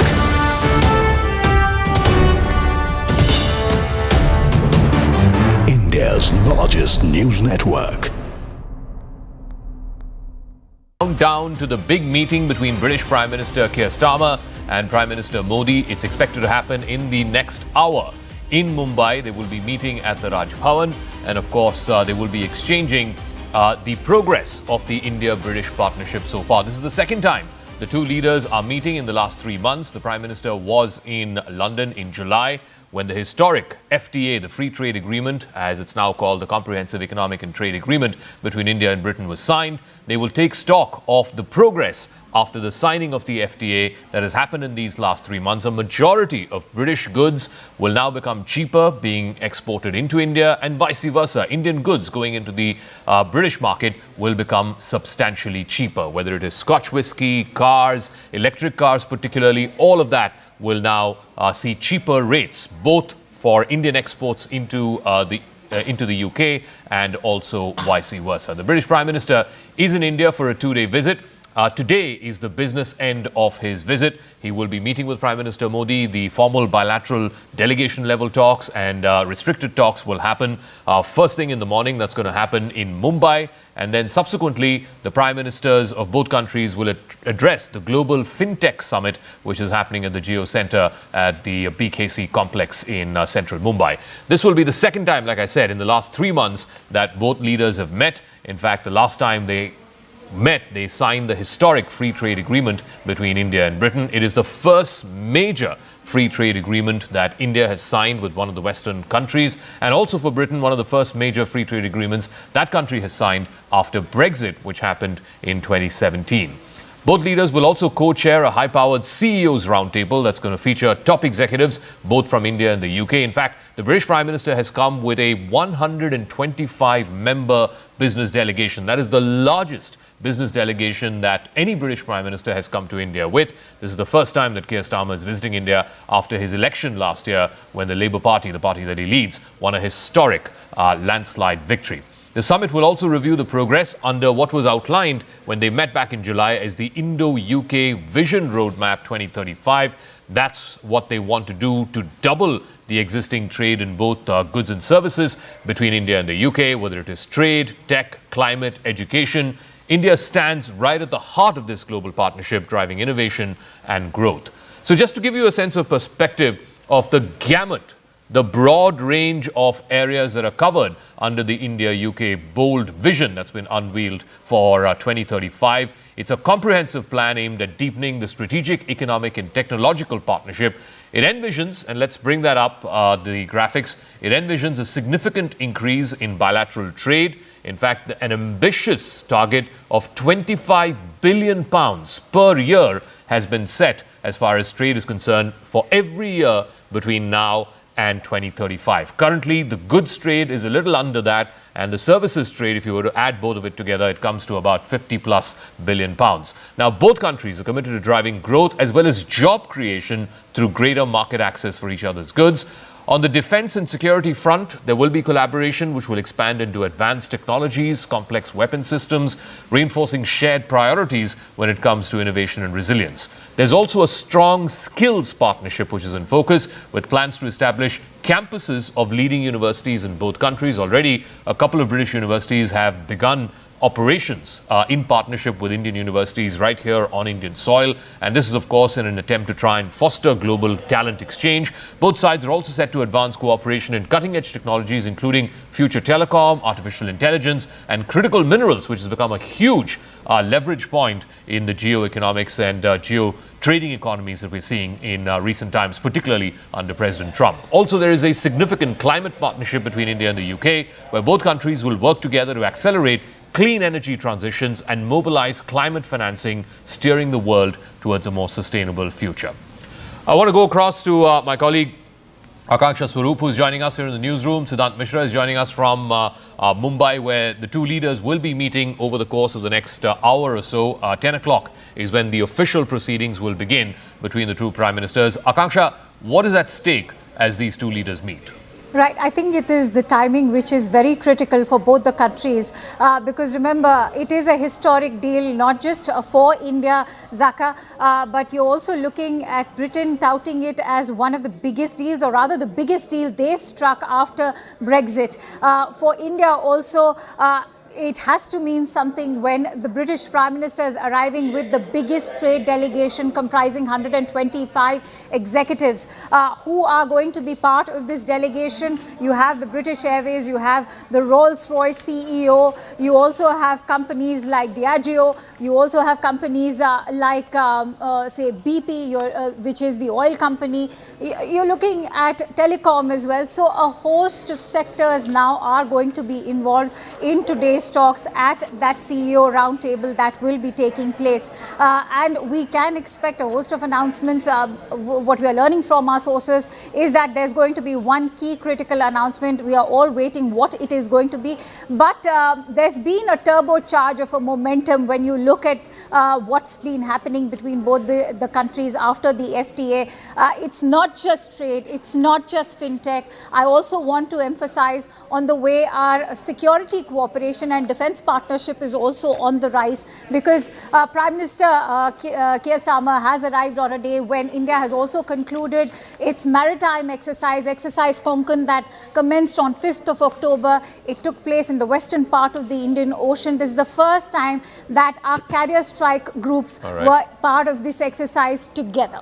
All right, Akanksha, we'll leave it at that. I'll come back to you as and when we get further details, and pictures are awaited from Mumbai, where at the Raj Bhavan at 10 o'clock this morning, Prime Ministers Modi and Starmer will be meeting, after which at 11:30 there will be the India-UK joint statement that is expected to be read out. There might be a brief press interaction as well. And then at 1:30 in the afternoon, they will jointly attend the CEOs Forum at the Geo World Centre, which will be followed by the Global FinTech Fest, which both Prime Ministers will attend together. But what is at stake in this India-UK relationship? This is the second time that both leaders are meeting in the space of the last 3 months. I want to go across to Nick Booker, who's a historian and philosopher, and also Ashok Sajanhar, former diplomat, who's joining us. Mr. Booker, I just want to lay the context for our viewers before I come to you, and that is, For Prime Minister Starmer, this meeting couldn't come at a more opportune time. He is really under a lot of pressure domestically. I think the conversation in Britain, particularly when it comes to immigration, has shifted really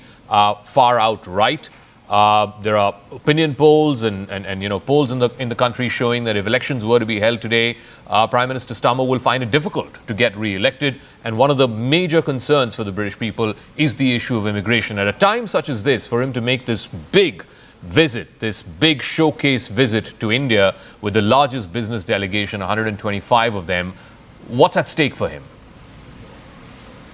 Namaskar, good morning. It is very exciting being in Mumbai because wherever you go in the city at the moment, you're seeing these huge placards of Prime Minister Keir Starmer and Prime Minister Narendra Modi. And even the Bandrawardi Sea Link, I don't know if you saw that, but last night it was lit up with their faces saying Mumbai welcomes UK-India partnership.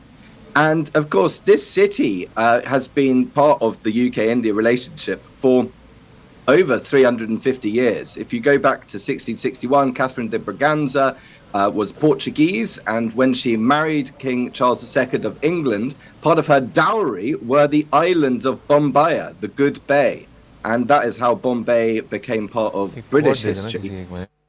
And what is going on now with the situation with Prime Minister Keir Starmer domestically in terms of politics? Well, of course, with a 1.5 million strong Indian diaspora, Indians are incredibly important in domestic politics. And I think that the positive story there is the fact that increasing trade, currently £42.6 billion a year between UK and India, increasing that trade by about 39% to in terms of the extra increase that this trade deal will bring, is something that is Keir Starmer is very keen to be touting to the wider economy in the UK to get more British people excited for the potential for trade with India to increase. And of course, that trade includes goods and services. And part of the services that Britain provides to India are education. And good afternoon, everyone. Thanks a lot for staying with us. I'm Shivani Gupta. Let's begin this edition with a quick check of the top stories we're tracking. Prime Minister Narendra Modi meets Keir Starmer to boost India-UK trade, technology and diplomatic ties. Both leaders to attend CEO summit next. Srisan Pharma owner Ranganathan Govindan arrested. 2 Tamil Nadu drug inspectors suspended over cough syrup linked to 20 child deaths. Former Home Minister P. Chidambaram rejects Prime Minister's remark over 2008 Mumbai attacks, calls it terribly wrong. Hectic parleys continue with NDA as smaller parties play hardball to get a bigger chunk of the seat pie. All eyes on Chirag's claim in Patna meet.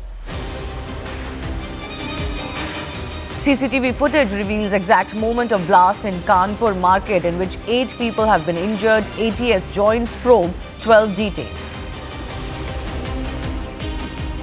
Israel and Hamas agree on the first phase of Gaza peace plan to end the 2-year conflict and free hostages. Prime Minister Modi hails phase 1 success, praises Netanyahu's strong leadership. First up, the CEO of Srisan Pharmaceuticals has been arrested for negligence over the deadly cough syrup linked to the deaths of 20 children in Madhya Pradesh. The CEO will be brought to Madhya Pradesh tonight or by morning on a transit remand by the SIT. Documents obtained by CNN News 18 reveal that the company, which was delisted in 2009, resurfaced in 2011 under a new name and license, continuing its operations. The WHO is also closely monitoring the situation and has confirmed suspected links to contaminated syrups. The arrest follows widespread outrage over these deaths. In response to the arrest, Tamil Nadu Health Minister has announced the suspension of 2 senior drug control inspectors as well for negligence. He added that efforts are underway to permanently shut down Srisan Pharmaceuticals within the next 2 to 3 days.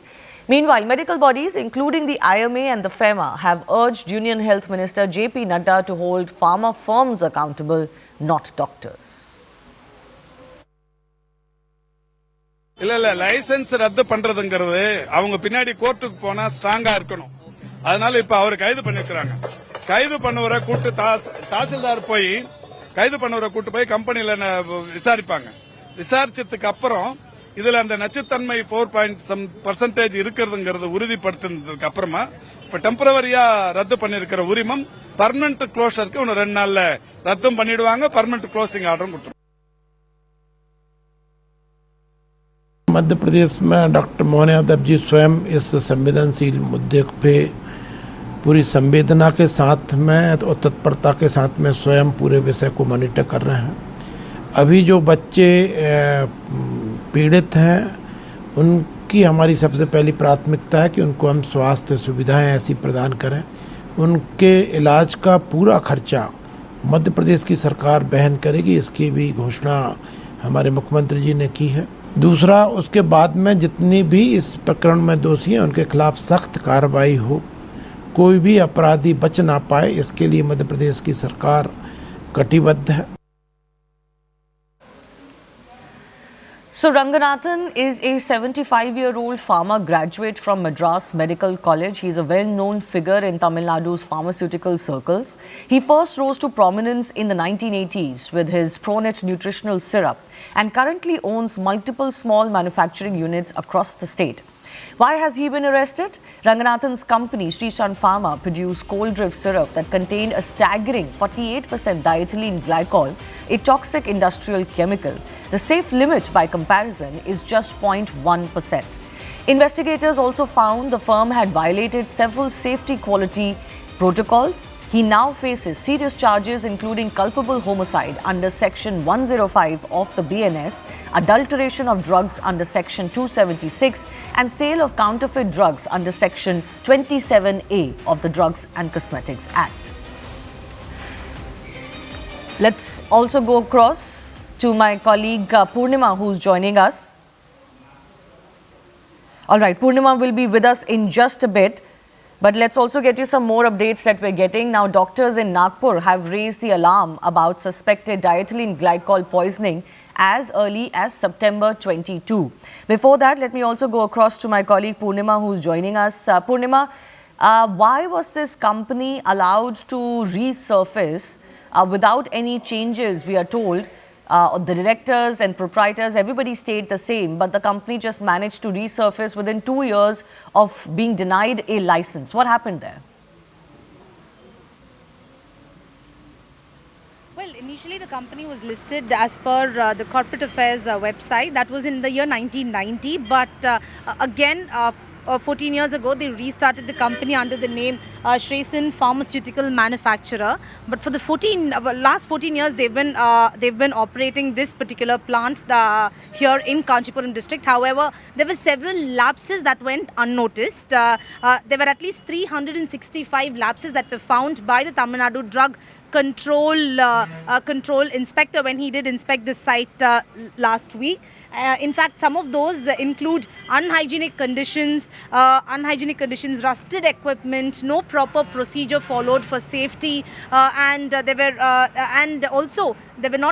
no qualified staff who were here. This facility is unhygienic. There's been a lot of stench that's emanating from this place. But for the last 14 years, why was no thorough inspection done? And this is the same factory where they did manufacture cold drift cough syrup. So right now several questions are raised as to why this particular factory was neglected. And today, after the arrest of the owner Rangarajan, who's 75 years old, Health Minister Ma Subramanian had in fact said that 2 senior police inspectors have been suspended because of neglecting.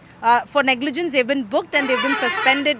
2 senior Tamil Nadu drug control officers have been suspended in this regard, and on whether they will be permanently shut in the next 2 to 3 days, a decision will be taken, is what the government says. Only issuing show cause notice and also shutting the factory temporarily, those are the measures taken. Why isn't a permanent shutdown done by the Tamil Nadu government is a question and concern raised at this point in time. Yes. Shireen Elizabeth is also joining us. Shireen, primarily it seems like it is cost cutting that has led firms like this one to include much more permissible levels of DEG, which is an industrial solvent, than what is permissible. Is this something that has been found to be a malpractice in other cases as well, where pharmaceutical suppliers or makers are trying to cut costs by, including cheaper materials more than permissible? Well, that seems to be the case with Cold Rift Sreesan Pharmaceutical here, Shivani, because the response that the CDSO has given to WHO, they have mentioned about 3 cough syrups. One is Cold Rift from Kanjipuram in Tamil Nadu, and other 2 Real Life and another one cough syrup are from Gujarat. Now, in these 3 cough syrup, if you see, the 2 from Gujarat has only about 0.2% or 0.6% of the diethylene glycol, which is the industrial solvent which is present, which has to be less than 0.1%. It is this Sreesan Pharmaceutical which has 48.6%. This means that it is beyond permissible limit. How did this happen? Was this just a case of few batches that was spurious in nature or were contaminated, or does this particular pharmaceutical Shirin, just hold on with me. Rajendra Shukla, Madhya Pradesh Deputy Chief Minister and Health Minister is now joining us. Rajendra जी, हमसे बात करने के लिए बहुत बहुत धन्यवाद. ये जो अभी अरेस्ट हुआ है श्रीसन फार्मास्यूटिकल्स के ओनर का, आपको क्या लगता है कि इसके साथ अब जांच आगे क्या बढ़ेगी? आप क्या करने की सोच रहे हैं? देखिए, ये बहुत ही दुखद घटना हुई है. सभी लोग इस बात को लेके, इतने मासूम बच्चे जिस तरीके से उनकी मृत्यु हुई है गलत सिरप के कारण, तो सबसे पहले जैसे ही हम लोगों को ये मालूम पड़ा कि ये कब सिरप में 48.6% DG मिला हुआ था जिसके कारण बच्चों की मृत्यु हुई है, तत्काल ड्रग एंड कॉस्मेटिक एक्ट के अंतर्गत FIR रजिस्टर की उस कंपनी के खिलाफ, और यहाँ से SIT का गठन करके और टीम को भेजा था. कल रात को 12 बजे फैक्ट्री के ओनर की गिरफ्तारी हो गई है. उनको यहाँ लाएंगे और उनको तो कड़ी सजा मिले, ये हमारी कोशिश रहेगी. उसके साथ ही साथ हम तमिलनाडु सरकार को जरूर इस बात के लिए लिख रहे हैं कि किन परिस्थितियों में उसको फैक्ट्री का लाइसेंस मिला, और जो वहाँ के जो रूल्स एंड रेगुलेशन को एनफोर्स करने वाली जो अथॉरिटी है, क्योंकि हम सब जानते हैं कि कोई भी फार्मास्यूटिकल इंडस्ट्री में रॉ मटेरियल भी चेक होता है, फिर इंटरमीडिएट जो प्रोडक्ट होता है वो भी चेक होता है, और फिर फिनिश प्रोडक्ट चेक होने के बाद ही फैक्ट्री के बाहर आना चाहिए. किस तरीके से ये लैप्स हुआ है, इस पर भी गहराई से हम लोग उसको देखेंगे. तो आपको लगता है कि तमिलनाडु के जो इंस्पेक्टर्स हैं, जो ड्रग कंट्रोलर्स हैं, उनकी तरफ से लापरवाही रही है? ये हमें देखना होगा, क्योंकि कहीं ना कहीं कोई भी फार्मास्यूटिकल कंपनी जो जीवन बचाने के लिए होती है, वो जीवन यदि उसके कारण खतरे में आ रहा है, तो इसके जो एस्टैब्लिश्ड रूल्स एंड रेगुलेशंस हैं, उसके हिसाब से किसी भी फैक्ट्री के बाहर निकलने के पहले ही तो उसके सारे कंपोनेंट की जांच होनी चाहिए. तो उस पर भी हम गहराई से हम लोग उससे बात कर रहे हैं. इस नियम को और ज़्यादा से ज़्यादा कड़े कैसे किए जा सकते हैं, यदि आवश्यकता पड़ेगी तो हम अपने स्टेट में और भारत सरकार को भी हम इस पे लिखेंगे, क्योंकि सभी की चिंता ये है कि इस प्रकार की घटना की पुनरावृत्ति ना हो, जिससे कि लोग निश्चिकर होके यदि बीमार पड़ते हैं तो दवाई ले सकें. बट राजेंद्र शुक्ला जी, क्या ऑन ग्राउंड अभी भी स्थिति थोड़ी सी प्रॉब्लमैटिक है? क्योंकि कुछ ना कुछ डेथ्स अभी भी आ रही हैं, ये पता चलने के बाद भी कि कफ सिरप में कुछ प्रॉब्लम थी और DG अधिक मात्रा में था, उसके बाद भी डेथ्स हो रही हैं. तो अभी आप हमें बता सकते हैं कि मध्य प्रदेश में सिचुएशन क्या है? अभी 5 लोग, परसों मैं नागपुर गया था, 5 लोग अभी वहाँ एडमिट हैं, 5 बच्चे वहाँ एडमिट हैं. 2 एम्स में हैं, 2 वहाँ के मेडिकल कॉलेज GMC में हैं, एक प्राइवेट मेडिकल कॉलेज में है. इससे मिलने गया था. इलाज तो उनका जितना बेहतर से बेहतर हो सकता है वहाँ पे हो रहा है. उनके परिजनों को कोई फाइनेंशियल बर्डन ना आए, इसके लिए वहाँ डिप्टी कलेक्टर और मेडिकल ऑफिसर को डिप्यूट भी कर दिया गया है, जिससे कि जो भी खर्चे आए वो सारा वो लोग उसको देखें. लेकिन ये वही बच्चे हैं जो उस दौरान जिनको वो कोल्ड ड्रिंक सिरप दी गई थी. अच्छा. तो बाकी 20 बच्चों की डेथ हो चुकी है। 5 में वो 4 लोग अभी भी वेंटिलेटर में थे। वो जीवन और मृत्यु के बीच में अभी चल रहे हैं। तो और बच्चों को अभी लेकिन दवाई नहीं दी जा रही है ना? ये बाकी जितने भी करीब 600 जो शीशियां स्टॉकिस्ट जो जबलपुर में है उसके पास आई थी, उसमें 50 तो उसके स्टॉकिस्ट के यहाँ से ही जब्त हो गई है। 594 जो छिंदवाड़ा जिले में गई थी, उसमें ऑलमोस्ट सभी दवाइयाँ, कल मैंने रिव्यू किया था छिंदवाड़ा में, तो करीब 150 शीशियाँ ऐसी थी, उसको छोड़ के बाकी सब रिकवर हो गई थी।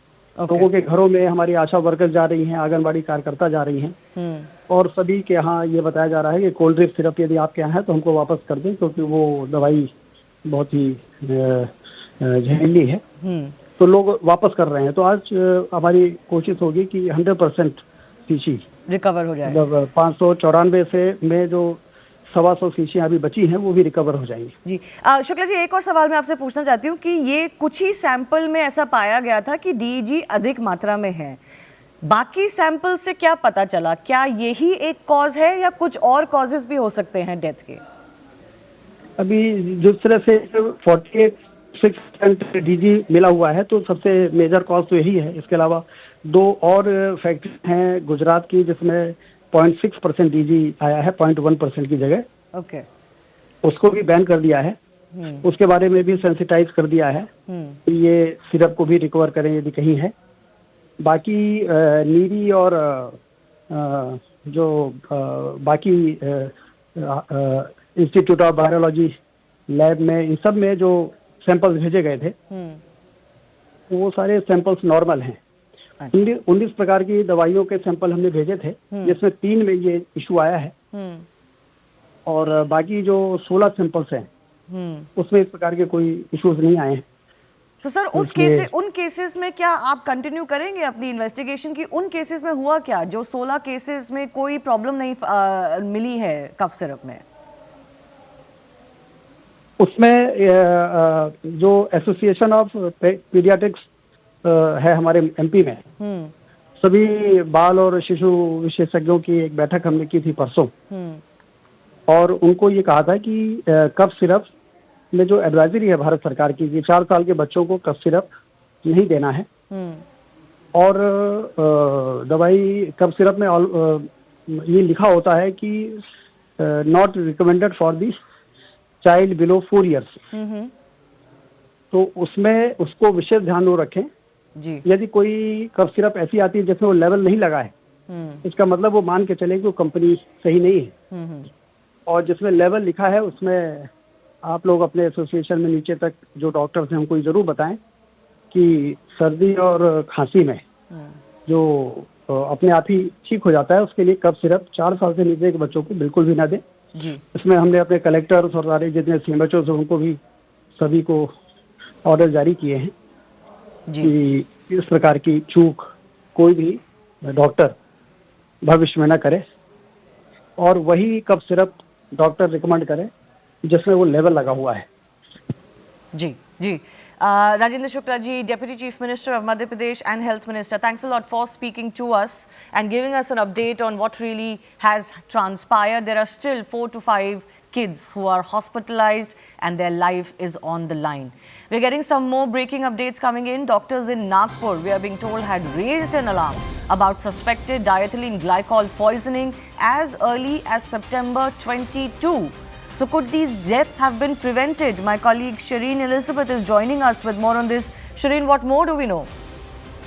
Well, Shivani, more such twists and turns are, of course, now coming in as far as this case is concerned, because what we are learning is that it was on September 21st, when already 10 children who went to Dr. Praveen Soni in Andhra Pradesh's Chindwara has in fact complained of a number of, pain in kidney, pain on the abdominal area, after which Praveen Soni has in fact recommended that these children should in fact be shifted to Nagpur because that's a better medical arrangement there. And that is when the samples were tested in Nagpur and they found DEG beyond the permissible limit. And then the sample was in fact sent for checking, but the entire process, in fact, took a lot of time because the entire process, in fact, the samples were in fact sent through speed post is what we are learning. So these old way of, in fact, sending out samples, noting down for the paperwork, all this, in fact, led to the delay in finding out the limit or the amount of DEG that is present in the sample.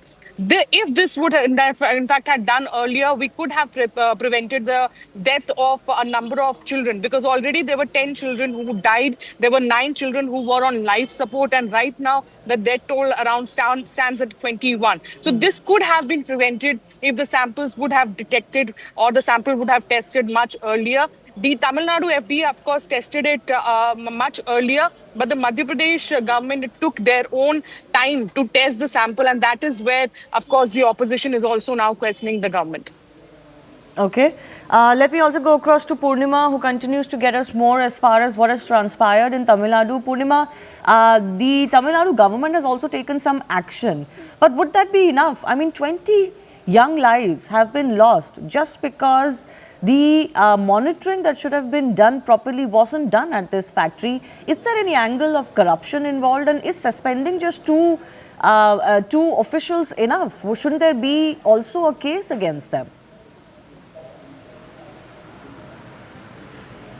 Well, this case came to light on the 1st of October when Tamil Nadu government did receive notice that manufacture of cold-reef cough syrup should be stopped. After that, they also said that this particular pharmaceutical company, the Shresen pharmaceutical company, that is also under the radar. So, batch 13 samples were given for testing, and after testing, the drug control inspector found 48% of diethylene glycol.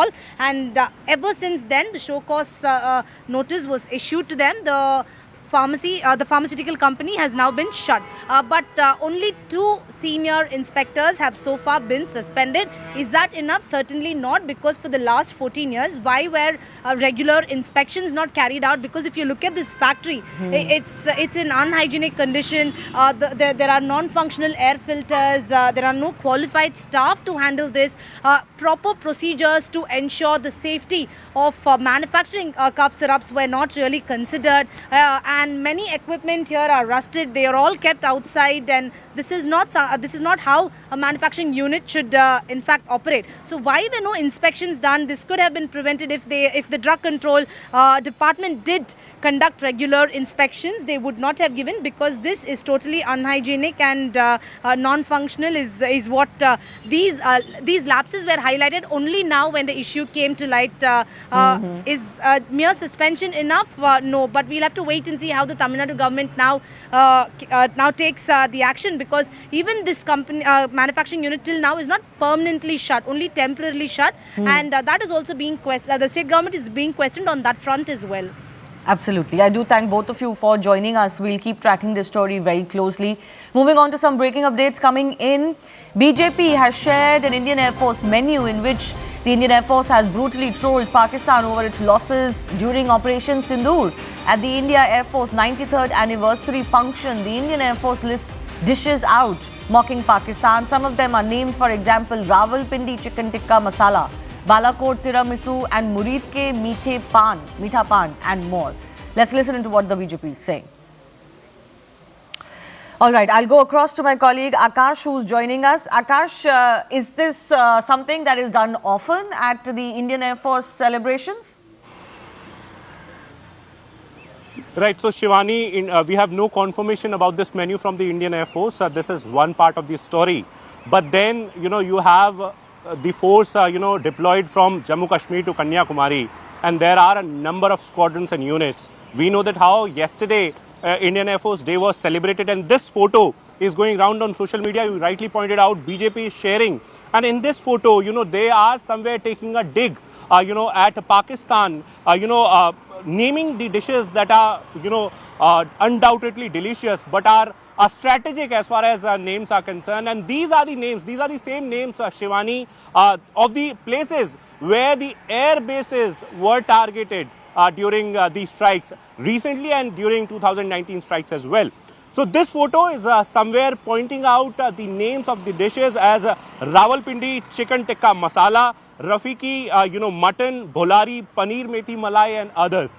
While we are not confirming the authenticity of this particular photo, we have leaders like Shehzad Poonawala and others from Bharatiya Janata Party that are sharing this photo and somewhere saying that Indian Air Force is capable enough, and they are in fact comparing the time of the Congress party when 26/11 happened and when nothing, in fact no action was taken like what we saw in 2019. And this time around, yesterday the message was loud and clear by the Air Chief Marshal AP Singh as well, and just a few days back he in fact confirmed that how several assets of the Pakistani Air Force were targeted during Operation Sindoor. In fact, if we talk about details of the sort of assets that were targeted on ground, we know that how 4 to 5 F-16s were targeted. In fact, in Jakokabad, several air assets were there, and these air assets were targeted. We know that how, other than on ground, in fact, the sort of activities that were taken, the S-400 in fact destroyed several high-end aircraft in the air and one early warning system as well. This particular photo is going round on social media. While Indian Air Force has not confirmed the authenticity, we have a Bharatiya Janata Party coming out with this picture and talking about the sort of capabilities that Indian Air Force has in the day-to-day. Right, just stay with me. Let's just listen into that reaction coming in from the BJP. All right, we don't seem to have that reaction still. But Akash, I just want to understand from you, we've seen prominent former officers also of the military share this menu. So do you expect that the Indian Air Force will give any official confirmation, or this will just be one of those things that circulates on social media? No, of course, nothing official is expected from Indian Air Force, even if, this is a real picture. Because it generally happens in the Indian Air Force where they celebrate the sort of victories that they have, they celebrate the sort of performances, all the sort of courage that the air warriors have shown during the operations. And this is not the first time. Operation Sindoor is just one example. Shivani, we have a number of examples. Indian Air Force has done exceptionally well during Kargil. We know the 2019 strikes as well. So there are a number of operations that can be in fact named as far as the performance, all the sort of service.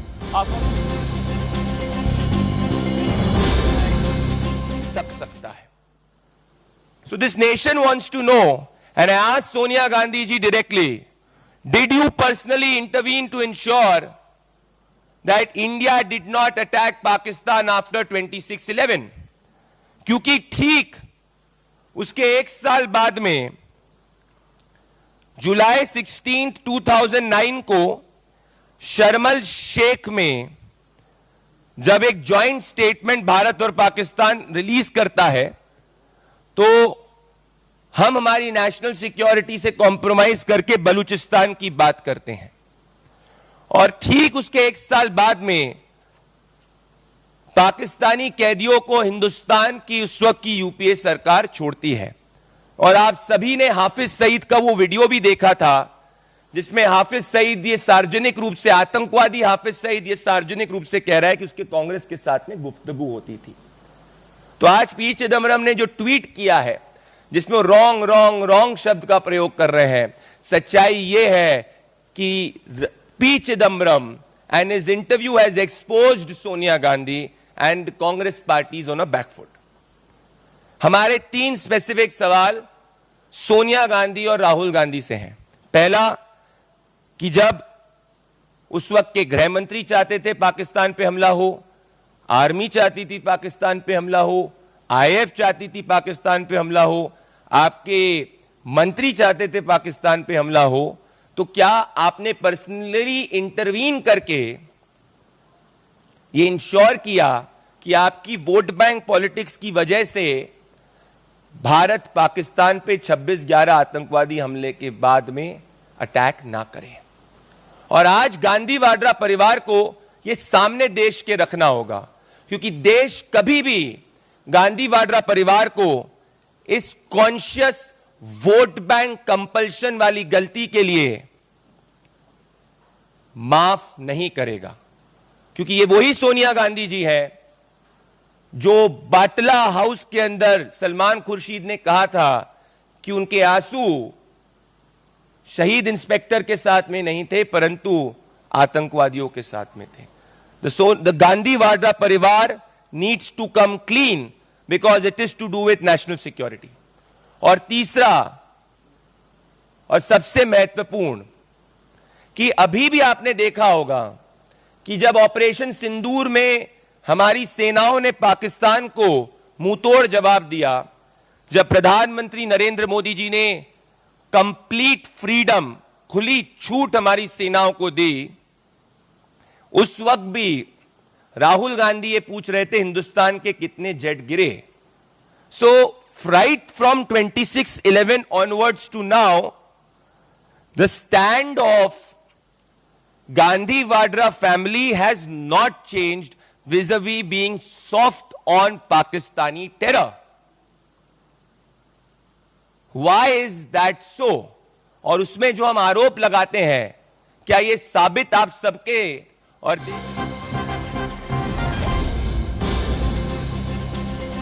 We're getting some updates from Pakistan now. During an intelligence-driven operation in Muzassai area of Dera Ismail Khan, security forces engaged 5 militants affiliated with Tehreek-e-Taliban, Pakistan. While the operation has successfully neutralized all 5 militants, Major Sipten, a senior officer from Quetta, has been martyred in line of duty. Several soldiers were also injured in this attack. This tragic event marks the 10th major officer casualty amongst the security forces this year. My colleague Akansha is joining us. Akansha, can you put this in perspective of what's exactly going on between the forces in Pakistan and the TTP? Right, Shivani. So in inputs that have been shared by our securities editor Manoj Gupta, what we are learning is that a major rank officer was killed during this entire clash that took place between the Pakistan security forces in Dera Ismail Khan and the Tehreek-e-Taliban Pakistan. Multiple soldiers, remember, were injured in this attack, which was an ambush by the TTP. And during an intelligence-driven operation in the Muzassai area of Dera Ismail Khan, 5 militants affiliated with the Tehreek-e-Taliban Pakistan had been gunned down. In the course of the operation, Major Sibten, who is hailing from Quetta, in fact embraced martyrdom in the line of duty. You can see his image being flashed on the screen. This incident marks the 10th loss of a major ranking officer for the security forces this year or in Pakistan. But earlier as well, as far as Khyber Pakhtunkhwa is concerned, we witnessed the kind of TTP attacks on Pakistani military convoy with bombs, gunfire near the Afghan border. That particular ambush also left 11 people dead. And Islamist militants have been attacking the Pakistan military. And so this entire border area between Pakistan and Afghanistan has turned restive and extremely violent all of a sudden. There have, of course, been sporadic incidents. But this ambush, particularly which began with the TTP attacking the Pakistan military, there has been a heightened alert now on this entire border region. And what we can tell you is that a major rank officer from Pakistan was also lost during this entire assault that had taken place. He is a major rank officer, and what we are learning is that his name is Major Sipten. He was hailing from Quetta. We'll have to see how the Pakistan military and the deep state are able to address their own security failures on Pakistani soil. All right, Akansha, I do appreciate you joining us. Let's get you a quick check of some of the other stories we're tracking. In Mumbai's adjoining Dombivli, a shocking incident has surfaced from a high-profile housing society where a security guard allegedly tied up children with clothes and beat them up. The children were playing in the society when their ball accidentally went into another building. When they went to retrieve it, the security guard there reportedly tied their hands and assaulted them. A Porsche collided with a divider on Mumbai's Western Express Highway near Jogeshwari before being hit from behind by a BMW. Police say the driver's friends travelling together in luxury cars escaped major injuries and there is no indication of drunk driving. The Porsche driver has been taken to the hospital. Update on TVK Chief Vijay's Karur visit. The TVK advocate has submitted a letter to the DGP seeking permission to visit Karur. In response, the DGP has advised the team to approach the Karur District SP for necessary permission and coordination. The visit, expected to attract a large crowd, will be finalized after local police review security and grant approval. TVK Chief Vijay connected with the Karur victims' family through a WhatsApp call though. During the conversation, he expressed his heartfelt condolences and assured the family of full support during this difficult time. The interaction highlights Vijay's personal approach in reaching out and standing with those affected by the tragic incident. Uttarakhand sees fresh snowfall as Rudraprayag district is covered in a thick layer of snow. Kedarnath, one of the state's most revered pilgrimage sites, is now blanketed in white, creating scenic views but also raising concerns over travel and safety. Authorities have urged pilgrims and tourists to exercise caution while travelling to these high altitude areas. In South Kashmir's Kishtwar range, 2 soldiers have gone missing after an operational team faced a severe snowstorm and whiteout conditions on the night of October 6-7. Search and rescue operations are underway, but efforts are being hampered by harsh weather. The army continues its intensive search to locate the missing personnel. On that note, let's go across to my colleague Harish joining us with all the updates from the south of India.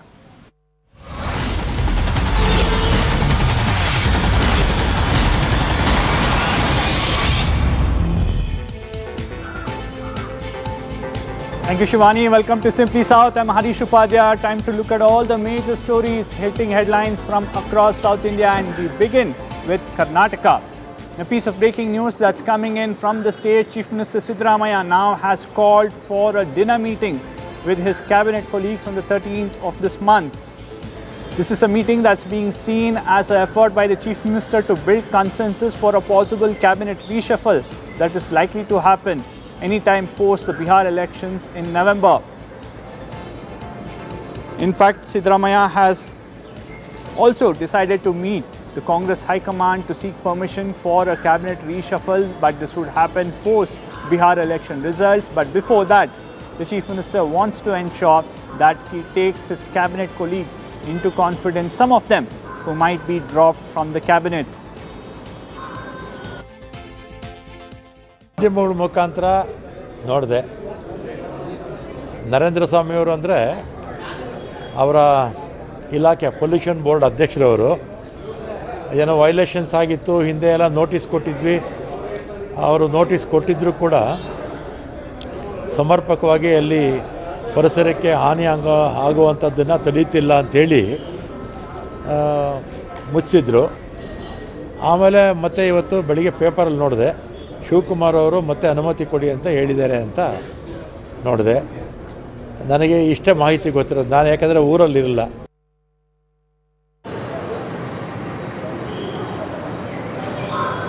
In fact, Ramlinga Reddy is saying that there might be a cabinet reshuffle, but it's the decision of the Congress High Command.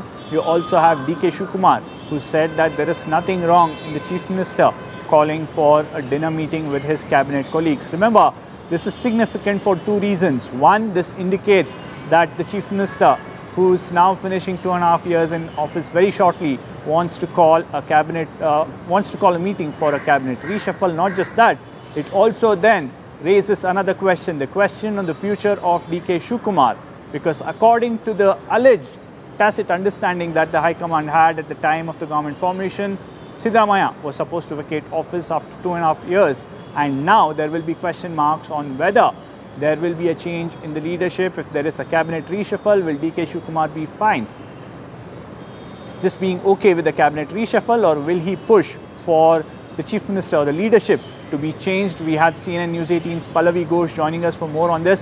Pallavi, this is going to be a tricky situation for the Congress High Command. The Chief Minister inclined to have a cabinet reshuffle after Bihar elections, but that will also raise questions on what next for DK Shivakumar. So Harish, both of them are very, very high-profile leaders. Both of them have their own value as far as the central leadership is concerned. And whenever in the past there has been this discussion and speculation about whether DK Shivkumar is going to take over as a Chief Minister of Karnataka, replacing Siddaramaiah, there have been multiple rejections of those speculations, including Mr. Siddaramaiah himself. I remember he's gone on record on multiple occasions, also when I last spoke to him, making it very clear that there is no question of him being replaced or leaving his chair, and he's continued to remain the Chief Minister till the end of the 5 years. Now what you have been reporting also and have been picking up is that there are two attempts which are being made. One, of course, is to reach out to the entire cabinet and all his party and government colleagues to make the point that this is a united government, because BJP is breathing down their neck, and the BJP time and again raises the larger point that the Congress seems to be a divided house. Governance has been affected because of this clash between the CM as well as the Deputy CM. That's one. Second, the time-tested formula which is always applied is of tweaking the cabinet. So cabinet reshuffle was one of the proposals which were also made by the central leadership when both the leaders were here in Delhi earlier, that let's go in for a change of phase. There is a sense of fatigue.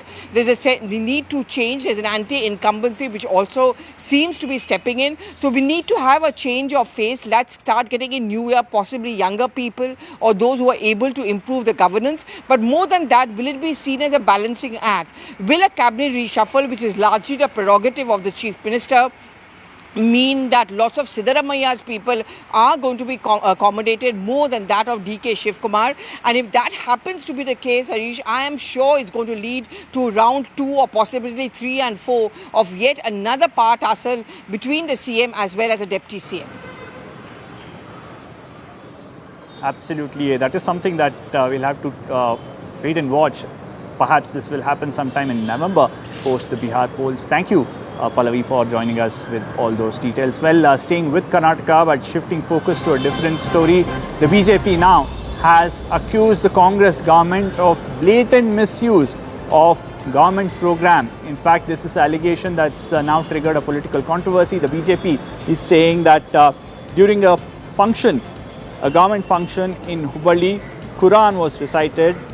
The opposition party has sharply criticized the incident, describing it as a serious breach of administrative protocol and misuse of taxpayers' money. This is an event in Hubballi that was taking place to have a foundation laying ceremony for multiple projects of the Karnataka government, and the BJP saying that this was misused. Quran was recited in presence of the district in charge minister and several other government officials being present on stage.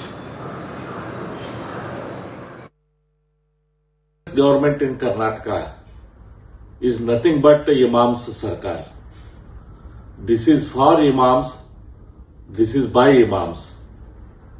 The Congress in Karnataka is calling Imams to the government functions and making them recite Quran. In a government function, how can they do it? There is a certain protocol to be followed in the government functions. There is a certain way the programs are conducted. How can they call a imam and make them recite Quran in the government function? In fact, this is a function that took place on Sunday. In fact, this was a function that had multiple projects being inaugurated. There was a foundation stone laying ceremony for some of the works that the PWD department was undertaking in the district. You had the district in charge minister Santosh Lad present there, and several high-ranking officials of the district administration were present on stage. The BJP saying that it's a very clear-cut violation of the protocol where Quran was recited in a government program in presence of these officials and ministers, and this is misuse of taxpayers' money. In fact, local MLA Arvind Bellad has now decided to write to the Chief Secretary to complain against this particular act that took place at a government function, a PWD inauguration function in Hubballi.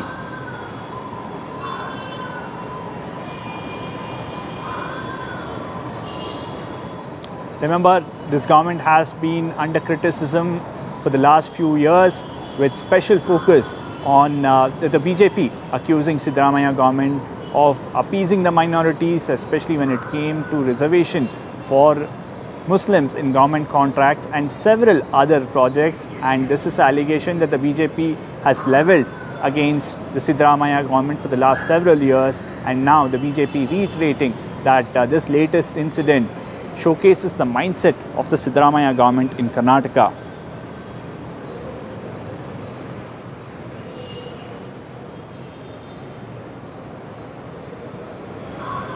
In fact, now shifting focus from Karnataka to Tamil Nadu in a gesture that's being seen as a significant one by the AIADMK to pull Vijay's TVK into an alliance. The opposition party's General Secretary Edappadi Palaniswamy, while speaking in Kumarapalayam constituency, pointed to TVK flags being waved in the rally and said people there have signalled the auspicious beginning of the alliance. Remember, this is coming even as TVK and Vijay have continuously maintained that they will not have any alliance either with the AIDMK or the BJP or the DMK, which the TVK believes is its main opponent in the upcoming assembly election.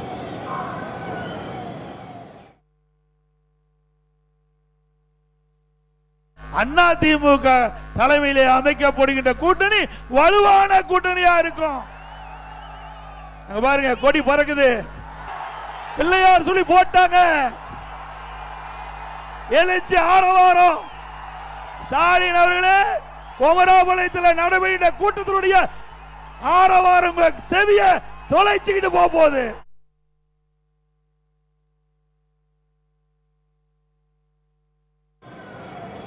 In fact, CNN News 18's Purnima Murli now joins us for more on this. Purnima, despite a very clear-cut statement from the TVK and Vijay that they will not have any alliance either with the BJP or even the AIDMK, you have AIDMK continuing to, in a way, woo Vijay and TVK for our alliance. Clearly, the alliance game in Tamil Nadu is not over.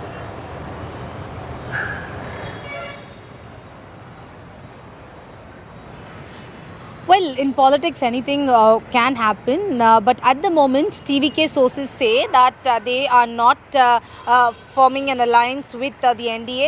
They reiterate that their ideological enemy is the BJP, and any party that aligns with the BJP for the 2026 State Assembly polls, they will not be a part of that alliance, clearly reiterating that they will not join the NDA on board. Meanwhile, yesterday when Edappadi was holding a rally, there were TVK flags at the rally. In fact, pointing to the TVK flags, Edappadi said this is just the beginning, hinting at a possible alliance with the TVK. However, TVK sources say that the person who was holding the TVK flag in that rally is not a cadre of the TVK, and also reiterated that TVK right now has ruled out the possibility of any sort of alliance with the AIADMK for 2026. But by January, there will be more clarity in terms of whether alliances will reshape in Tamil Nadu, but at the moment TVK sources continue to maintain that no possible alliance with the AIADMK and the NDA front. Absolutely. Thank you, Purnima, for joining us with all those details. Now, shifting focus to Telangana. In fact, after a call was given by the BRS for Bus Bhavan Chalo, the Telangana government moved in quickly and the police put KTR under house arrest. In fact, this was a call given by the BRS for a Chalo Bus Bhavan protest against the hike in RTC ticket prices, and KTR was placed under house arrest. After the protest, KTR was released from the house arrest by the police.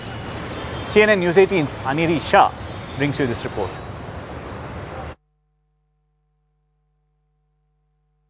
Days after Congress government in the state of Telangana had announced that increase in prices in the TSRTC bus services in Hyderabad city, now what we are seeing is that the BRS party had called for a Chalo Bus Bhavan call, which was being led by the BRS working president KTR, and as you can see right now, the BRS leaders have come here almost till Bus Bhavan, which is the head office of the TSRTC. But now what we see is that they are not being allowed to go there and give a representation at the head office of the TSRTC, whereas many of the BRS working workers and also the leaders are being arrested by the police officials, and also at the same time the BRS has been demanding that the government should immediately roll back the hike in the TSRTC which has been announced by the government. If the free bus scheme has resulted in losses to the exchequer, the government has to take it as a social obligation and the government has to take up the burden and not push it onto the common people of Telangana. On one side they have announced free bus service for women, but now they have increased the prices for Prices have been jacked up for men, prices have been jacked up for student bus passes which will hurt the children in the family. शायद यही innovative thinking है government का कि घर में एक को 10 रुपया दो, बाकी दो लोग से घर में जो है उनसे 30 रुपया लो.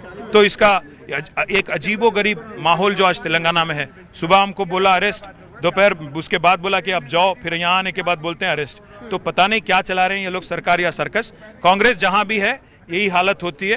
राहुल गांधी जी को भी इसका एक बार जवाब देना होगा. बार बार कहते हो मोहब्बत का दुकान, पर ये जो देखने को मिल रहा है ये मोहब्बत का दुकान है कि इमरजेंसी की निशान है, क्या चीज है, आपको जवाब देना होगा. What do you demand from the government? We are demanding that the government roll back on the price hike. We are demanding that the government not privatize RTC because it appears that they are conspiring to privatize RTC and give it to a private company.